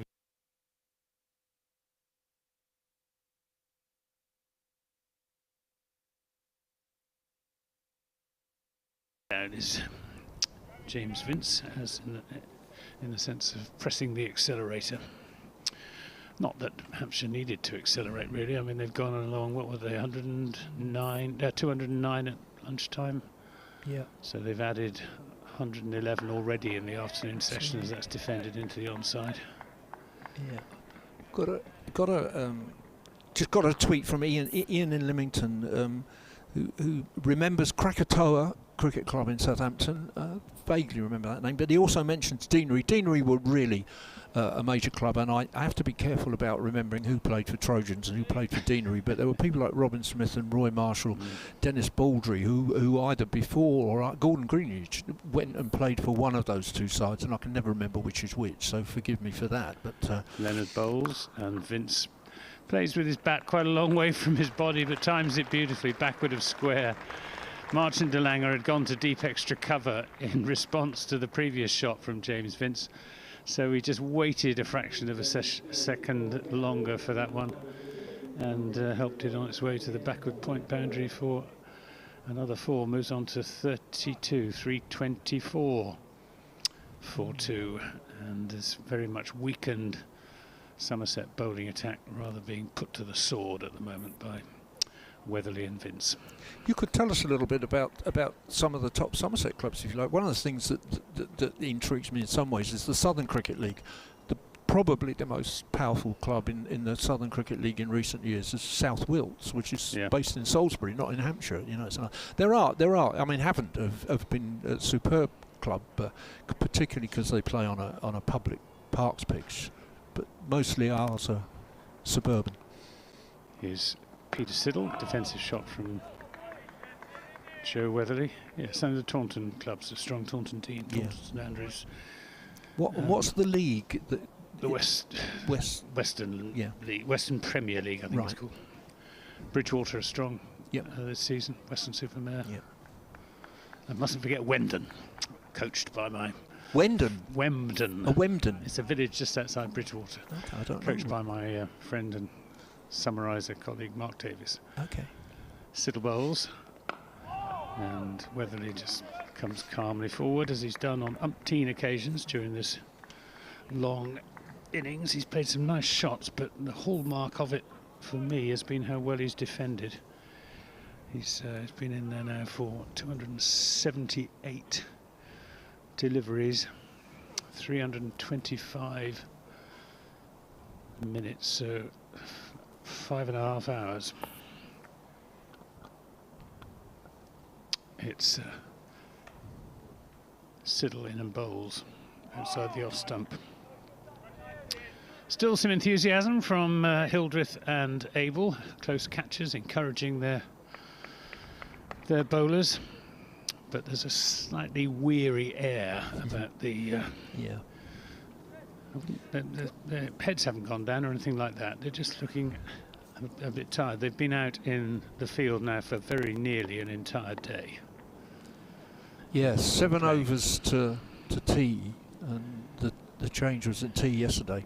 This is he's bowled! He's bowled, and Weatherly finally departs. He left that one from Peter Siddle that jagged back into him from outside the off stump, just clipped the top of the off stump, and that is the end of Joe Weatherly, bowled by Peter Siddle for 168 magnificent innings, and it It leaves Hampshire on 324 for 3, and listen to the applause as Joe Weatherly makes his way back into the pavilion.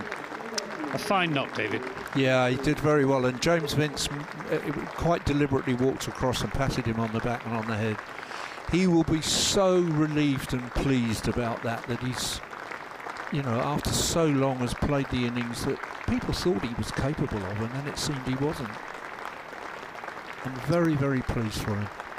Yeah, terrific innings. 168 from 281 deliveries, 326 minutes, 19 fours and a 6, and it's his highest score in first-class cricket.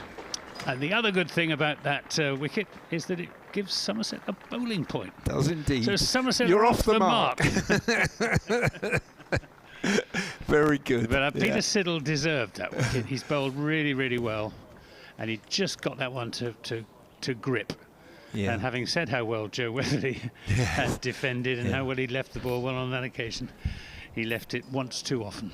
Well, Siddle, of course, is right hand, but other than that, it was a very similar dismissal to Stephen Davies just before lunch yesterday, who you know, left one from Barker that nipped back and took that off stump. But, maybe a little weariness in the stroke.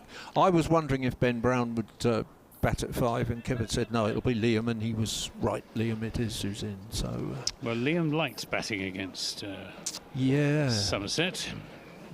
I mean, we people of course will remember the Kyle Abbott event, but that particular game, which was so awful for Somerset, it was centuries by Vincent Dawson as much as anything. Because Somerset were amongst the wickets in both of the Hampshire innings and were frustrated by Dawson and Vince. So here comes Peter Siddle. 2 slips go down. New batsman is Dawson, who pushes forward out into the offside. Liam Dawson in 13 games against Somerset has scored 839 runs at 36.47. Which is more than he's scored against any other opponent. He's also taken 22 wickets, which I think equals his highest against any other opponent. So he likes playing Somerset. Yes. Somerset will want to remove him sooner rather than later. Siddle bowls. Dawson comes forward decisively and pushes it out into the offside. And a wicket for Peter Siddle, and a ripple of applause goes around the ground. Actually, of course, you could have had Dawson, couldn't you? Because he's a country boy from Wiltshire. Born in Swindon. Just every now and then we pick up somebody from Wiltshire. I mean, James Vince really comes from Wiltshire in terms of growing up. And of course, decades ago, David Turner, the little left-hander, was... I remember Wiltshire. David Turner. Yeah. So, where are we? 324 for 3. I just think I know you were talking earlier with Kevin about. I just think Hampshire are going to bat at the minute. Well, there might come a point. I don't know. I mean, they need to give themselves time to bowl Somerset out. I'd be surprised if they would declare before lunch tomorrow. There's Leonard coming in and bowls, and this is turned away down to long leg, where Peter Siddle, under that blonde thatch, will do the fielding. Single 325 for 3. I mean, if you remember the last day last year, when Somerset needed to take six wickets, and it was really driving you crackers, I can remember. Yes. And Felix Organ batted all afternoon for about 7. Yes. And Keith Barker, that's right. Similarly, it was, it became more and more difficult to winkle batsmen out. And it is not untypical. No. Here's Leonard in the bowls outside the off stump. And Dawson lets that go through to Stephen Davis. There were 3 final days like that here last year. 2 where we failed to bowl sides out, which was Gloucestershire and then Surrey. Hashim Amla batted. That's right. Driving Kevin crackers. He batted all day for less than 40, didn't he? And I was quite enjoying it. I thought it was resolute county cricket, personally. But it's an acquired taste. Leonard's in and bowls too far outside the off stump. And it is typical that actually this pitch doesn't do more by day 4, and it does often just slow down. And if the ball gets a bit softer and so on, so that you're right about it. And I'm pretty sure that Hampshire won't bowl Somerset out as easily in the second innings as they did Well, I would yesterday. hope not. No, I would think hope it's not. unlikely. But Somerset will be a bit down in the dumps They after will. being bowled out for 180 and then conceding 400 plus. Leonard's in and bowls an attempted Yorker, but too much leg side and not quite full enough either. And it's played comfortably to mid-on. I suppose way back in the days when you and I first watched county cricket, there would be circumstances like this where it wouldn't matter terribly much, because both sides probably thought they were going to finish about 12th in the championship table. But now, with A, the ambition to win it, and B, the ambition not to get relegated, those draw points. Here's Leonard in and bowls, and that bounces on Dawson, who manages to keep it down into the slips fielded by Tom Abel. That's a little bit of venom in that delivery from Ned Leonard, who hasn't impressed me quite as much as Casey Aldridge. I think of the two youngsters, Aldridge has been the quicker and the more threatening. Neither of them have as...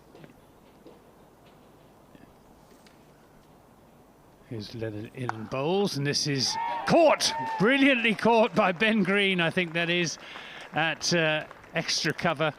It was a flat batted swat to a short ball outside the off stump by Liam Dawson, and he hit it firmly but low, but in the air to extra cover. And Ned Leonard has his wicket, and I'm fairly sure that it is, no, he took a wicket against Lancashire, so it's his second first-class wicket. Good catch though, wasn't it? Excellent catch, really, really good reaction catch, and Liam is just going off, rehearsing the shot. Yeah, he didn't quite time it, just by the sound of the ball off the bat. Yeah, but even so, it went pretty quickly, and Ben Green was about 18 yards. Yeah, he was quite close in at extra cover, and maybe just the extra bounce there that Ned Leonard managed to produce was Dawson's undoing. I mean, it was there, it was there for the shot, but just didn't quite get on top of it. And fourth wicket. One wicket brings two. That's the old cliche, isn't it? Really, and I mean, Hampshire's batting is pretty strong down to number 10, but you never know. Kevin was suggesting earlier, well, things can turn around pretty quickly. How many overs we had with that new ball? I can't really see that. About 10, is it something like that? They took it after 82, was it? Yeah, I think so. So it's just coming up to 8. Okay, so that would be part of the reason. It was the last ball of the over, so. Siddle will have another go at Vince, who's having quite a long conversation with the debutant. Yep, Ben Brown making his debut for Hampshire. Got a terrific record with Sussex, averaging over 40. Yeah. In the first match of the 2015 season, Ben Brown made 160 odd here, but for Sussex, of course, against Hampshire. So well, it's Siddle to Vince. In and bowls, and Vince gets a really good one. Well, it goes like a fast leg break past his outside edge through to Stephen Davis with bounce as well as seam movement. Now, that's great for Peter Siddle. James Hildreth and Tom Abel at first and second slip won't have been too impressed with that. No. Well, the clouds have just come over as well, which is often, reckoned to have some, so you've got Australian test bowler bowling, clouds come over, new ball in hand, and suddenly it looks like a harder game. Slip cordon being reinforced, Casey Aldridge coming into third slip, and Tom Lammonby at deep backward point, just moving slightly finer in response to that. Siddle comes pounding in, and that's turned into the onside, and there won't be a run as Lewis Goldsworthy, I think. Normally looking for Goldsworthy at backward point, but it's Ben Green there at Extra cover. Clouds just coming over, maybe a threat of a shower. Siddle bowls. Vince whips this away through the onside for 4 runs. Nothing that Lewis Goldsworthy could do about that. It was over-pitched from Siddle on leg stump, bit of a gift, and nicely dealt with by James Vince, who moves on 237. From 39 balls. He's not hanging about, is he? Anything remotely loose, he's pounced on. Yeah. And he's looking in tremendous touch, I must say. Really timing the ball well. His shirt billowing in what's become quite a stiff breeze from west to east. Siddle bowls and dead bats that one. James Vince plays it deliberately with soft hands so that it runs along the ground to Aldridge at third slip. Just having a look away to the west. I think we're going to get a shower. Yeah, it's not promising. I must say, it's just come over. I don't think there was one forecast, was there? But if we're lucky and it is only a shower, it might just about coincide. Well, they would take tea, wouldn't they? We're near to tea now, so we might not lose any play. Siddles in and bowls, and Vince advances down the pitch to him and turns the ball down to deep backward square leg for a single. Ground staff, yeah, they're sitting on the hover cover. They can see the clouds drifting in from the west as well. Takes Vince on to 38, 330 for 4, so the lead now 150. Very comfortable position for Hampshire. Might thin the crowd out as well, Anthony. There isn't much in the way of a crowd to thin. Although they made a good noise when Joe Weatherly walked off. They did. Siddle bowls, and Ben Brown plays that square of the wicket on the offside. Doesn't get off the mark. At the end of the over, it's 330 for 4. We've had 91 overs, which means that there are 5 overs. No, not 5 overs. 96 minus 32 is... No, I'm getting all mixed up now. But we haven't got many over. We got 5 overs to the tea interval. Yeah. Thank you, Kevin. I'm getting confused between the number of overs that Hampshire have batted and the number of overs we've had in the day so far. Ned Leonard is in and bowls, and Vince thinks about a single. Ned Leonard, who's just doubled his tally of first-class wickets with the wicket of Liam Dawson. So he'll be feeling happier with life. Casey Aldridge yet to open his account, the other young quick bowler for Somerset, 0 for 65 in 17 overs. Marchant de Lange, none for 56. Leonard bowls, Vince defends. Peter Siddle, 19 overs, 7 maidens, 1 for 40. Goes without saying, really, that Siddle has been the pick of the bowlers. Rodolph van der Merwe bowled pretty well, 12 overs, 1 for 39, removing Ian Holland. And Tom Abel, 1 for 54 in 12 overs. As Leonard is in and bowls, and Vince just gets a bit tucked up there as he's looking to square cut a ball that was really too close to him and coming back into him from outside the off stump, but played it comfortably enough down into the offside to backward point. In the Times a couple of days ago, I think it was Lizzie M, I can't remember now, there were 5 young players to look out for. I think one of them was a Somerset player. You know that? Could very well have been James Rue, possibly. I can't think now. Sorry. This is pushed into the onside for a single, 331 for 4. James Rue, Sonny Baker. Oh, I was just wondering if it was one of these guys, you see. Could be. That young off-spinner at Sussex, terrible names of new players. The young off-spinner at Sussex was one. The young leg spinner at Leicestershire that's just signed for Southern Brave in the 100, 17-year-old. Parkinson? No. He was one. But But what? Yeah, but one of them was a Somerset player, and I can't remember who it was. Somebody might tweet in. This is square cut, but wasn't really timed by Ben Brown, and it's cut off by Lewis Goldsworthy. Well, it might have been. I was wondering if it's one of these young fast bowlers, you see, but I don't know. I can't remember. So. James Rew, George Thomas. Will Smead. No. I mean, he's doing great things in white ball cricket, but hasn't fought his way into the red ball side yet.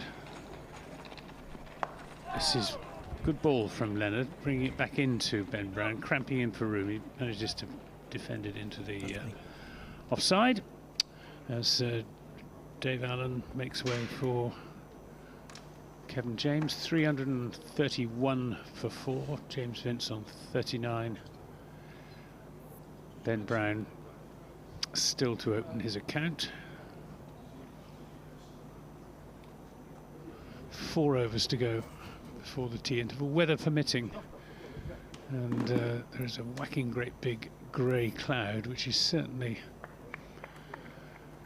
producing some rain just to the south of us. But Peter Siddle just asking for someone to sit down. They're standing right next to the edge of the sight sheet at the far end of the ground. There's a person in a bright blue anorak. Siddle just asking them to keep still. He's in bowling to Vince. He's there and bowls, and Vince turns that away into the onside, but can't get it past Lewis Goldsworthy. There is some rain forecast, actually. Is there? A few showers and then getting a fraction heavier over the next couple of hours or so. Well, as far as Somerset are concerned, it can rain for the next 2 days. We're perfectly happy. It's 151 behind on a pitch that's just beginning to show some uneven bounce. More up than down, I think it'd be fair to say. Siddle bowls, and that wasn't far away to Vince's off stump, not dissimilar to the delivery that accounted for Joe Weatherly. Nipbacker bowled at good pace as well. He's quite an English style of quick bowler, Peter Siddle, isn't he? Definitely, he'll do well for you guys. He's he's hardly bowled. I'm trying to remember a bowl down the leg side from Peter Siddle. It's a good line, isn't it? Absolutely relentless line. Well, that was on leg stump. It's clipped down to fine leg, and they'll come back for 2 runs as Ned Leonard comes sprinting round the boundary to do the fielding. 333 for 4. Vince on to 41. And he's got those runs pretty quickly. 41 from just 46 deliveries.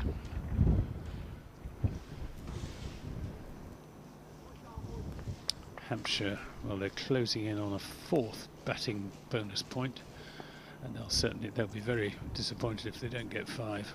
A full house. Siddle is in and bowls. A little bit of a away movement off the seam, but much too wide. No need for Vince to have anything to do with that. I just wonder if this rain's going to... Well, I don't know. It's a lot away to the southwest. Whether it may just miss us to the south. Ground staff lined up, sitting on the hover cover away in front of the Shane Warne stand. Far end of the ground. Floodlights still on. Been a funny old day. It was bleak this morning, and then it brightened up, and now it's threatening rain as that's driven up to Van der Merwe at mid-off. He's looked in good nick, James Vince, isn't he? I don't want to say too much. Well, go on. There's not too much can go wrong from here. 333 for 4 with a lead of 153. But I can say it anyway. He's looked in very good nick. He's been timing.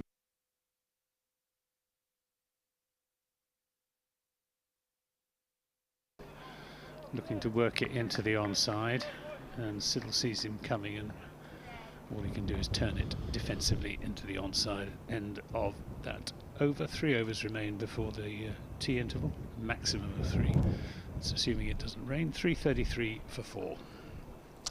Just going back to the conversation I was having with Dave Allen before Anthony came back, talking about the lack of players coming through Portsmouth and Southampton and what have you. And if you were listening to us a little while ago, you'll have listened to some of the tweets and emails we got and the points we were making. Vincent Gardner tweeted earlier, Hampshire Cricket Board has a well-supported player pathway for young boys and girls, and Portsmouth has many strong clubs in the Southern League and Hampshire League Pyramid.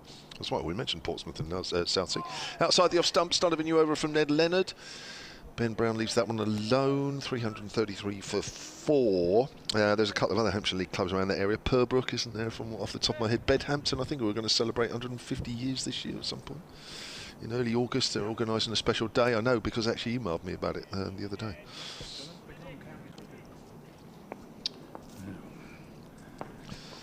Here's Leonard runs away from us, got 2 slips. Bowls, and it's on the line of leg stump, and Ben Brown, I think that may have come off the thigh pad. I don't think that's come off the bat. I'll wait to see what Nigel Long signals. He signals leg by, so Ben Brown will wait for his first run for Hampshire still.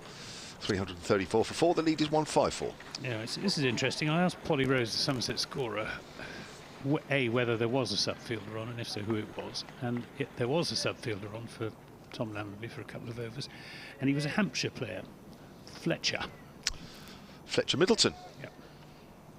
Son of Tony Middleton, There you are. former Hampshire opener, who was born in Hampshire, I think, Dave. That's turned away on the leg side. Tony Middleton, born in Hampshire? Yes, he was. There you go. Talking about homegrown players. That is quite unusual, though, isn't it? I mean, it's the sort of thing that happens in club cricket, village cricket, when you get a sub-fielder from the other side. Yeah. But I don't recall it happening in county cricket before. Too often. But as you said, I mean, you've already got 7 or 8 players out. There was nobody left. Nobody left. This was Jason Kerr coming on. Can we borrow one of your players and go out as a sub-fielder? Could have brought Brian the Cat. Get him on.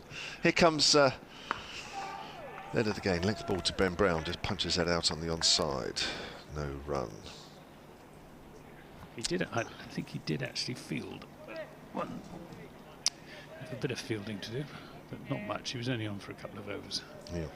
But that's certainly one for the memory bank. Definitely. Just a couple more on that issue of local players as we go through this over. 335 for 4. Leonard to Ben Brown, and Brown does get his first run. Just nudges that down to fine leg. He's away. Get a little bit of applause, as he does, from this crowd. Izzy Savin de la Claus. I've got that right. At Sun Sport. The main issue, at least in Portsmouth, is that it's not played in schools. So unless you get it or get into it through other means, you're not going to play. Yeah, the clubs have had to take on a lot over the last few years. Pete says the amount of kids at Portsmouth Cricket Club each Friday evening is staggering. Real hope for the future. I think there's a couple of others. That's turned away by Vince on the leg side as a man out deep. Is that Van der Merwe? It is. There we go. 337 for 4. Vince has 43. And Ralph Brooker said, grew up in Gosport near Privet Park. That's near Portsmouth, for those of you who don't know. Cricket played everywhere. Well, there are. I mean, there are examples of it. It's just it's what comes next, I think, is a bit of the problem, really. No, it's like you get to a certain point, but then the thing is, you see, that is professional sport. You know, it's a very minute percentage that actually do make it into professional sport. I think you mustn't ever lose sight of that. You know, a professional sport isn't a game for everybody. It's it's not easy. It's not an easy thing to break into. You know, there might be God knows how many football clubs. There might be quite a few less cricket clubs, but it's not an easy situation to get into. Siddle in a bowls, and it's driven by Vince, but cut off by Ben Green. I've been reminded, quite rightly so, by Colin, the librarian, that Bath, of course, is also a city in Somerset, and by Jay Elwis, says, please don't forget Bath Cricket Club, who are currently national club champions. So thank you for that. Times tipped Sonny Baker it was. That Sonny Baker has got a back injury, young fast bowler. He went with the England under-19s to the World Cup, as that's defended. It runs down the face of James Vince's bat. He retrieves it, tosses it back to the bowler Peter Siddle. Yes, very promising, Sonny Baker. But I hope he's not going to fall victim to a series of back injuries, as so many young fast bowlers seem to do. It's been the bane of Lewis Gregory's cricketing life over, well, virtually his entire career, and plenty of others as well. Ollie Stone. As Siddle bowls and brings that one back into Vince, who pushes it into a gap on the offside, sets off quickly for a single. 338 for 4. He moves on to 44.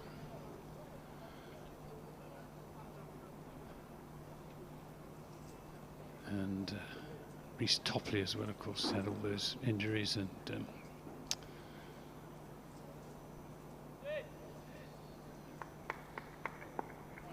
Siddle, as it's getting darker here. I think the rain may just miss us. In and bowls, and that's turned into the onside, picked up by Goldsworthy. It's got colder as well, isn't it? Just have to put my coat back on after tea, the way things are at the moment.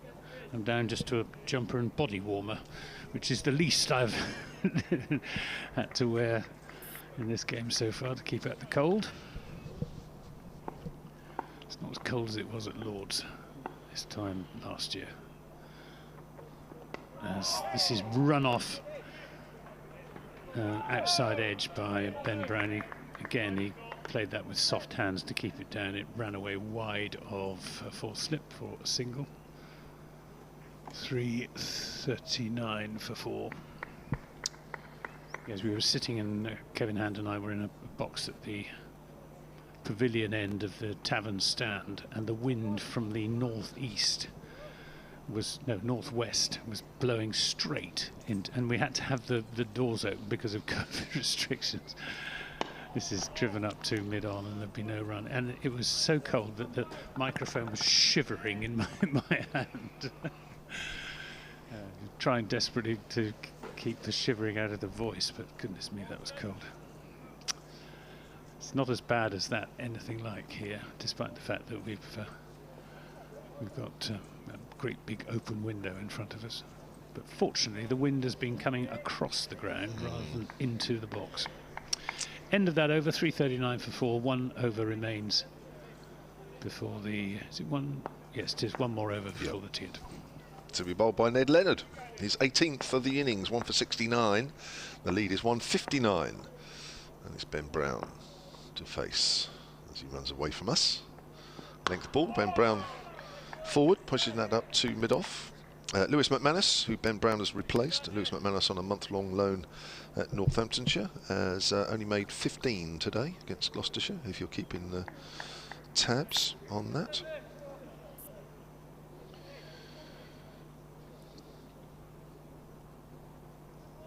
Two slips for Leonard. Comes in again, right arm over.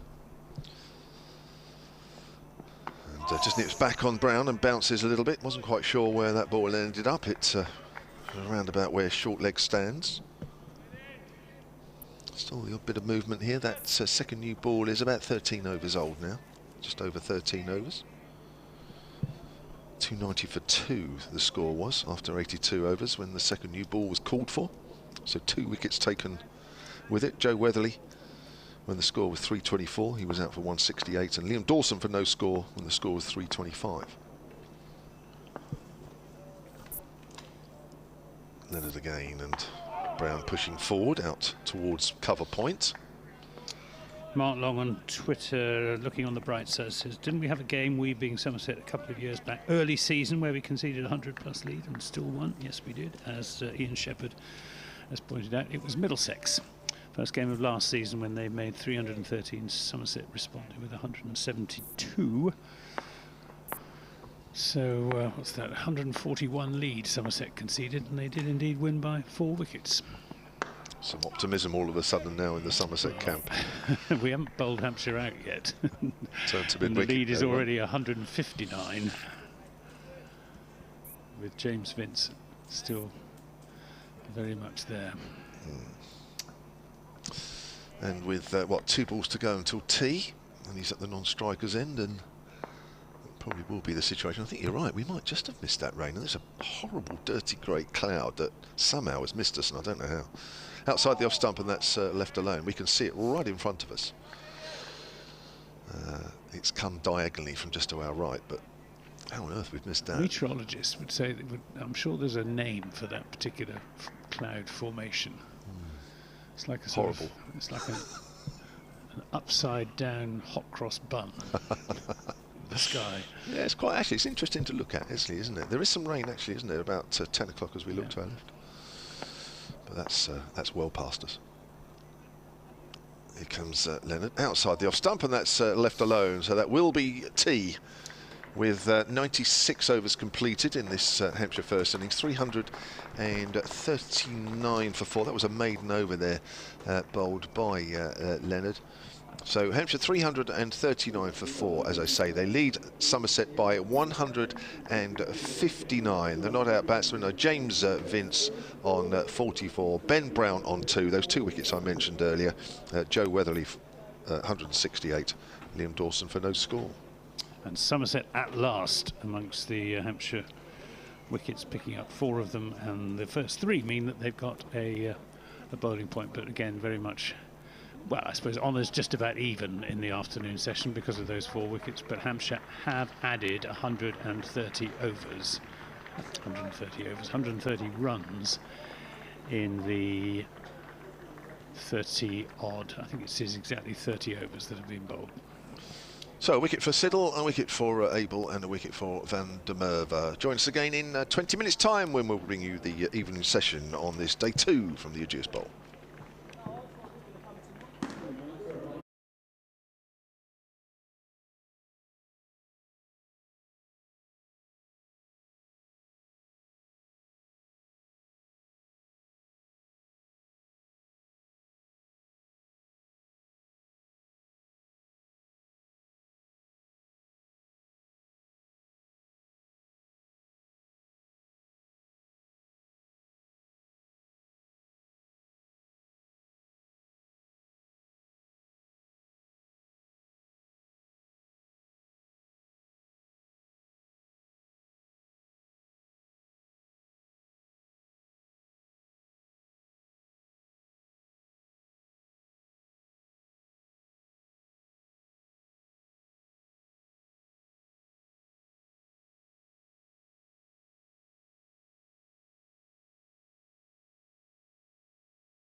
Ageas Bowl, where we are almost into the final session on day 2 of this County Championship Division 1 match between Hampshire and Somerset. The state of play as we go into the final 32 overs of the day's play is that Hampshire, in reply to the Somerset total yesterday of 180 all out, are 339 for 4, so they lead the visitors by 159 runs. The not out batsmen are James Vince, who's 44 not out.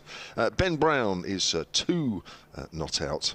The 2 wickets that fell between lunch and tea, 3 wickets that fell between lunch and tea. Nick Gubbins for 37, Joe Weatherly for 168, that was a career best, and Liam Dawson fell without troubling the scorers. Peter Siddle and the Australian took one of those wickets this afternoon, that of Joe Weatherly. Tom Abel took Gubbins and Ned Leonard picked up Liam Dawson. Your commentary team to take you through to the close of play a little later is Hampshire's honorary archivist Dave Allen. I'm Kevin James, and next to me from BBC Somerset is Anthony Gibson. Yeah, and just noticed that Hampshire have had exactly 1 day's ration of overs, 96 overs having been bowled, so 339 for 4 would have been a very good return for a day's county cricket. And James Vince, in imperious form, is going to be on strike to Marchant de Lange, bowling the first over after tea. We had a burst from Peter Siddle with the new ball before tea, and from this end Casey Aldridge and Ned Leonard. But Tom Abel, in a spell this afternoon, bowled pretty well and picked up the wicket of Nick Gubbins with a really good ball that just did enough to take the outside edge, and taken by Stephen Davis. Sun's coming out. Marchant de Lange is in and bowls. This is driven by Vince firmly, but Van der Merwe quickly across to his left to make the stop at mid-off. We were threatened with a nasty squally shower before tea, but it just seems to have drifted away to the southeast, although there's another cloud that also is producing some rain away towards the southwest, but I think that may miss us as well. Marchant de Lange, tall, strong, and that's driven and just beats the diving Ben Green at short extra cover. Maybe just took a little bit of the way off it. They've taken 2 runs, and that's all they will get. 341 for 4. Vince on to 46. David Allen's just said that looks solid away to the west, which is where the weather is coming from. So if you're a Somerset supporter, fingers crossed that it pours with rain. Anthony. Well, what is it? What's the lead now? 161. De Lange in and bowls to Vince, who angles the bat, and very well fielded by Casey Aldridge. At third slip gets a congratulatory low 5 from his captain. He's more of a sort of 4th, maybe a 5th slip. Fine gully. It's a fairly modern fielding position. That's not an authentic gully position, but that was a good stop. Got down quickly. A tall man. Good fielder. I don't think the ground staff think that's coming over, you know. No. De Lange bowls, bouncer.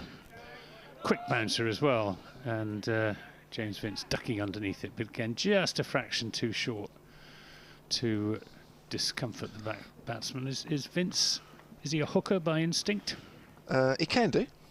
Yeah, he can do. I think we've got a deep backward square leg and a long leg out there for the top-edged pull or hook. De Lange bowls, good length on off stump, just placed into a gap on the offside by James Vince. Means he'll keep the strike. He's on 47, 342 for 4. Well, I think when you say instinct, does he just go for it anyway? I think no. I think he's one of those players that actually, can be selective. To be fair, Yeah, it's interesting. The ground staff are not hanging around by the cover, so they obviously think we're going to miss that. It does remind me of a situation. Dave Allen might remember this, about 5 or 6 years ago, a T20 game here against Sussex, which of course is the local derby, which is a bit of a money spinner for the club, whether it's played here or of course for Sussex when it's played in Hove. And we were in this similar situation actually, where there was a big bank of cloud on the horizon to our right, as we can see now. It's definitely raining over towards the New Forest, and I think the ground staff thought it was going to miss us, so they didn't put the covers on. And then about an hour before the game, it absolutely threw it down. And I mean, you know, a month's worth of rain in 10 minutes. They got the covers on about 5 minutes into this 10-minute thing. And immediately, within 2 minutes, you knew the game was going to be called off. It was an absolute nightmare. So, I mean, that's not a... I'm sure the ground staff are listening. In fact, I think they are starting to make their way over. Are they? Can I see one or two? But Yeah, just, no. yeah, I know that. I know. You know, they know. They really know. So if they're not hanging around by the cover, they think it's missed us. But that does remind me of that situation a few years back. It was incredible. The ground was half full by then as well. 3:24, 3:42 for 4. Sorry, I shouldn't laugh because it wasn't a laughing matter at the time. At 162, the lead. We're just waiting for a few fielding positions and personnel to change as Tom Abel comes back into the attack. 1 for 54 from his 12. It's cuts past a diving backward point fielder, and that's going for 4. Testing A bit him of out. a gift first up. It's testing him out outside the off stump, and that's a half century for James Vince. 64 balls with 7 fours. Moves on to 51. Just a cursory wave of the bat as if he's got unfinished business.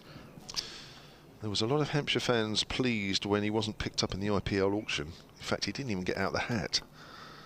Put himself up for the first time this year for the IPL. One of those players that whose name never even appeared. Strange, isn't it?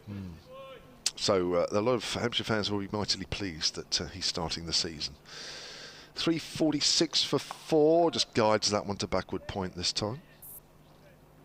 Sunshine out. But it will be brief. No, it'll be because you just look to our right and it's a completely different picture.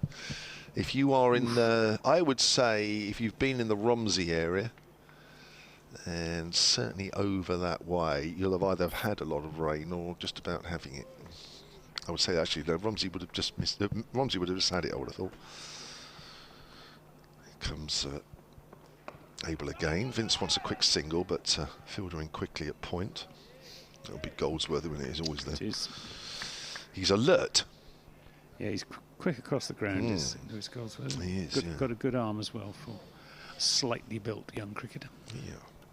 I always think that's quite a good fun position when you know the batsmen are looking for quick singles, because you kind of feed off that as well, and it makes fielding a little bit more interesting for a while batsmen are trying to do that. As Abel comes in, that's cut away. It's a slide edge, and it's gone through a diving fine gully area for 4. It's along the ground. He had to reach for that one, Vince. Again, Abel is testing him outside the off stump.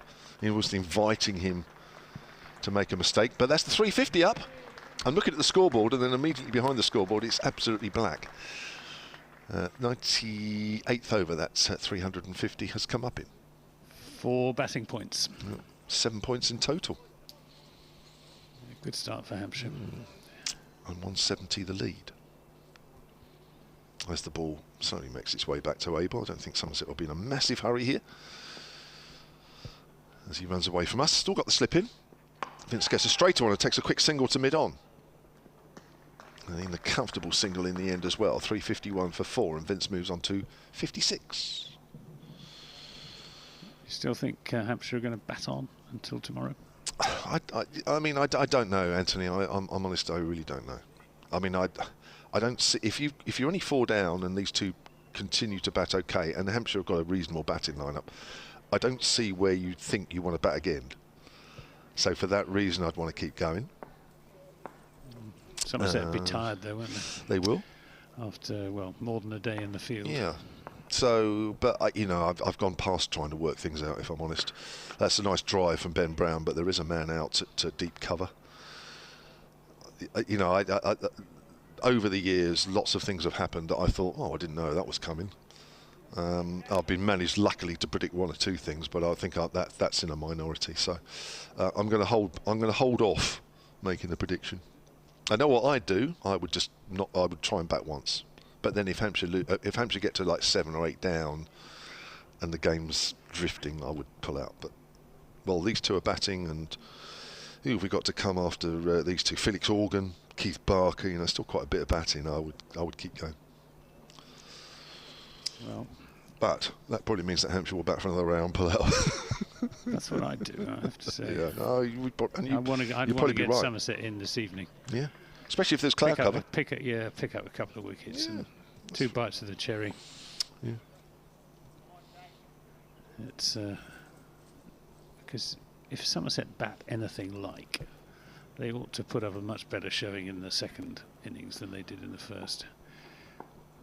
Marchant de Lange in and bowls to Ben Brown, too far outside the off stump.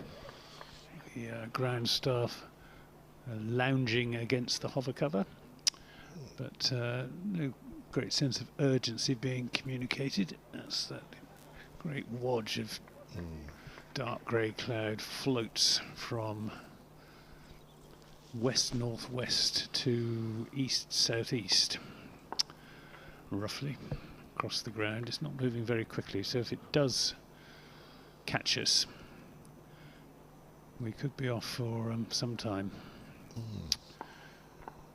De Lange, 2 slips and a gully.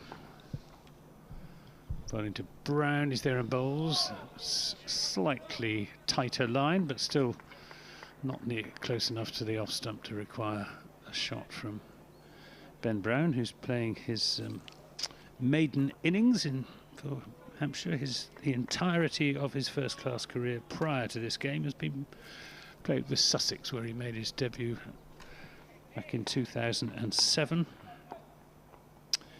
and has played 157 first-class games for Sussex as he just drops that into the offside, and Tom Lammonby comes sprinting in to do the fielding. Yeah, 157 games for Sussex, 8,649 runs at 40.41, 434 catches and 21 stumpings. But he hasn't got a particularly good record against Somerset. He averages just 13.76 in 9 games against them. De Lange bowls, and that's pushed into the offside, and there's no run. And Liam Dawson's record against Somerset is taking a bit of a hit, because he got a duck here this afternoon, and he got a duck in the first innings, I think, 12 months ago or 11 months ago, when Hampshire were bowled out for 79. I don't think he got many runs in the second innings either. This is in the air and bounces just short of Ned Leonard down at long leg. Interesting shot, wasn't it? A flick away. Yeah, sort of one-day shot really, but it was a shout of catch it, but it was never really on, and Ned Leonard decided that discretion was the better part of valour and made sure that he stopped the boundary rather than charging in, diving forward and trying to catch the ball as it came to earth. De Lange into Vince, has taken on the pads and given out LBW. That's the end of James Vince. It was a full-length delivery from Marchant de Lange. Vince looks very disappointed. Maybe he thought there was a little bit of inside edge, or maybe he was thinking that it was going down. He was looking to play that through mid-wicket and missed it, or at least he missed it in the opinion of the umpire Neil Bainton, whose opinion is the only one that matters, and that's James Vince gone. LBW Marchant de Lange for 56, and it leaves Hampshire on 353 for 5. Yeah, I think James Vince thought that may have been going down, but I don't know. If you're on the live feed and you watch the replay, I think the ball is it is very full, but I think the ball is just shaping back a fraction. Yeah, it did. It's just straightening a fraction. Sort of pitch leg stump, didn't it? Yeah. Leg, middle and leg, something like that. Yeah. It's not one of those balls that's darted in and keeping going in. it's one that's full, and actually, for the last metre, less than a metre of its travels, it just looks as though it's shaping to straight up, and I think would have hit middle stump halfway up. Yeah, well, yeah. I mean, where it said it was going to hit. I think I'm just talking about the shape of the ball, and I think that's probably where Neil Bainton has put his finger up, and it's probably where James Vince hasn't quite picked it up, that last half a metre or so. Well, he obviously thought it was going down leg side because of the shot that he played. Yeah. But just that little bit of late movement from Marchant de Lange was his undoing. Good piece of bowling. Yep. Pitch it up. Always got a chance. Which is what Somerset talked about overnight. 353 for 5. The lead is 173. That's a blow for Hampshire in terms of getting a sizable first innings total quickly, I think. I don't know, but we'll wait and see. Felix Organ is the new man for Hampshire, who does bat well low down the order.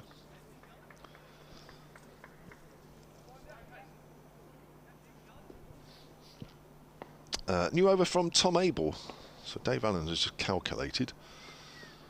That's just straightened a little bit on Ben Brown, who's slight leading edge, pushes out to the covers. 47 needed off 11 overs for another batting point.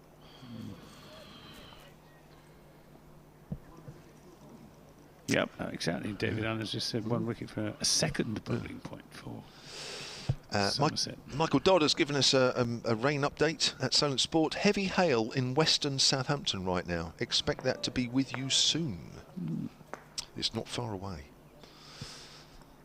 That's outside the off stump. A little bit of shape again away as Ben Brown leaves that one. Simon Young at Solent Sport says the season that we had the Sussex deluge, we were talking about it earlier, didn't we have a similar experience with a Sunday afternoon T20 game against Gloucestershire? I don't remember. All looking good, he says, and then an almighty downpour which brought any chance of playing to an immediate end before it even started. I don't, off the top of my head, Simon, I don't remember that one, but there are many people with a better memory than myself. Even Dave Allen's looking puzzled. That's driven up to mid-off. But then he doesn't follow T20s, so Dave wouldn't know. T20 doesn't exist, according to Dave Allen. T20 in 100. So he wouldn't necessarily know, Simon, but well, he's going to go have a quick look for us. Let's go have a quick look. I personally don't remember it, although I should. But I certainly remember the Sussex one. That was the most obvious one. And I remember asking, there was a lot of questions asked afterwards. I remember the Sussex captain that night, Luke, played out on the onside, there's no run. Luke, I'll think of his second name in a minute. Luke Wright. He was all right about it, but he did question why. You know, the covers hadn't gone on quicker. I think he did. Don't blame him. They were good. Well, they are a good side in it. They still are, and they have been for a while. And how long ago was that? It was about 5 or 6 years ago. So 4 or 5 years ago. Before Simon Lee arrived. Oh gosh, yeah. Yeah.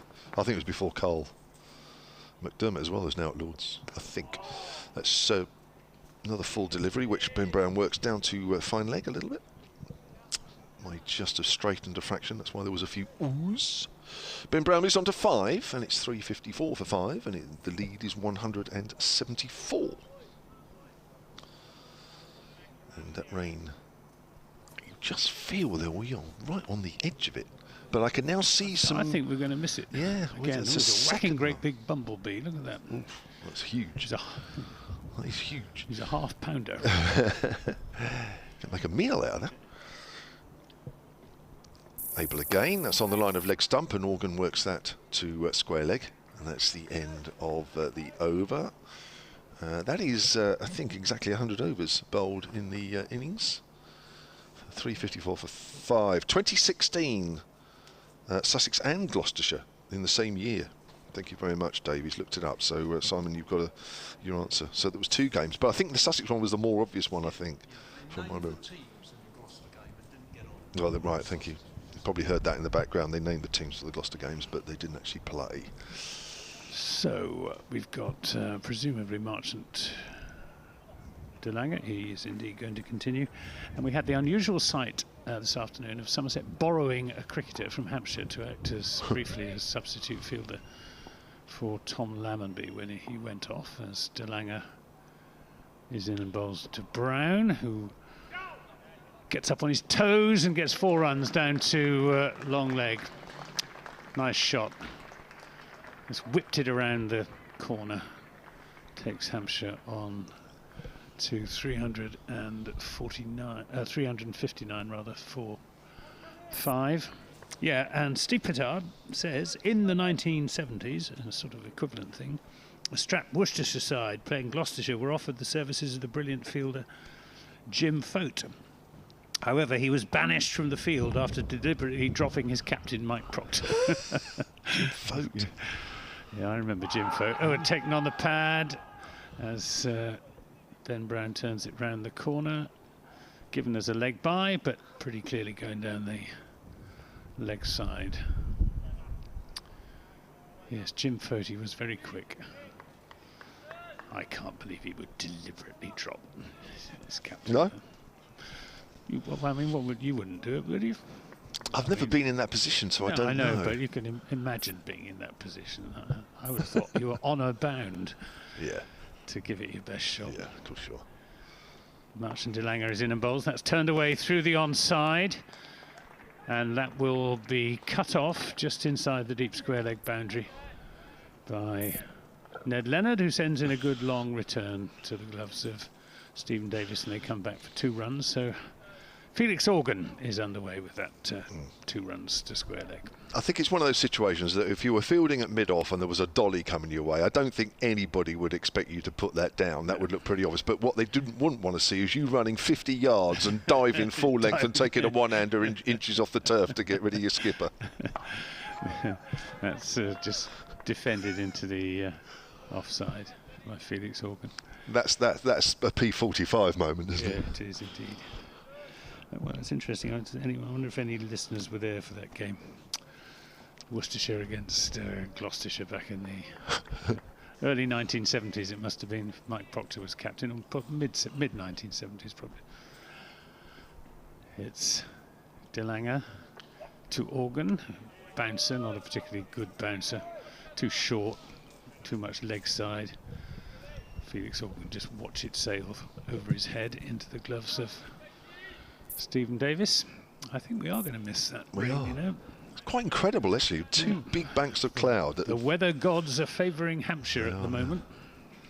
If this ground had been built 1 mile to the west, we'd be on our way home. We would.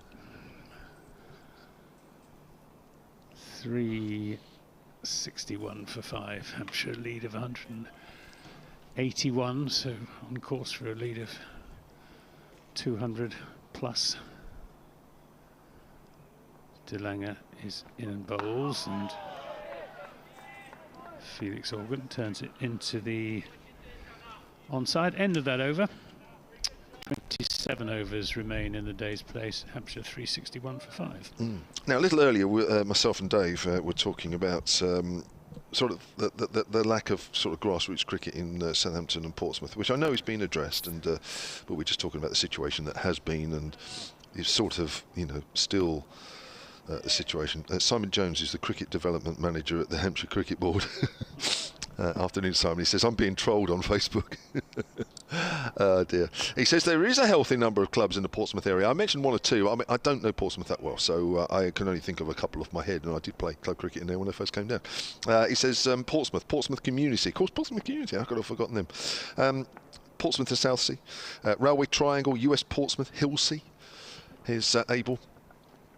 And that's driven by Ben Brown out towards Deep Point. And it's only a single, 362 for 5. Kerala, which is also in Portsmouth. And he says there's also more in the Portsmouth Midweek Cricket League.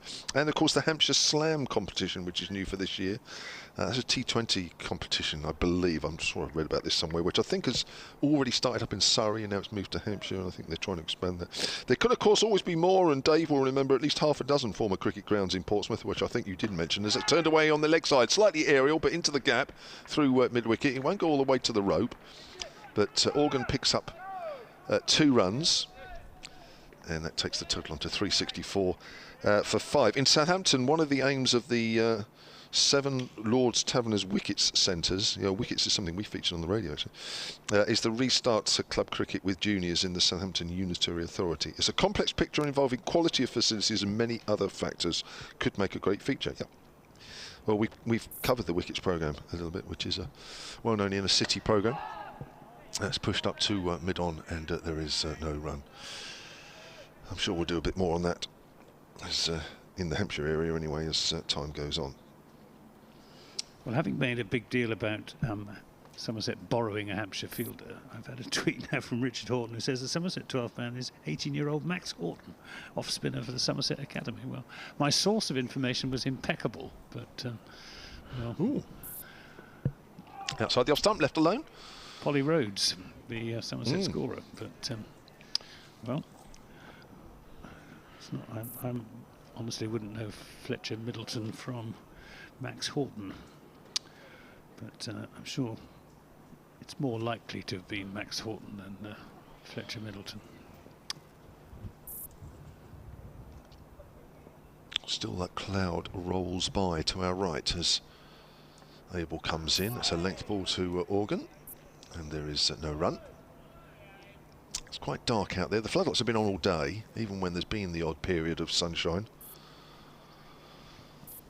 But it's fairly dark out here at the moment. But if you see past the cloud that's above us and away to our right, there is some blue sky. But that is in a distance. The weather defies a bit of logic above us at the moment. Abel bowls, that's a drive and stopped by Abel, does well there. And that will be the end of the over. Organ has 4, Ben Brown has 10. Felix Organ's been in good form this season. In fact, I would say he's been the standout batter in the 3 pre-season games that Hampshire have had leading up to this fixture. Mike Martin at Sound Sports says, I remember Julian Wood filled in for Warwickshire after you broke Andy Lloyd's nose. And he dropped Mark Nicholas in the deep. Keeper Jeff Humpage was not amused. I love that. Great story, Mike. That was at Portsmouth. If you think that I broke Andy Lloyd's nose through my bowling, I didn't, actually, because I wasn't that quick. I actually cut. I forget who was bowling, and I cut, and it seemed to come off the edge very, very quickly. And Andy Lloyd was at first slip, and it surprised him as well. And he hardly moved, and he just went doink, straight on his nose. Nasty. Very nasty. 364 for 5. Another over from Marchant de Lange coming up. Striding in from the pavilion end, playing in a miss from Ben Brown. Looking to play a firm push into the onside.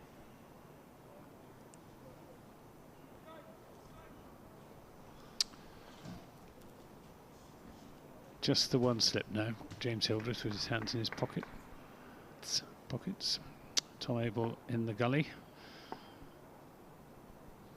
De Lange bowling on leg stump, turned down to long leg for a single. 365 for 5. And 5th batting bonus point looking less likely now for Hampshire. They need to reach 400 by the end of the 110th over.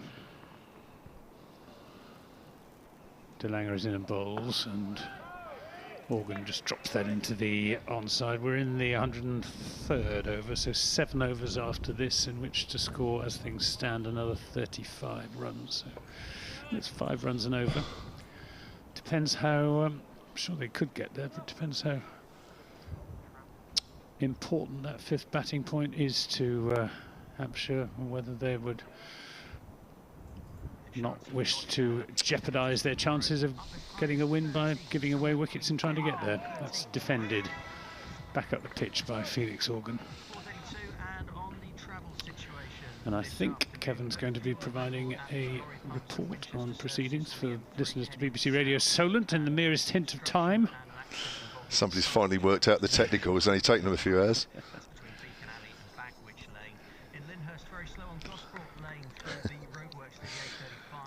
Here comes De Lange again. And bowls to Organ. Bouncer again, much too short.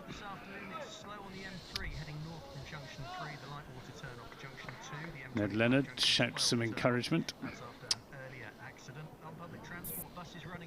to Big Channer, as he's called. Big what? Channer. Channer. Why is that? Don't know. He's in. Oh, you feel the effort that goes into the huge wrench of the shoulder as he peppers the middle of the pitch. And Ben Brown has nothing to do with it.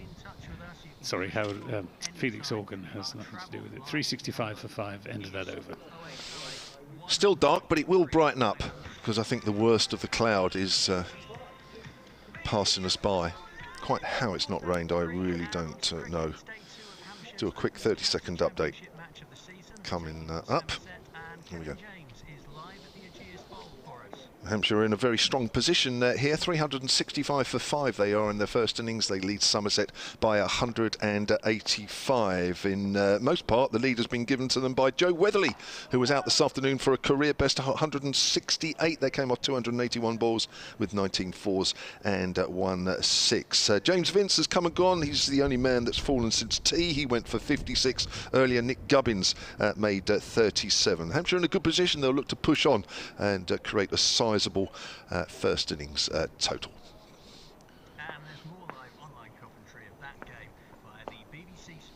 Is it me? Yeah, there's Abel running away from us, and that's pushed towards mid-on, and there is no run. 365 for 5, the score remains. It is you. I fancy I ought to be giving way to David Allen at the end of this over. It'll be a pleasure. Oh, what, to get rid of me? No, not at all. I don't know what I meant when I said pleasure. I didn't actually mean that, but April runs away. Not at all, no. To be honest, we don't commentate enough together. That's driven through extra cover. Beautiful shot there from Ben Brown. It was a half volley, but put away exquisitely in James Vince style. That's the problem with Tom Abel. He does shape the ball, yeah, and he can take wickets, but he bowls at least one 4-ball and well, over, and he can't really afford to do that at this level of. No, but it's a fine line, isn't it? Because his pace, he has to pitch it up, and of course, to pitch it up, he has to give it a chance to swing. So if it doesn't, you are kind of leaving yourself wide open a little bit, aren't you? That's a good length, and it hasn't missed the off stump by very much. My word, what a leave that was. Yeah, that's what he can do. I mean, that's a better length, obviously, but he knows he's got to pitch it up, and he knows by pitching it up and it's swinging, that's where he's most dangerous. But you do run the risk of being driven. That was an incredible leave, actually. Slightly, is he? Is he? Oh, gosh. I think maybe he just turned. He's just maybe turned his left ankle and coming down in his delivery stride.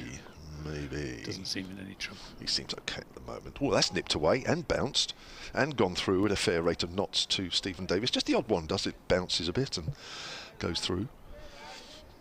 Just a hint of a limp there, isn't there? It might be. As you say, they're just over a day in the field now, Somerset. Yeah. It wasn't easy yesterday with all that wind around. Takes a lot out of you. I mentioned earlier that Gareth Berg at Northamptonshire, I think, tweeted something yesterday saying that he thought it was the worst conditions he's ever fielded in the whole of his career. I don't know, one or two of the Hampshire boys found it difficult as that's pushed away on the leg side, and there is no run. End of the over, 369 for 5, 189 the lead. Anthony Gibson will make way. I know where you're going, Anthony. You're going to go and get warm. He's going to go downstairs and hover around by a radiator somewhere. It's, the temperature has just dropped a bit, actually, in the last 15 or 20 minutes or so. But without the wind, it doesn't feel quite as bad as yesterday. But still not cricket watching weather for me. And I think the crowd reflects that both yesterday and today. You might wait 6 months to watch a bit of cricket, but there comes a limit as to just at what sort of temperature you begin watching at. But if you're a fanatic like Dave Allen, it doesn't matter. No. If it's this sort of cricket, it doesn't matter. It doesn't matter, does it? Yeah. In fact, this cricket's too fast for you. Ageas bowls. Organ pushes up towards mid-on. I feel the urge to say one last thing, and I don't want to prolong this debate. My raising the question about cricket imports from Southampton and so on, I had one simple issue, which is that Hampshire, as a professional club, do not produce players from the two biggest cities in the county, and the county club, the county side doesn't reflect the county.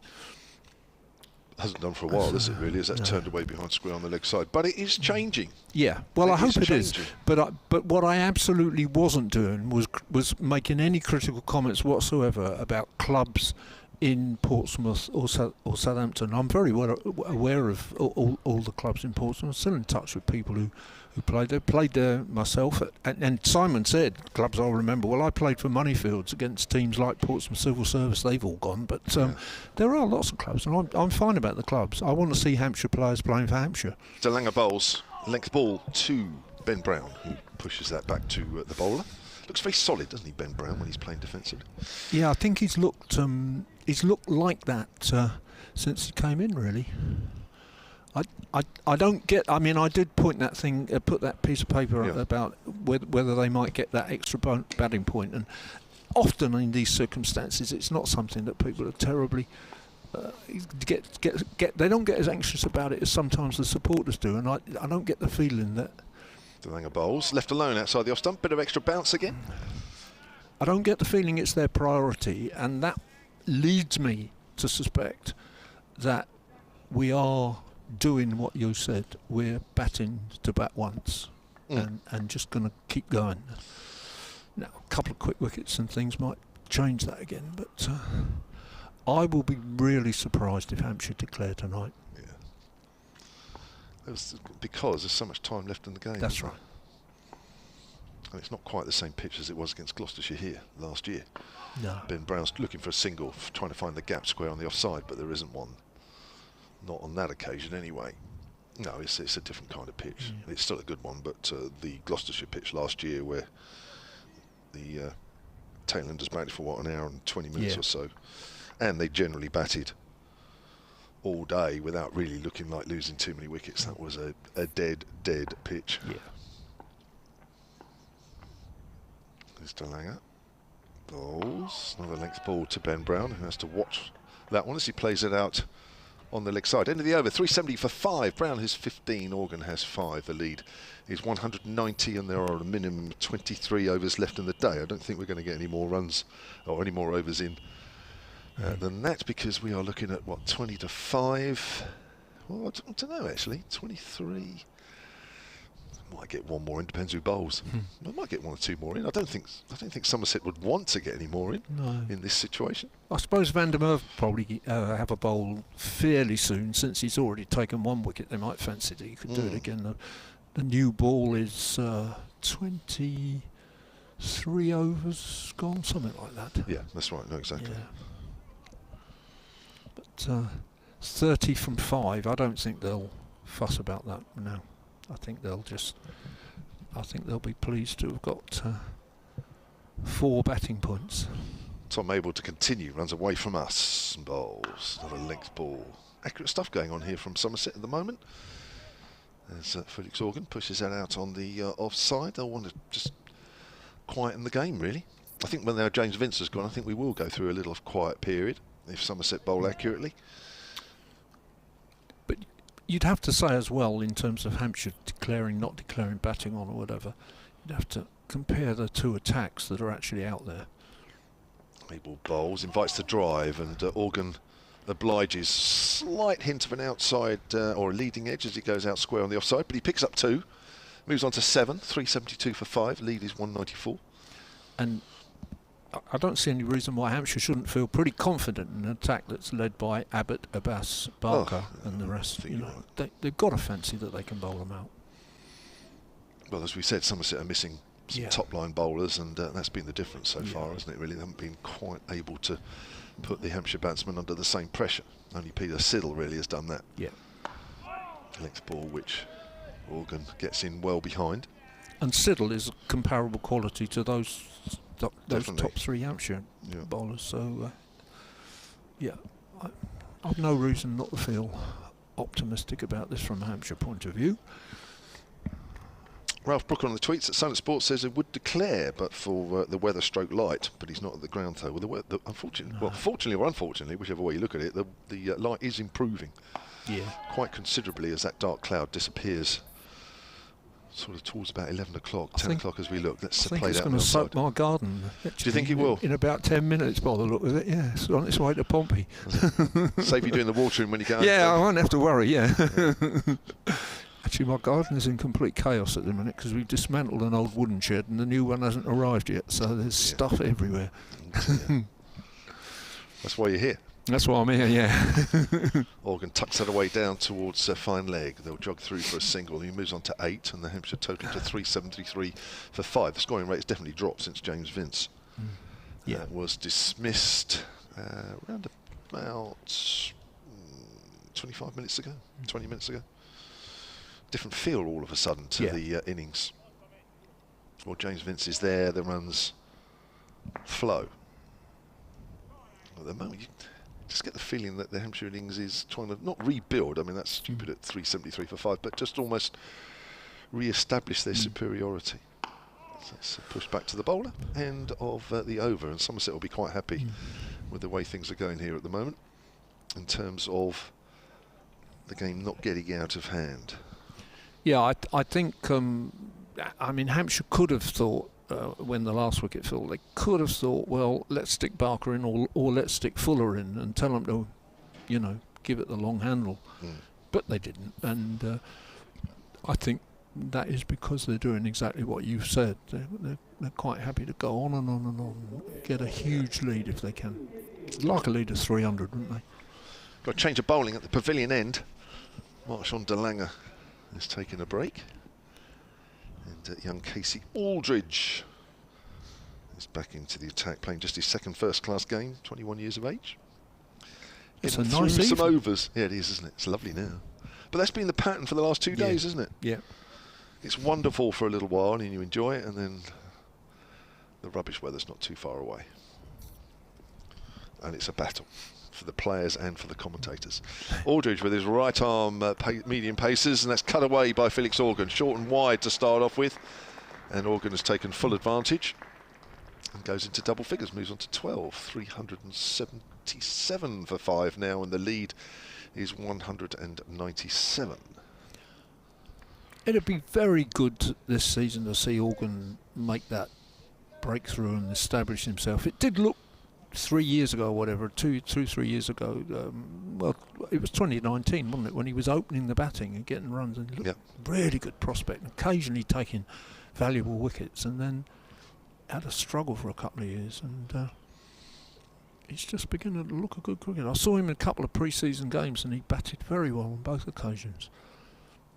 Aldridge comes in, right arm over, and Organ, I think, did he play inside that? Maybe. I think he was in two minds what to do. Bounced again, didn't it? Yeah, bounced.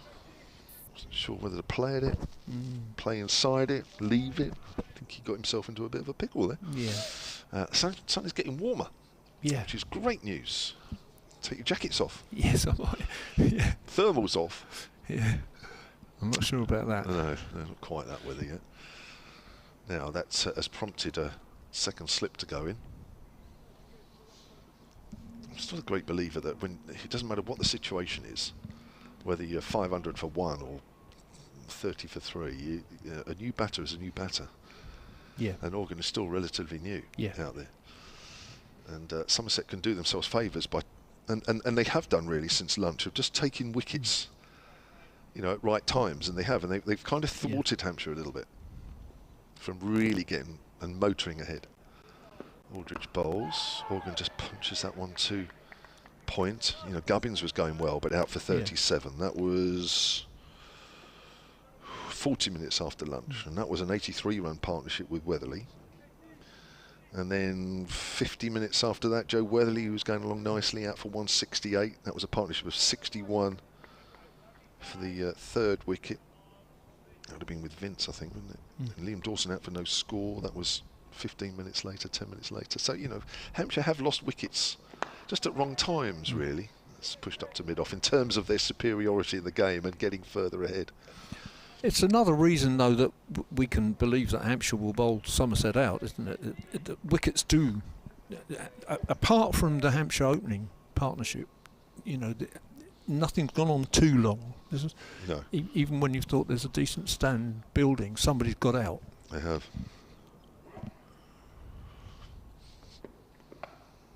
cut away to backward point. There'll only be a single though, not a lot of power in the shot. Morgan moves on to 13, 378 for 5, but there is plenty of time left in this game to get further ahead and still keep Somerset under pressure. It's very quiet out there at the moment.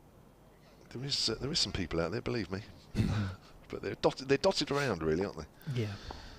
There's no real concentration of spectators. On the back foot there, Ben Brown wants a single. In fact, Felix Organ was going to take it and had to dart back at the bowler's end. Throw comes in, misses the stumps. Fortunately, Organ's home. But a little bit of confusion out there in the middle. At that final ball in that over, 378 for 5. Organ 13 and Ben Brown has 15. James Vince, the one man out since tea. LBW to Marchand de Lange for 56. That was 353 for 5 at that stage. And apart from one member of the ground staff who I think is having a kip against the covers, they're all walking back to their headquarters now, so they're looking pretty confident. I mean, the weather now looks absolutely fine. Yeah, Quite a lot of blue sky. My app shows there might be a bit of rain now at about 10 o'clock tonight. We don't have to worry about that. Don't think we'll be here then. No. In fact, I'll be asleep by then, I think. Ben Green into the attack. He's had just the 2 overs so far for 9 with his medium paces. Very similar sort of pace to Tom Abel. Sunshine is getting a bit warmer. It's very welcome at this time of the evening. 21 overs left in the day's play. And we have about an hour and 10 left of the scheduled play. 3 overs left for Somerset to get 1 more wicket and 1 more bowling point. Yeah. That's a nice drive by Felix Organ, but there is a man out at deep cover, so they'll only get 1 for that. Do you think Hampshire are going to go for this? 400? No. No, it doesn't look like they have. No, I don't. I suppose. Well, 21 in 3 overs is not an impossible task, but I suppose the thing is you wouldn't want to end the season in second place in the championship by 1 point, would you? No. But then in this situation, would you risk 2 or 3 wickets doing that?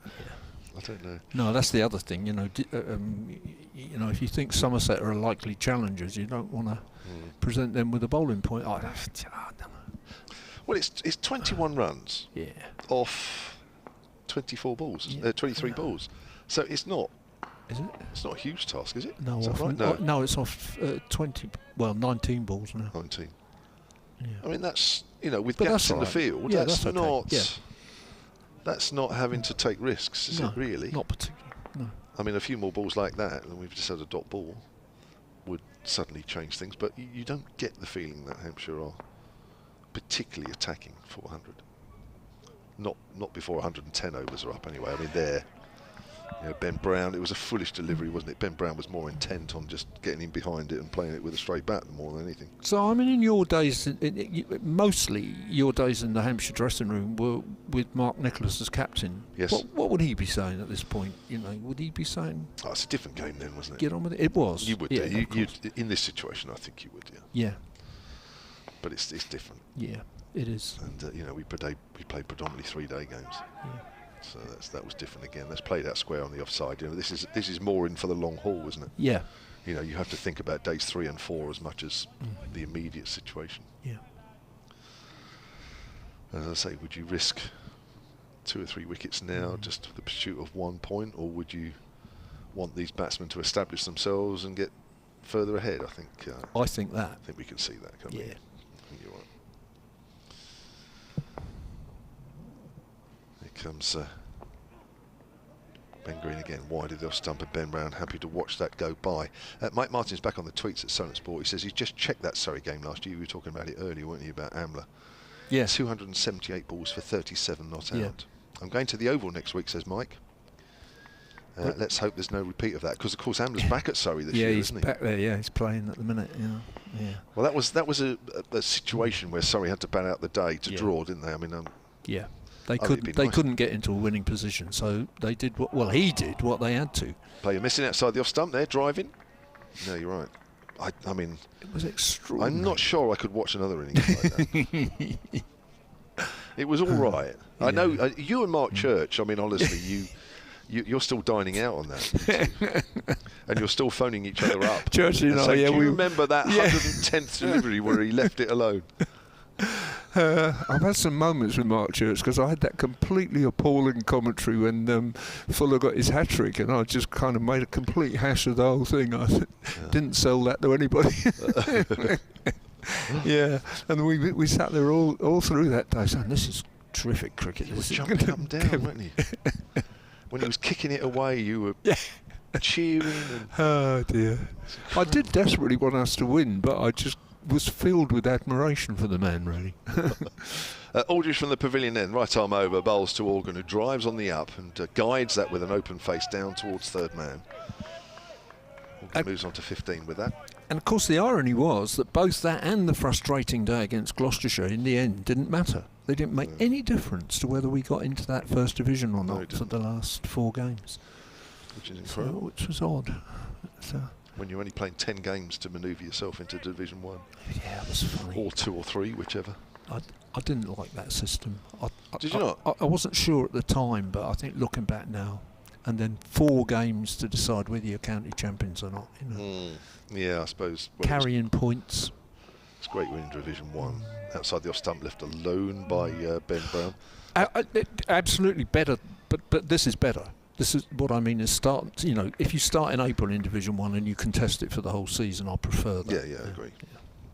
I'm still not a fan of 10 and 8. No. Teams. No, me neither. It's just bonkers. Isn't it? You know, I was very optimistic about that weather, and now I'm looking and thinking, God, there's another little patch coming back again, isn't it? It's not. Ben Brown steers it off the back foot, almost carrying to deep gully. It's not as fierce looking, but there could be a bit of rain in it. Although, again, the ground staff don't seem to believe it. They've completely disappeared, apart from the one having a kip. We've been in a very lucky position, actually, here, haven't we? As I said earlier, about a mile to the west, and we would have been... Yeah. We would have been at home and cooking the dinner. Here comes Aldridge again, and my bird, that's bounced, and Ben Brown was going to play at that and did well to get out of the way.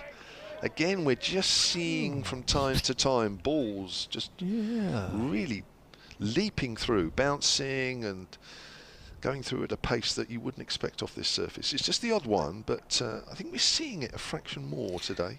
The other thing, of course, is that, you know, given that we lost the county cricket here in 2020, we had last season's, but we lost 2020. Here comes Aldridge again then. As Ben Brown pushes forward, leading edge as it goes out in the covers. He's found the gap, pick up a single, 16 he's on, 381 for 5, lead is 202.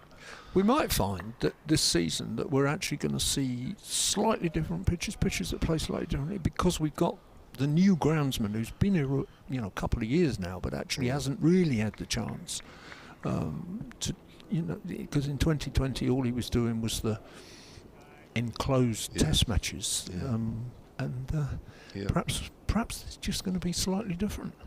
Might be. He's having a little nibble at that, Felix Organ. Don't know quite know what he was doing. That was quite wide, and he's just trying to guide that down to the third man, and it didn't look a particularly good shot. Looked a bit ugly, but he got away with it. Harmlessly in the end, goes through to Steve Davis, end of the over.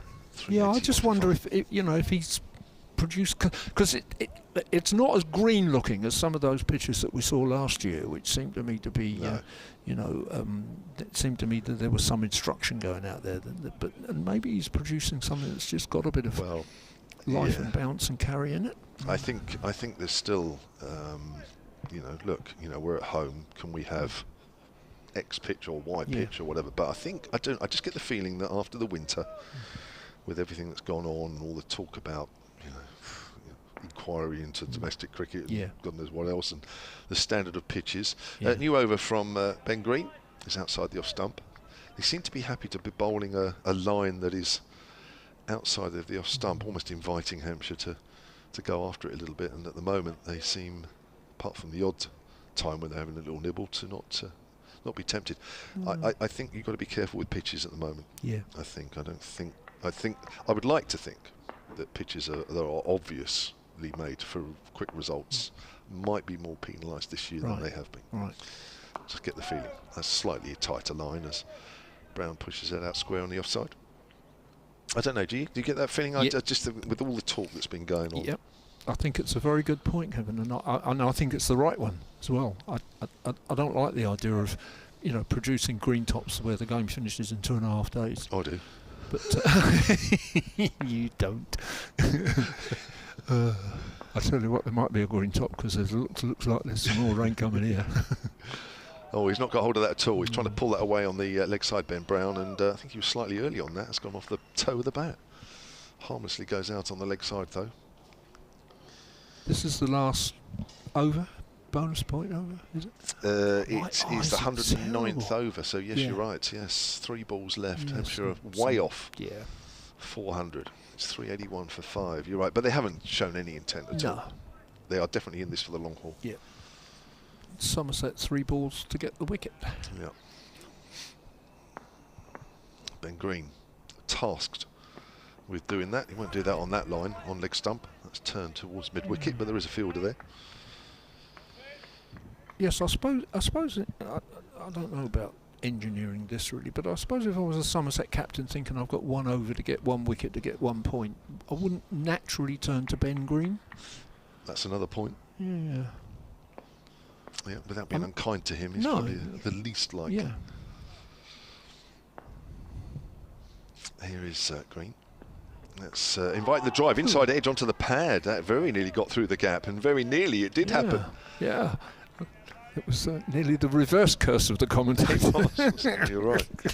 You were very nearly taken off commentary there, Doug. My apologies to Mr. Green. So, 1 ball left of this 110th over. Ben Green to Ben Brown.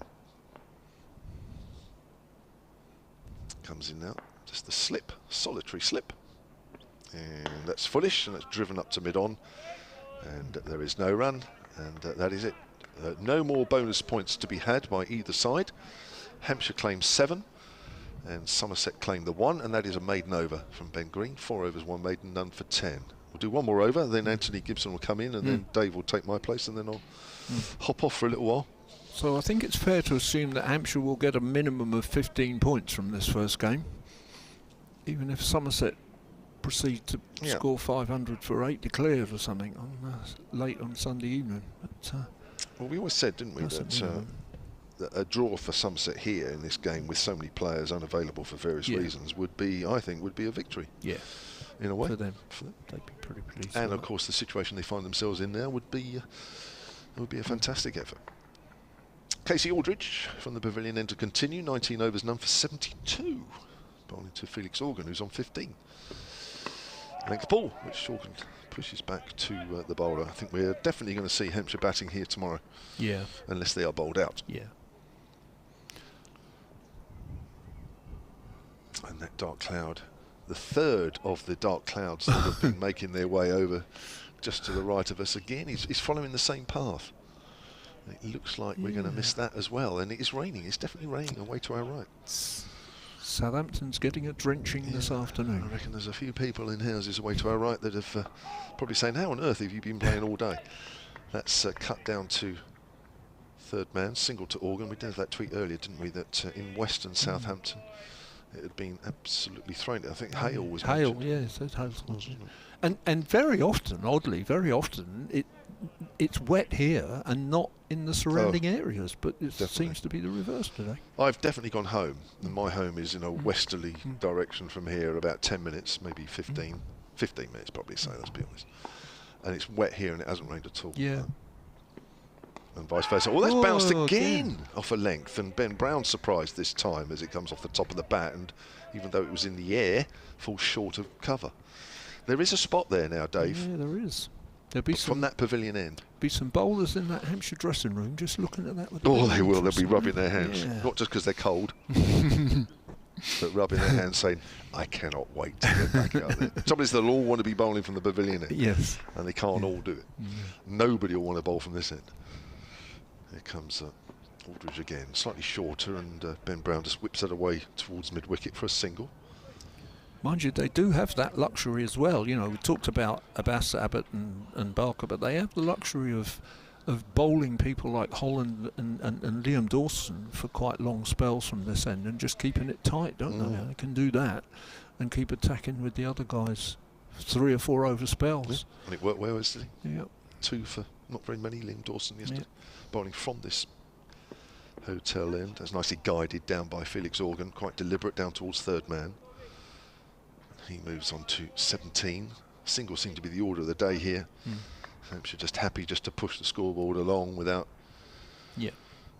pushing it too much, and just happy to see the total moving up. 384 for 5 without anything spectacular. 17 overs left in the day after this delivery. So we might be 6 o'clock, slightly more than 6 o'clock, I think.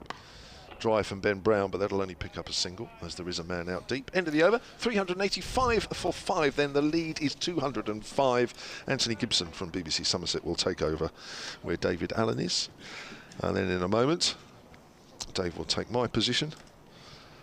And they'll take you through the next 25 minutes or so. That sun has disappeared, unfortunately. Hopefully it'll be back before the end of play. 18 to Brown, 17 to Felix Organ. These two came together when the score was 353 for 5. 385 for 5 it is now. And it will be Ben Green to continue. Anthony. Yeah, thanks, Kevin. It's the play at the moment lacks a sense of urgency. Bowlers rather just going through the motions. This is pulled away in the air and caught. Caught at mid-wicket by Casey Aldridge. It wasn't a particularly good shot, I think it would be fair to say, from Ben Brown. He went for the pull shot, didn't really time it, failed to keep it down, and a reasonably comfortable catch at mid-wicket. So an over too late, or an over and a bit too late for Somerset for their 6th wicket, which would have given them a second bonus point had they taken it a couple of overs previously, but it didn't. But still, it's another Hampshire wicket. Ben Brown caught Aldridge, bowled by Ben Green for... I've just taken the score off the board. How many did he get? 18? 18. I think. Yeah. 18, yeah. No, it wasn't. I think it was. I think I was plugging myself in, so I didn't see it that clearly. But I think he had a foot off the ground, a bit Gordon Greenidge style. But it didn't sail over the boundary. No, it didn't. It didn't. It was. He just didn't get hold of it at all. And Hampshire's innings is not quite making the progress now that they would have hoped for an hour ago, I think. Not quite. I wonder if that's a reflection on the, maybe the pitch is just getting a little bit more difficult to bat on. Certainly there's been some uneven bounce bowling from the pavilion end. Yeah, we were just suggesting that the Hampshire bowlers won't mind what they're seeing at the minute, but and there's nothing terribly to worry about for Hampshire. They're over 200 ahead, so something will come of it. But I think they'd certainly like one of the 2 men in or Fuller to make a decent little score. And, so it's Keith Barker, who is the new batsman, left-hander. Still got about 17 overs, almost 17 overs to go. I mean, it just... Somerset could find themselves batting this evening of their own volition, as it were, by bowling Hampshire out rather than a Hampshire declaration, which I speculated might be a possibility. Ben Green bowling around the wicket to the left-hander. He's got a slip and a gully, backward point, extra cover, mid-off, mid-on. Short mid-wicket for the ball that maybe just stops a little bit. As Green is in and bowls to Barker, who's forward, playing that into the onside. Tom Abel, who was fielding at that short mid-wicket position, comes sprinting across to pick it up. Returns the ball to his bowler. So since the fall of the first wicket went down at, well, let's take it since 263 for 2, as Green is in and bowls to Barker outside the off stump. No shot. 263 to 385 is 122, so it's been 122 for 4, Hampshire, which suggests that batting is getting a little bit more difficult after that big opening partnership. For the second wicket, partnerships have been getting progressively smaller. Outside the off stump, long way outside the off stump from Ben Green to Keith Parker. Keith Parker, a genuine all-rounder. Yeah, he's played some very useful innings for Hampshire since he came here.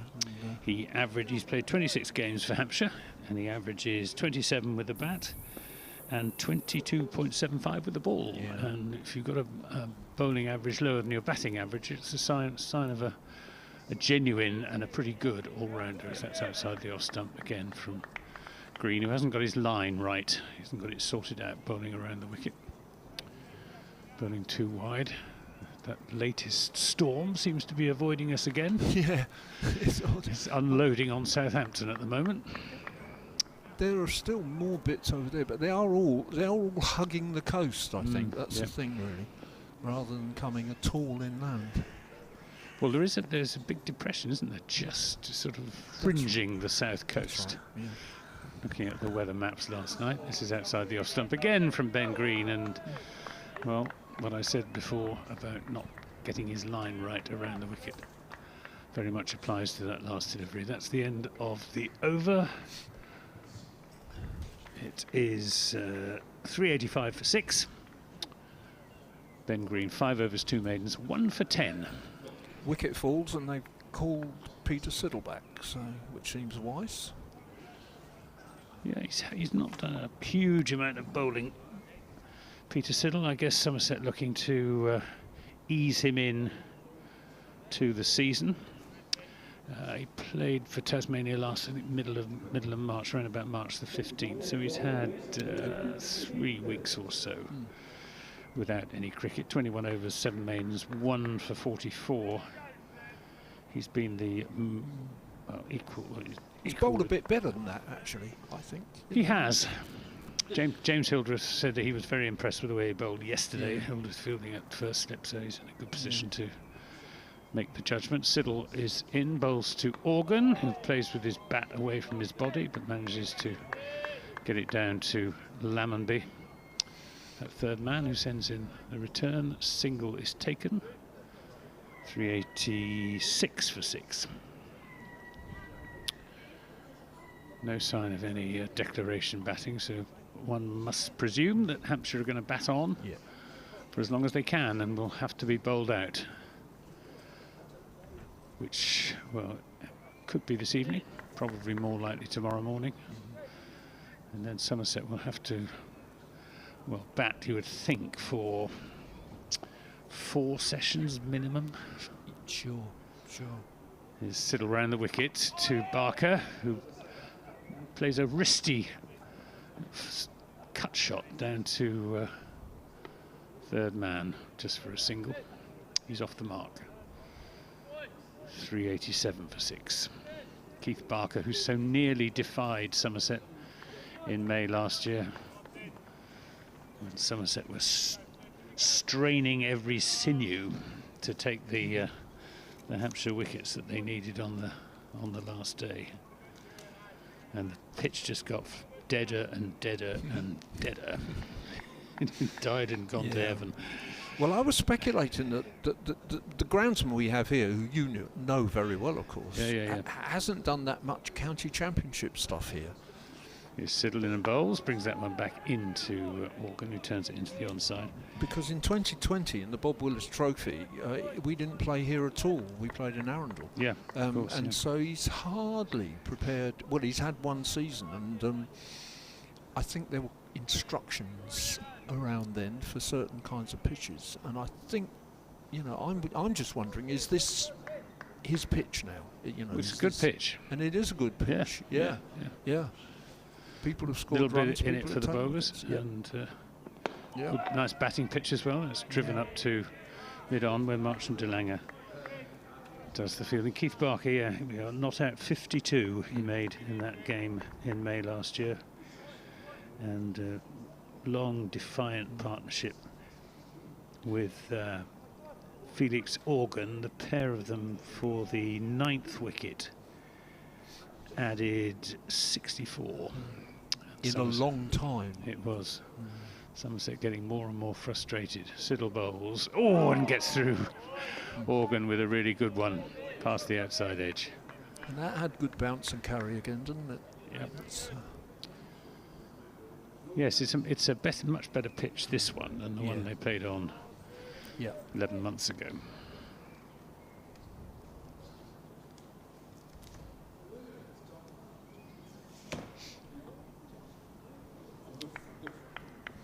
It's just a great, thick, grey cloud to the south of us, but it is to the south of us. This is turned up to Marchant de Lange at mid-on. The innings has just lost some momentum. Yeah, it has. Yeah. In the last 3/4 of an hour or so. Hampshire content just to pick up the runs where they come rather than seeking to force the pace, which is understandable enough when you're 387 for 6. And there's the reality of Organ as well, who is, I mean, he's in the side as a potential all-rounder, but he's a batting all-rounder really, although he has a remarkable strike rate as a bowler. That's not a lot of overs and not a lot of wickets. So he's coming in at 7 and having to score runs. Well, you can understand that he's not going to give his wicket away. Barker and Fuller, who comes next, can both hit the ball pretty hard, and absolutely. that might happen with them. Is Green to Barker, who resists the temptation to have a go at a ball outside his off stump. Yeah, Felix Organ didn't actually bowl in the Somerset innings. No, he didn't, no. So, thus far playing purely as a... He does have an extraordinary strike rate, something like a wicket every 35 balls, you know, which is better than anybody in the Hampshire side. Well, but it is a very short career, so I think it'll lengthen eventually. This is turned down to fine leg by Barker. It was more of an edge than a glance, but that was to its advantage because it meant that it went fine of Marchant de Lange, who's fielding down there at long leg. 4 runs accrue, 391 for 6. Barker moves on to 5.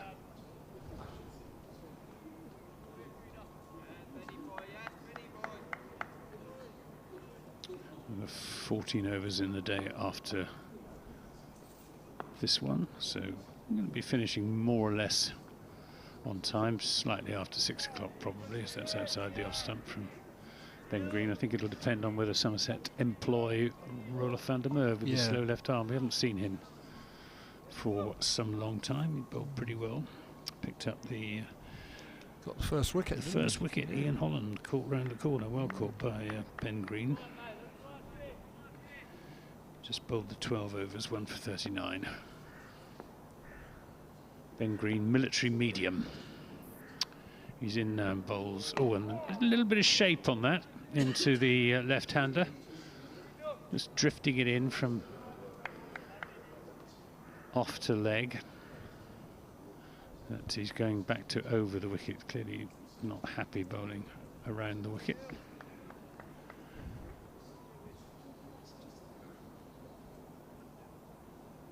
Tom Lammonby gives the ball a polish. We haven't seen Lammonby yet with his left arm seam.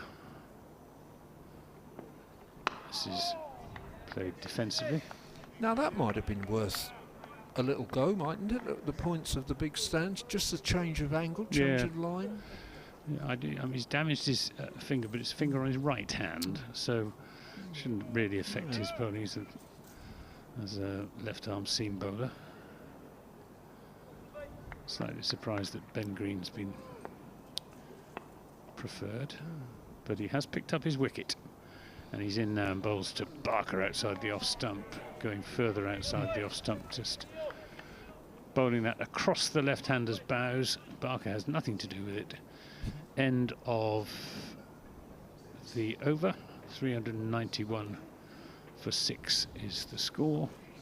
Felix Organ has 18 and Keith Barker has 5. It's a bit of a phony war situation at the minute, isn't it? It is, isn't it? Just waiting for something significant to happen. I'm not sure that we'll see a lot tonight, really, unless there is a sudden clatter of wickets. But I think otherwise it will be slow and sure progress. I think by Hampshire content just to accumulate at the moment rather than take the innings by the scruff of the neck. Here's Siddle bowling to Organ, who pushes into the offside. What's happening elsewhere? Northants poised to take the lead against Gloucestershire, 223 for 7 after Gloucestershire's 223. Surrey 398 for 8, batting first against Warwickshire. Essex 514. Kent 60 for 1. They've got 3 Centurions, Essex, haven't they? Yeah. Here's Siddle to Organ. Organ defends. Middlesex 401. Derbyshire going well, 120 for 2. Glamorgan 234. Durham 5 without loss. They had a lot of rain there yesterday. Big squally showers at Cardiff. Worcestershire 348, Leicestershire 12 for 3. Struggling a bit. Sussex 375, Notts 164 for 5. So Sussex on top at Hove. Well, I'm glad about that. I'm quite fond of Sussex. Siddle is in and bowls, and that's turned away through the onside. Marchant de Lange goes off in pursuit, but I fear that the ball will... No, it won't. He picks it up. It really pulled up quite quickly at that far end of the ground, and they come back for 3 runs. No, I think he timed that perfectly well, so it just makes it must be a slow patch of outfield out there. Yeah. Because the outfield has actually quickened up over the course of the 2 days. 3 runs taken, 394 for 6. Organ into the 20s on 21 means that Keith Barker will face his first delivery from Peter Siddle, who's in and bowls to him. And he just props half forward, drops his bat on it, out into the onside. Tom Lammonby picks up. We could do with a bit of sunshine. It's getting chilly, isn't it? Yeah, it is chilly. Yeah. I've got 2 jackets on it, so not many spectators left. No, there aren't. No. But they are exercising social distancing on the whole. not difficult in this great big ground. Siddle bowls. Barker goes for an aggressive shot, doesn't time it. And it goes straight to Lammonby at mid-on, who makes as if to throw the stumps down, but doesn't release the ball, on account of the fact that nobody was backing up and there wasn't the remotest chance of a run out in any case. Yeah, it's been a good day for Hampshire. They started on, 109 without loss, so they have scored 285 so far for the loss of 6 wickets. Outside the off stump, Barker lifts his bat out of the way, brings another over to a conclusion. Yeah, I mean, it has lost some impetus. It is a bit of a phony war, but there's no doubt at all that in the Hampshire dressing room they'll be feeling pretty content at this moment with the match situation and how things are going, where the pitch is playing. All of those things are reasons for them to be cheerful. Yeah, absolutely. And it means that, they can focus on what they really have to do now, which is bowl Somerset out. If they bowl Somerset out in a reasonable space of time, inside about 4 sessions, which ought not to be impossible on this pitch, which is just showing signs of uneven bounce. They don't have to worry. They shouldn't have to worry too much about batting again with the lead that they've got. 214 as things stand, with power to add. You never know, though. We might get an exciting finish. Somerset could put, I don't know, 350, 400 on the board. Leave Hampshire with a 150, 175 to get in two and a bit sessions, something like that. Could be. You never know with cricket. Here's Ben Green to bowl again, and bowls to Organ outside the off stump. Young Felix lifts his bat out of the way. Born in Sydney. Is his parents Australian, or do they just happen to be in Sydney when he was born? I think he was. I think his father was working out there, but he's very English. Yeah, they're English, and he was educated in Dorset and came through our age group sides. But it's just quite funny. We've got a board over there about Hampshire's Australians, and he's on it. He's Shane Warne and he's Ben Green and bowls, and that's defended. Yeah, it's a bit like Josh Davey, was born in Aberdeen and plays for Scotland. You expect him to speak in a broad Scottish accent. In fact, he was brought up in Suffolk. Yes. Yeah. And his father worked in the oil industry and just happened to be in Aberdeen when. Well, of course, Josh Davey appeared. We make the thing about Ian Holland being, born in the USA, but I don't think he lived there for very long at all. He was raised in Australia, learned to play cricket in Australia. So. It's Green in and bowls outside the off stump. Ooh, still plenty of enthusiasm from the Somerset fielders. Their heads have not gone down. Probably going to talk to Jason Kerr, their head coach at close of play, and I'll ask him how he feels they've stood up to what's been a tough couple of days or day and a half in the field for Somerset, with weakened bowling attack, minus Lewis Gregory and Jack Leach and Craig Overton. It's Jack Green and Jack Brooks, bowls him! A Yorker and Felix Organ played all around that and ripped out the off stump, I think it is. Yeah, it was a horrid shot. And it wasn't a good shot, but it was a nice delivery by Ben Green. He picks up his second wicket and justifying his being given the ball ahead of Tom Lammonby. He's got 2 now for 14 in 6.4 overs. So good piece of bowling, not a particularly good piece of batting. No, I mean, Organ was trying to play that sort of mid-wicket square leg, and as you say, lost his off stump. So you've got to ask a question about. And I mean, if Hampshire were now in the position where it looked as if they really were pushing on, then you'd understand a shot like that. But they haven't.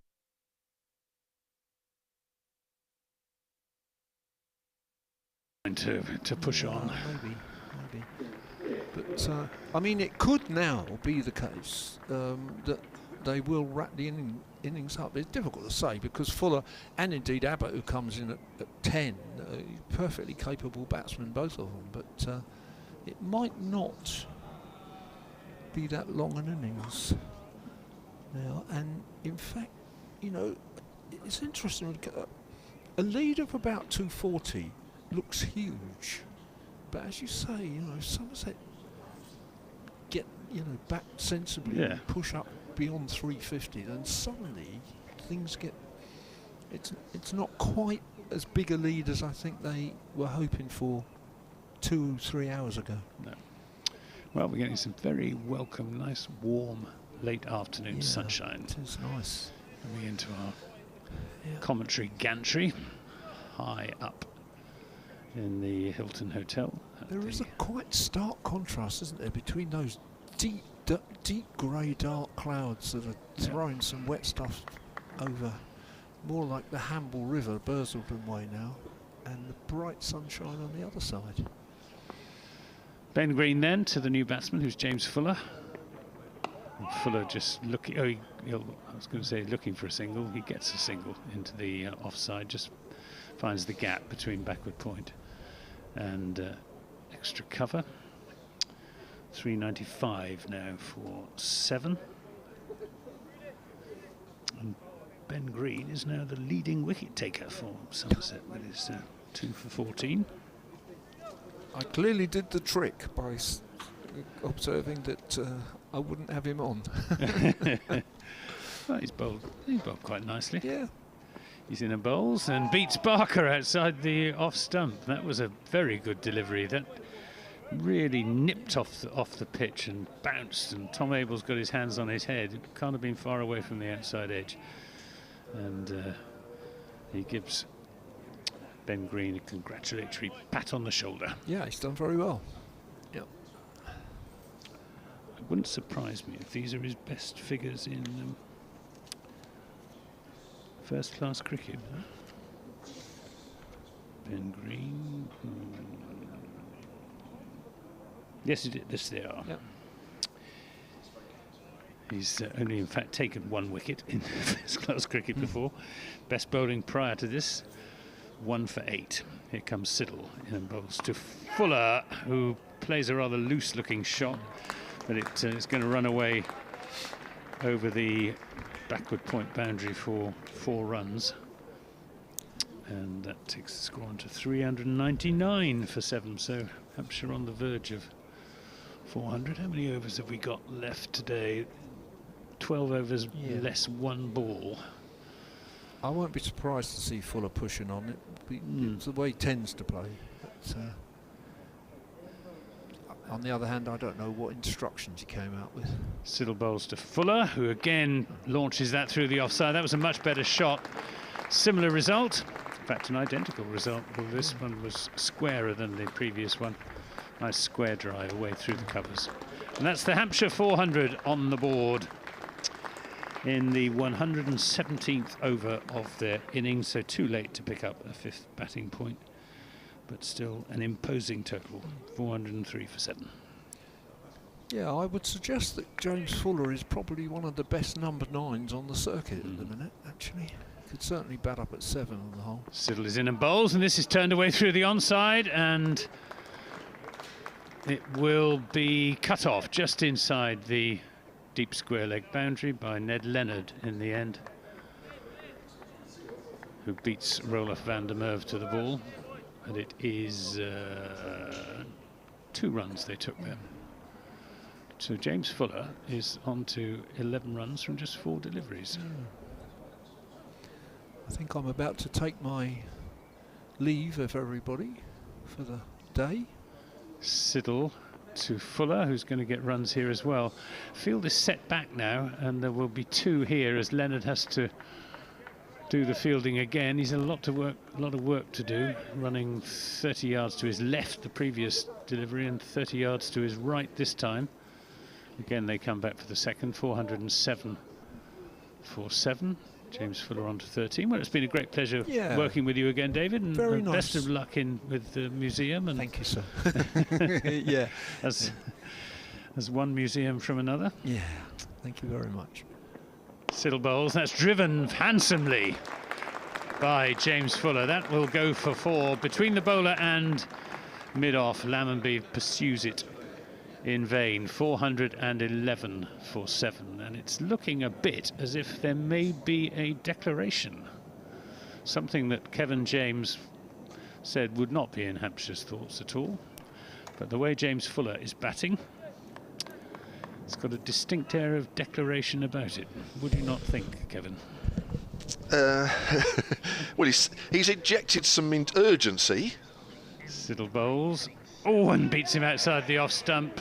And he's given it did beat him outside the off stump, took the outside edge, and with a minimum of fuss and bother, Stephen Davis took the catch, and that's the 8th Hampshire wicket going down at 411, and a bright and breezy innings of 17 from James Fuller in just 7 deliveries comes to an undramatic conclusion, just getting a faint edge behind to the bowling of Peter Siddle.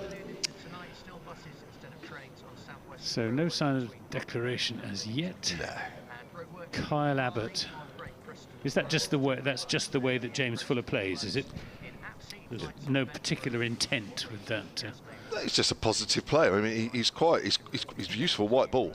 Oh yeah, I know. So Very useful white He did ball. very well in the Royal London One Day Cup at Yeah. Lords 3 years ago.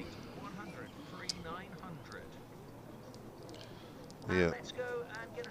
Right, I've got to do a quick 30-second update here. Here we go. Well, Hampshire are 411 for 8 now. They have a healthy lead of 231, but they are losing wickets fairly steadily now. They've lost 4 since tea. James Vince for 56, Ben Brown for 18, Felix Organ for 21, and James Fuller, the latest to go, for 17. The innings is kind of just manoeuvring along. Hampshire not really showing a lot of intent. In fact, it was injected a bit of pace there with Fuller's 17 coming off just 6 balls. But really, since James Vince has gone, the momentum has been lost a bit. But anyway, they're 231 ahead. They're 411 for 8. And you can hear live online commentary of that game. That's via the BBC Sport website and app. Cricket tonight. Nearly 25 to 6. This is DB Boulevard now. Right, we're going to have another over from Ben Green, who's been bowling pretty well. 2 for 15 his figures in 7 overs, and they are his best bowling figures in first-class cricket. Good on him. Not bad at all, is it? When a side's 411 for 8 and well in front, and you've got 2 figures of 2 for 15, that's not bad at all. Settle for that every day of the week. Are you gonna do Mr. Green? I'll do Mr. Green if you'd like me to. As Green bowls outside the off stump, and Keith Barker leaves that one alone.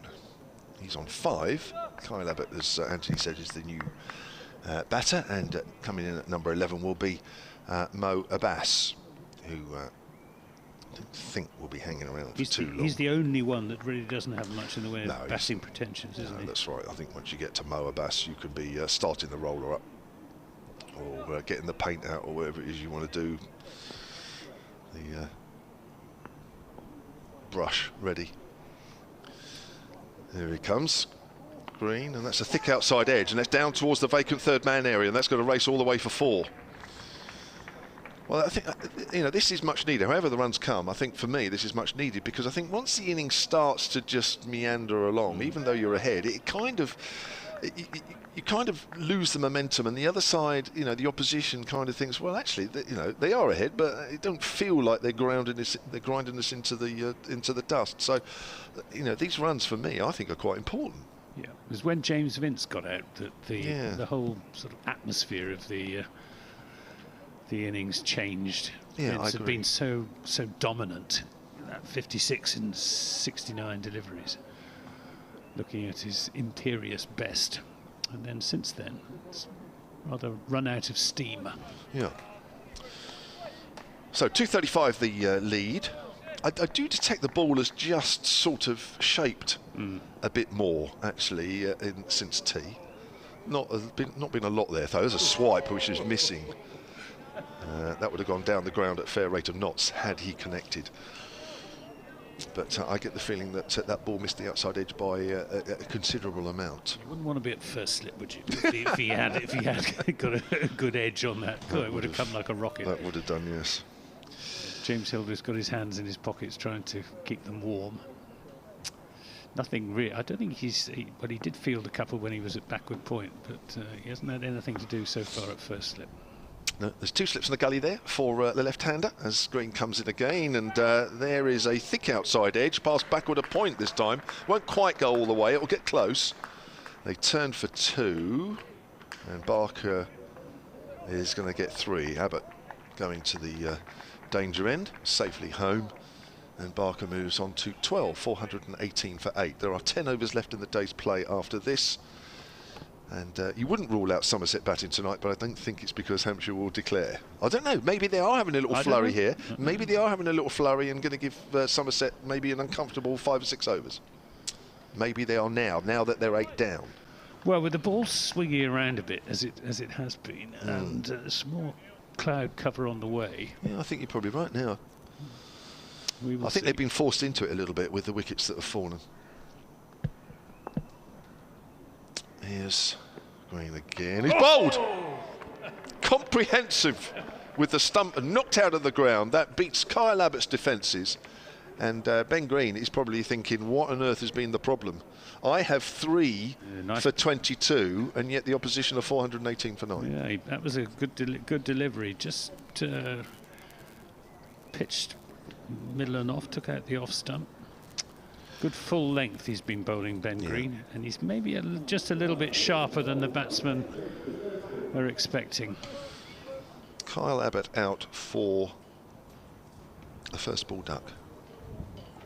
Well, yeah, I mean, certainly now, in this situation, I would, even if Hampshire aren't bowled out now, I would declare and I would give Somerset 5 overs, because I do think that the ball is shaping here a little bit, and I think it's going to be difficult. Yeah, I agree. Yeah. Colin Smith at 50 on the tweets at Sun Sport says, sounds like a plan. Let's drag Hampshire into a false sense of security and then turn them over. Well, you never know. And Grumpy Git is that is a Twitter handle. Is also woken up a bit and says... His real name is Rantin Dave, isn't it? Yeah, actually it is. Yeah, I should have said that really, but it's showing up on something else. Apologies if I've offended anybody. No. The 2 Toms... Grumpy Git is one of our most regular correspondents. Oh, is he? Well, he's getting excited all of a sudden. Bowl them out cheaply. The 2 Toms and Hildy would get quick tons, and we bowl them out late on day 4. But it could happen. You never know. You never know. But Somerset certainly got some batting to do if they're going to save this game. So we've got Mohammed Abbas in the middle, and I have to say, if he pitches it up and he gets a little bit of shape as he has done, Ben Green's going to finish this up with 4 for 20 odd, which is tremendous figures, and he'll be given the freedom of Taunton, won't he? on his return, he'll be given the keys to the city. Yeah, I mean, he's bowled well. He's caught well. He's pitched it up. He's taken 2 catches as well. So there's 3 slips in for him. Here he is then to Abbas. He's pitched it up. It's the wrong line. It's on the line of leg stump, and that's tickled away for 4. You could see what he was trying to do there, but I think he's got too excited. He's seen the ball shape a little bit, and he's flung it sort of leg stump, thinking, "Oh yeah, that'll swerve away and it off," and it hasn't done anything. He's got too excited. But anyway, well done, well bowled to him. Anyway, doesn't matter. 422 for 9. The lead is 242. Yeah, who's he got? He's got Ben Brown, who mistimed a pull shot. He knocked out Felix Organ's off stump, and ditto with Kyle Abbott. So 3 he's been bowling a full length, and he's been bowling on the stumps. That's all we had to do on it. Yeah, and he's got his rewards. So what are we? 422 for 9. The lead is 242. I do think so, that since tea, and certainly in the last, I don't know, 45 minutes or so, I think when you are throwing the ball further up, that the ball does seem to be just getting off the straight a fraction. I think he's had the confidence to pitch the ball a bit further up. Peter Siddle's going to bowl another over. It will be his 25th, so he's had a good bowl. He's in bowling to Barker, who hasn't had much of the strike since he came to the crease. This is just the 21st delivery he's faced. He's 12 not out. Tall left-hander. Dave says that Mohammed Abbas's highest score for Hampshire is 6. Yeah. I'd settle for 6. A quick fire 6 in this. Well, he's got 4 of them. It's got a strike rate of 400%. He's still in the bowls, and it's a short one. And Barker just ducks underneath it. We've got 9 more overs after this. So if a wicket were to fall in this over, two overs for the change of innings, so Somerset would have 7 very awkward overs to face. Yeah. It's not a bad thing, I don't think, really, from a Hampshire point of view. I'll tell you what, I mean, here we are saying, oh, he's a genuine number 11. If he actually retired now and finished playing cricket, strike rate of 400, he'd be at the top of the world batting averages. Siddle's in and bowls, and it's defended by Keith Barker. There's showing no great urgency in his approach at the moment, but I do think if Hampshire don't get bowled out and don't declare, they are missing a bit of a trick. on this chilly, overcast evening. I think it'd be difficult to have a little swipe at Siddle, though. Siddle to Barker, and Barker just works that down to third man with a flick of the wrists. It means that Mohammed Abbas, he spells his name with the A at the end rather than the E, which caused me endless trouble when I was trying to look him up on Cricket Archive. Didn't recognise him at all, but all was revealed. 4:23 for 9. 243 is the lead. Here comes Siddle. 3 slips. Siddle to Abbas, brings that one back into him, and a model back foot defensive shot. I thought that was going to be full, I must admit.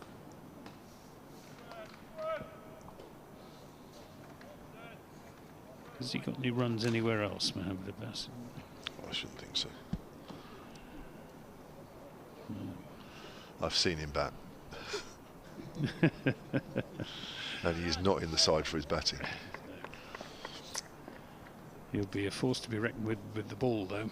Here's Siddle in and bowls to him now, and again he's watchfully forward, turning the ball into the onside, keeps it out, end of another over, which means that the maximum number of overs that Somerset would have to face this evening has come down to 6. And I should imagine that if there is no declaration, Tom Abel would be quite happy if the last wicket falls in the last over of the day. Yeah, definitely.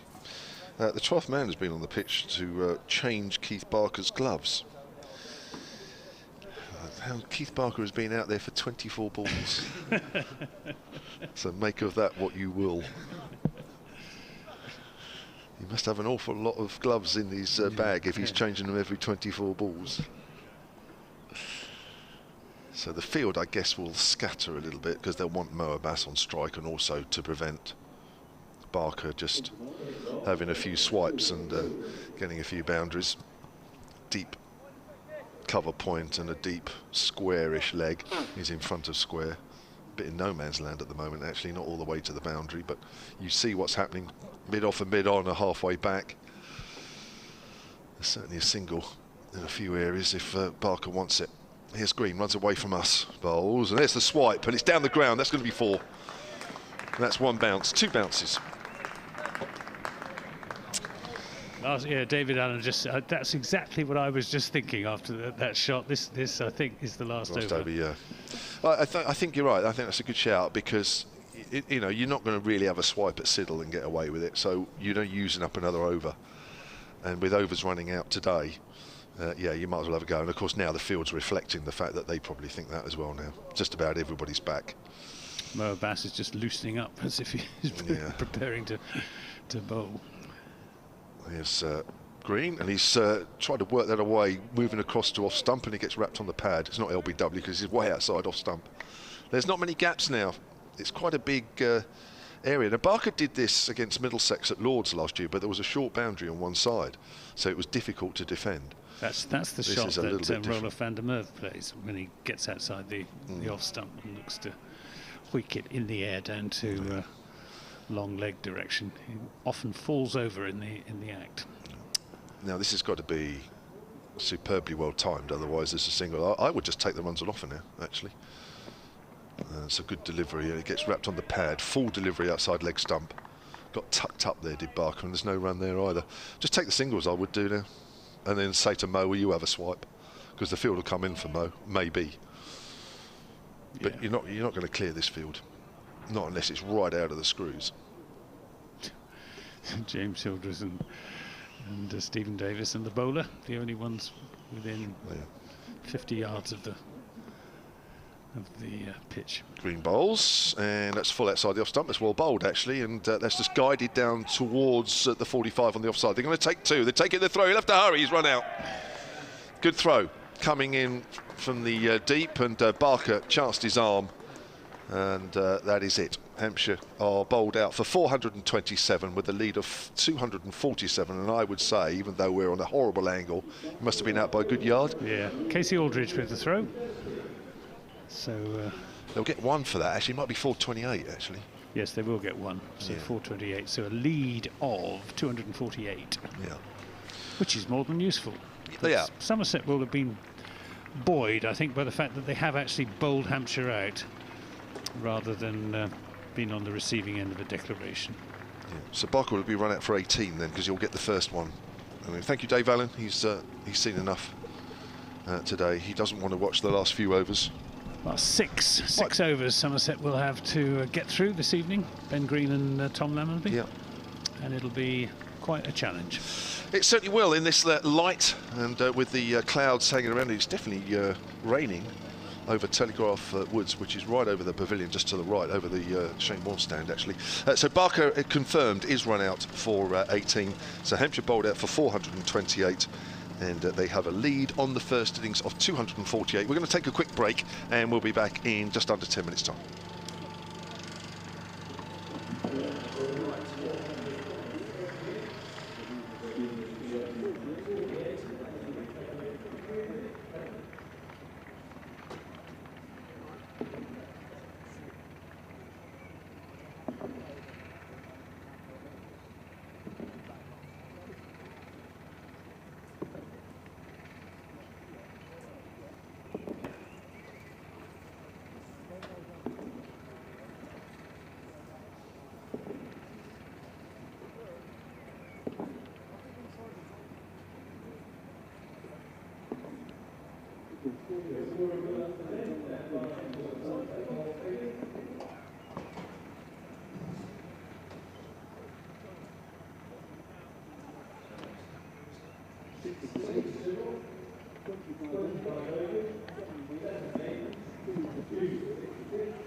And welcome back to the Ageas Bowl, where day 2 has just 6 overs left. We have a change of innings here because Hampshire have been bowled out in their first innings for 428. That represents a lead of 248 over Somerset. It's a bit of a fight back there from Somerset because after tea, with the fall of James Vince for 56 on 353 for 5, Hampshire have lost their last 6 wickets for 75. They went to tea at 339 for 4. So the lead could have been bigger, but there has been sort of hints of the ball just moving a little bit in the air, probably because of all the cloud cover we've had today, and somebody who made the most of those conditions was Ben Green, who finished with 3 for 31. So to take you through the last 6 overs of day 2 is myself, Kevin James, and from BBC Somerset it is Anthony Gibson. Well, we were speculating, or at least I was speculating, in the break between innings as to whether Somerset would send a night watchman, and the answer is that they haven't. That is Tom Lammonby and Ben Green, their regular opening partnership from 2020 in the Bob Willis. That's when they first formed what seemed at the time as a fairly unlikely opening partnership, given that both of them prior to that had been batting in the lower middle order down at sort of 7 and 8. But Tom Lammonby getting 3 centuries in the Bob Willis. Ben Green not quite so successful, but they do bat well together. And they've got a task on their hands here this evening to get through 6 overs against, well, Kyle Abbott is going to bowl the first of them from this hotel end. He's bowling to Ben Green. He's in and bowls, and Green is a mixture of bat and pad and great excitement amongst the Hampshire close catchers. It'll be 6 overs of a lot of chat. I don't think Abbott opened up, did he? No, he didn't.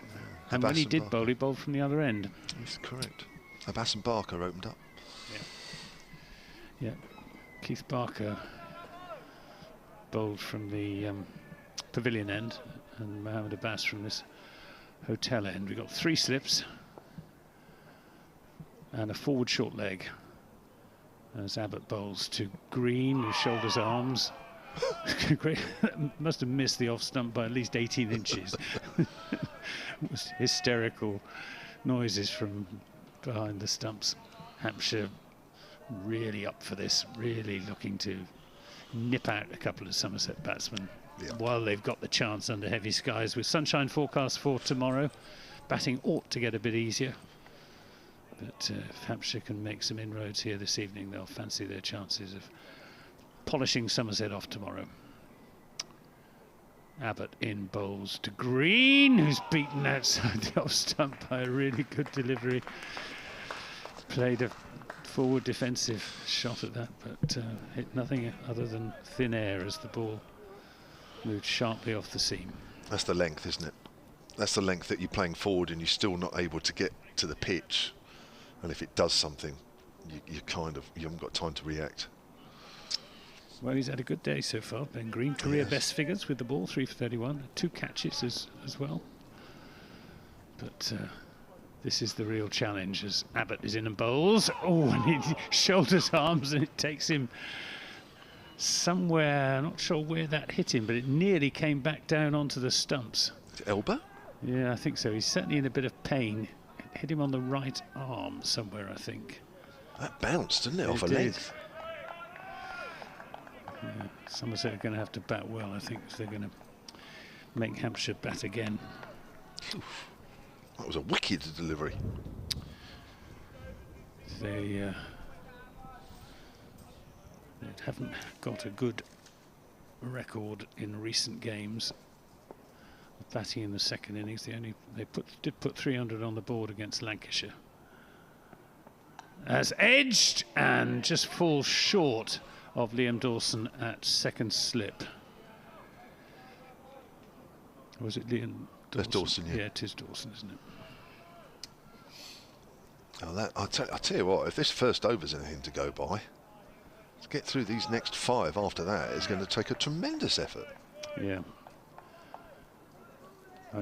Those 6 wickets, 6 Hampshire wickets that fell since tea, they tell a story, even though it was the lower order, but the ball was nipping about much more than earlier in the day. Abbott to Green. Oh, there's an appeal for not sure what quite.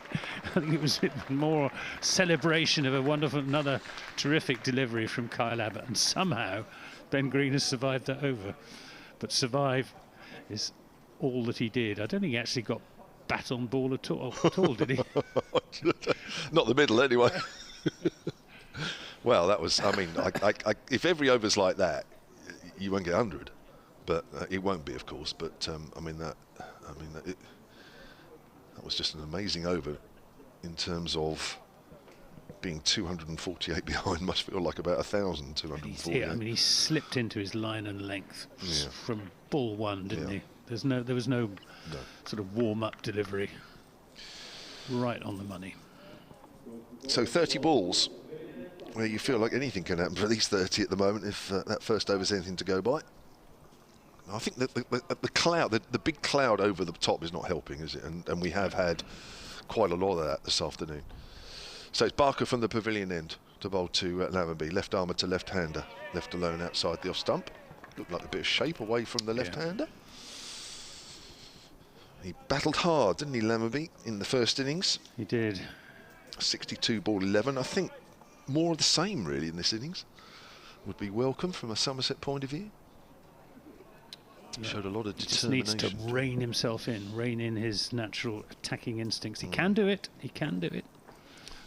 Barker again then. 4 slips weight. Straighter. That's driven back to the bowler. Fields on his follow-through. Nice firm defensive push. Wasn't it? He's got a good defensive technique. We saw that in the first inning. Yeah, he gets his nose over the pitch of the ball.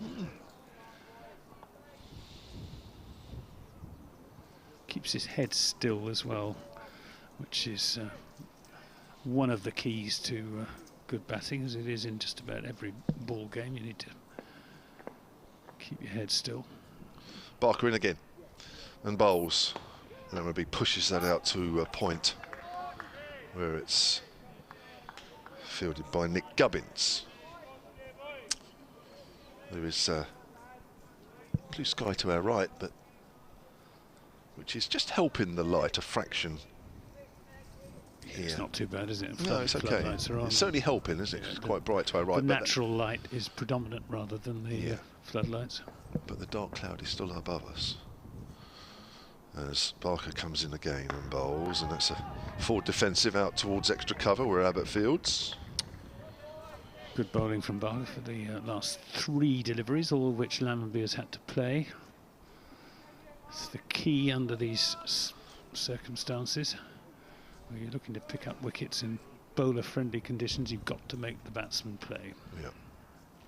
Oh, yes. Barker turns. And runs towards us once more. And bowls, and outside the off-stump with a good leave. Slightly wider in the line this time. Yeah, again, a little bit of shape away from the left-hander. Yep, probably a little bit more shape. I don't think we saw any shape actually from Barker. It was just a little bit of nibble on the seam, wasn't there, in the first innings. He does swing the ball, but he was too windy yesterday, really. Too windy for anybody to swing the ball. The one that goes the Steve other way. He bowls a few of those, it'll be all over tonight. Here comes Barker.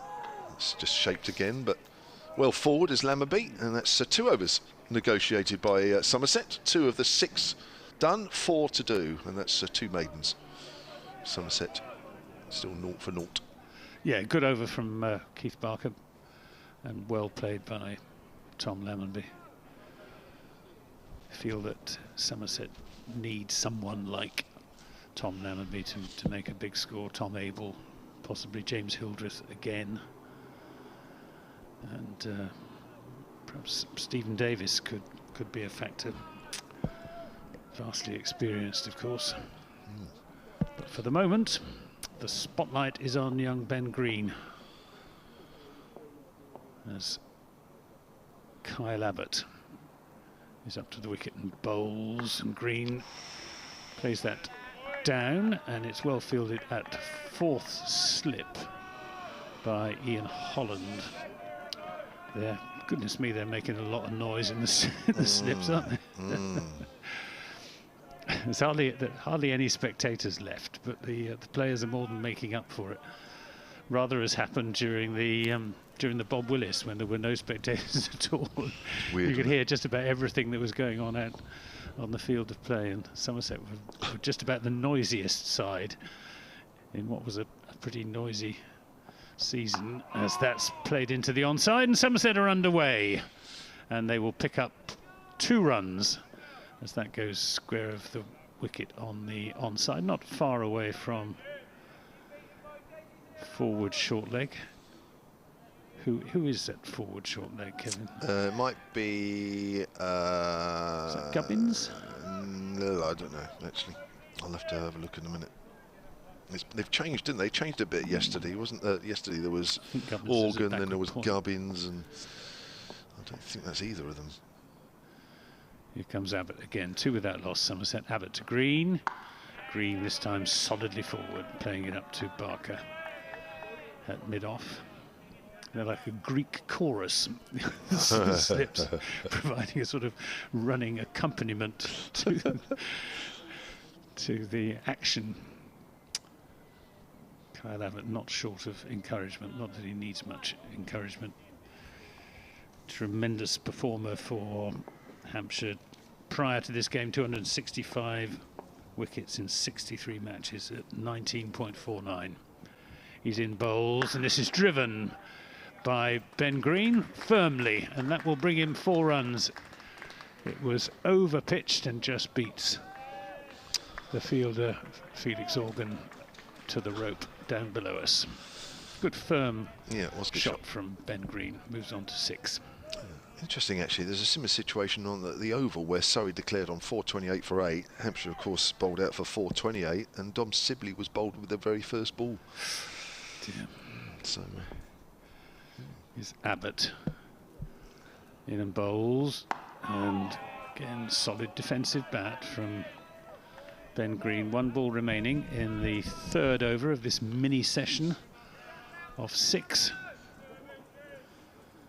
and well, it would be an exaggeration to say the outcome of this game could hinge on what happens in the next 3 overs, but certainly if Hampshire can pick up, well, 1 wicket, preferably 2, then they would be red-hot favourites. Abbott, this very straight approach, accelerating up to the crease, past the umpire, outside the off-stump, not far outside the off-stump, as Ben Green shoulders arms, but he gets through another over. It's the 3rd over of the Somerset 2nd innings, and they are 6 without loss, all 6 of those runs to Ben Green. they've done half the job tonight, haven't they? 3 overs negotiated, 3 to do. Not ideal for an opener, is it, in these situations? But it's part of the job. You've got nothing to gain and everything to lose. Exactly right, because you've got to do it all again tomorrow morning. And probably a similar situation, maybe not the cloud cover that we're seeing now, as Barker comes in from the pavilion end to bowl to the left-hander Tom Lammonby. Good leave. Ball again just shaping away from the left-hander. It's all about leaving in these situations, knowing where your off stump is and not having to play at anything that you shouldn't really be playing at. Yeah, he's got to be careful though, hasn't he? If Barker gets one to go the other way. Well, that's it. And I'm sure they all saw Steve Davis's ball. I mean, the one he got Steve yes, exactly. Steve Davis was the classic example, wasn't it? Barker bowls, and Lammonby gets one that just bounces a bit, and they'll take a quick single as the ball goes out to backward a point. Fielded by Gubbins. Yeah, changing ends. Yeah. a good move. Rotate the strike when you've got left-hander and right-hander out there. Makes it that much more difficult for the bowlers just to settle into consistent line. Barker's going to come round the wicket to the right-hander. For me, there was just enough shape for him to come over the wicket, but I know he likes bowling round the wicket when he thinks there's not a lot of movement. He's going to be doing that to the right-hander. He's got the forward short leg for the one that comes back into the right-hander. Bat onto pad, inside edge onto pad, and then to short leg. Comes in then and bowls. And bounces a bit, and they'll take a quick single up to mid-off where Mo Abbas was just on his heels a little bit there. Charlotte Taylor's tweeted, who was with us yesterday, Southern Vipers off-spinner. Oh, Charlotte. Surprised that Mo Abbas didn't start this second innings for Hampshire. Yeah, I suppose 6 and 1/2 dozen the other, really, isn't it? Yeah. Maybe Mo Abbas wanted to bowl from this end, I don't know. And out of the two of them, Abbott gets the nod. But there could be any number of reasons, but you're right. I think you can argue from any of them. He's got the left-hander again as Barker, and well forward again is Lammerby, out on the offside. 8 without loss, 240 behind. This may be tempting Providence, but batting looks a bit easier with the bowling from the pavilion end than it does with the bowling from our end, the hotel end. Yeah, yeah. Although there were just the odd ball that took off. That's from just short of a length. It was, wasn't it? Just outside the off stump. Barker in again. Comes in, and Lammerby plays that quite easily off the front foot back to the bowler. There was a modicum of shape earlier for Barker, and even that seems to have just disappeared in the last few deliveries. A bit straight up and down, but I'll probably eat my words by the end of the next over or something. Slip corner just quietened down a little bit. Somerset have got another 13 balls to get through this evening. Yep. In again. Lammerby waits and drives, gets a thick inside edge there as it goes down towards fine leg, fielded by Felix Organ. They'll turn for 2. Organ's thrown at the bowler's end, and well, Barker was in no position really to take it, but I think that would have surprised Ben Green a little bit with the throw coming in there. He just had to get the skates on the last few yards. It was a risky second run. If Tom Lammerby might have been struggling if the ball had gone into the wicket-keeper's end, but they survive. 4 overs survived, 2 to do. 10 without loss, 238 behind, having started the innings 248 behind. And it does look as if it's going to be Kyle Abbott and Keith Barker who will share the 6 overs. Mo Abbas being held back for tomorrow. Wouldn't be surprised me at all if he's opens up tomorrow morning. Here's Abbott then into Green on leg stump, turned down to fine leg for a single. 11 without loss. Green onto 8. He might not have warmed up in time to bowl tonight. It might have to take him overnight to warm up. They might have said, oh, it's not enough time to warm up, Mo. You better not bowl. Yes, Bob DePledge has tweeted at Somerset Sport, says he'd be amazed if we take it into day 4. That's obviously from a Somerset point of view. that's the challenge. So sure. We've got 2 short legs now. No, we haven't. He's being repositioned, unless they're just changing places. No, yes, we have. We've got a leg slip and a forward short leg for Abbott to Lammerby. Played into the onside. Lammerby, as is his wont, wanders away towards where the square leg umpire would be if the umpire wasn't at cover point, presumably because of the presence of the forward short leg, because there's no sun to worry about at the moment. Third ball of the penultimate over. Abbott to Lammerby, who gets an edge through the slips all along the ground. It wasn't a chance. He came decisively forward, to that, did Lammonby, but it took the edge and shot along the ground between second and third slip for 4 runs.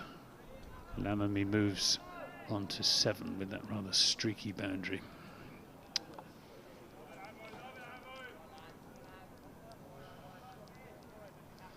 Just the 3 slips to Abbott, but the 2 other close catches. As he comes in and bowls to Lammonby, who gets right in behind that angled down, nose over the pitch of the ball. Another delivery ticks by. 8 remain in the day's play for Somerset to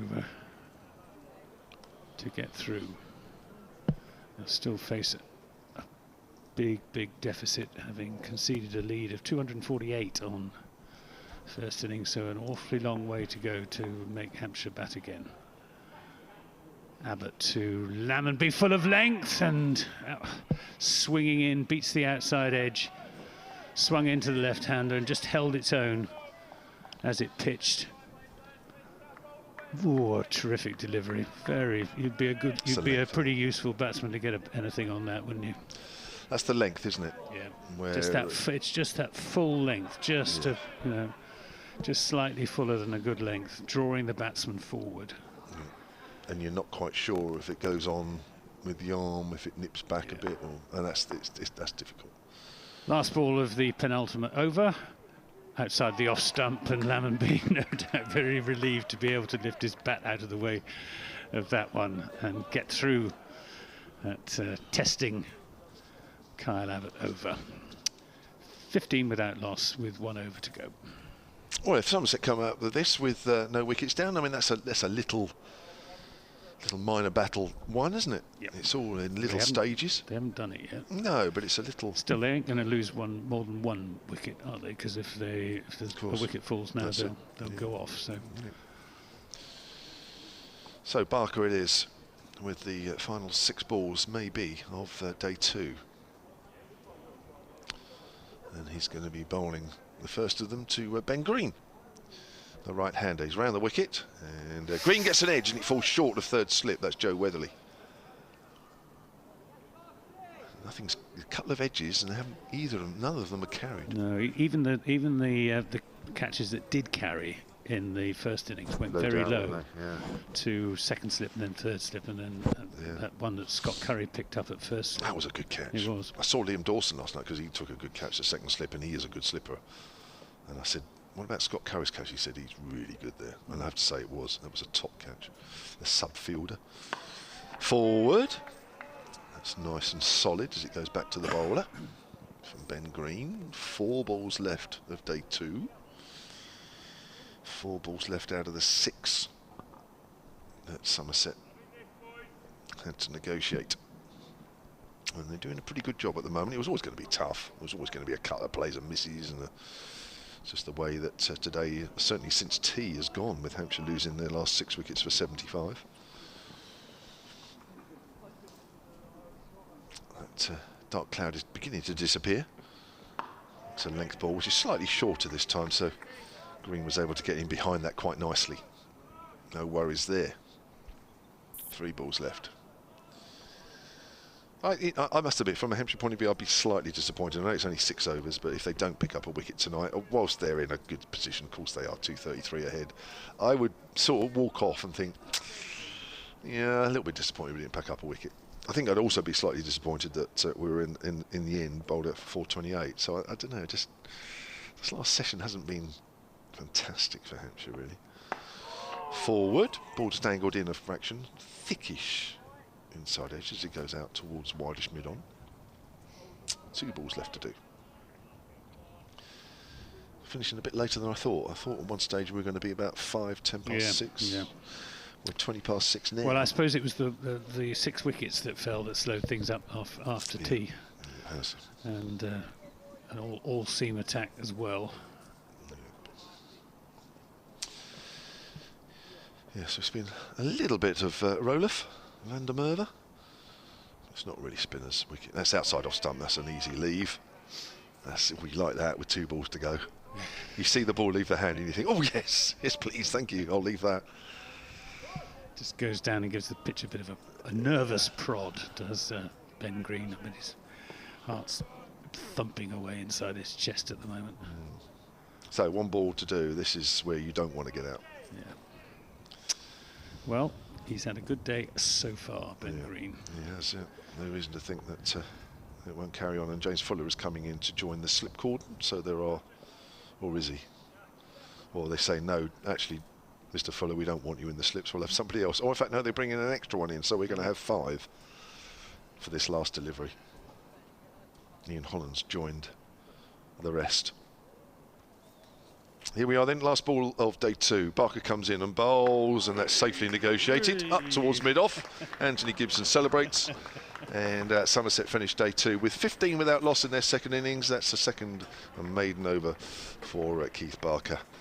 And so what's that deficit of 233, I think. Yep. But apart from that first over, which was a really testing one from Kyle Abbott to Ben Green, when Ben Green hardly got a bat on ball, I thought the Somerset openers acquitted themselves really pretty well against top-class seam bowling under cloudy skies, with the ball swinging around a little bit and doing a little bit off the seam, bit of inconsistent bounce, and both Tom Lammonby and Ben Green got their heads down, left well, picked up a few runs in the process, and that's a small victory, but maybe an important one, because if Somerset had lost a couple of wickets here this evening, as they well might have done against this Hampshire attack, then they would be really up against it. As it is, they live to fight another day, and they'll hope to bat through the whole of tomorrow and on into the 4th day and set Hampshire some sort of a second innings target. 15 without loss are Somerset in their second innings, replying to Hampshire's 428 in their first innings, and Hampshire still very comfortably ahead in this game, but Somerset hopes not yet extinguished. thank you very much, Anthony. Thank you to Dave Allen as well, Hampshire's honorary archivist. I'm Kevin James, and tomorrow myself and Anthony will be joined by former Hampshire player Gemma Green, and also for the first time and new to cricket commentary, we're going to introduce him at some point throughout the day, will be Stanley Marisa. So join us at 10 to 11 tomorrow morning.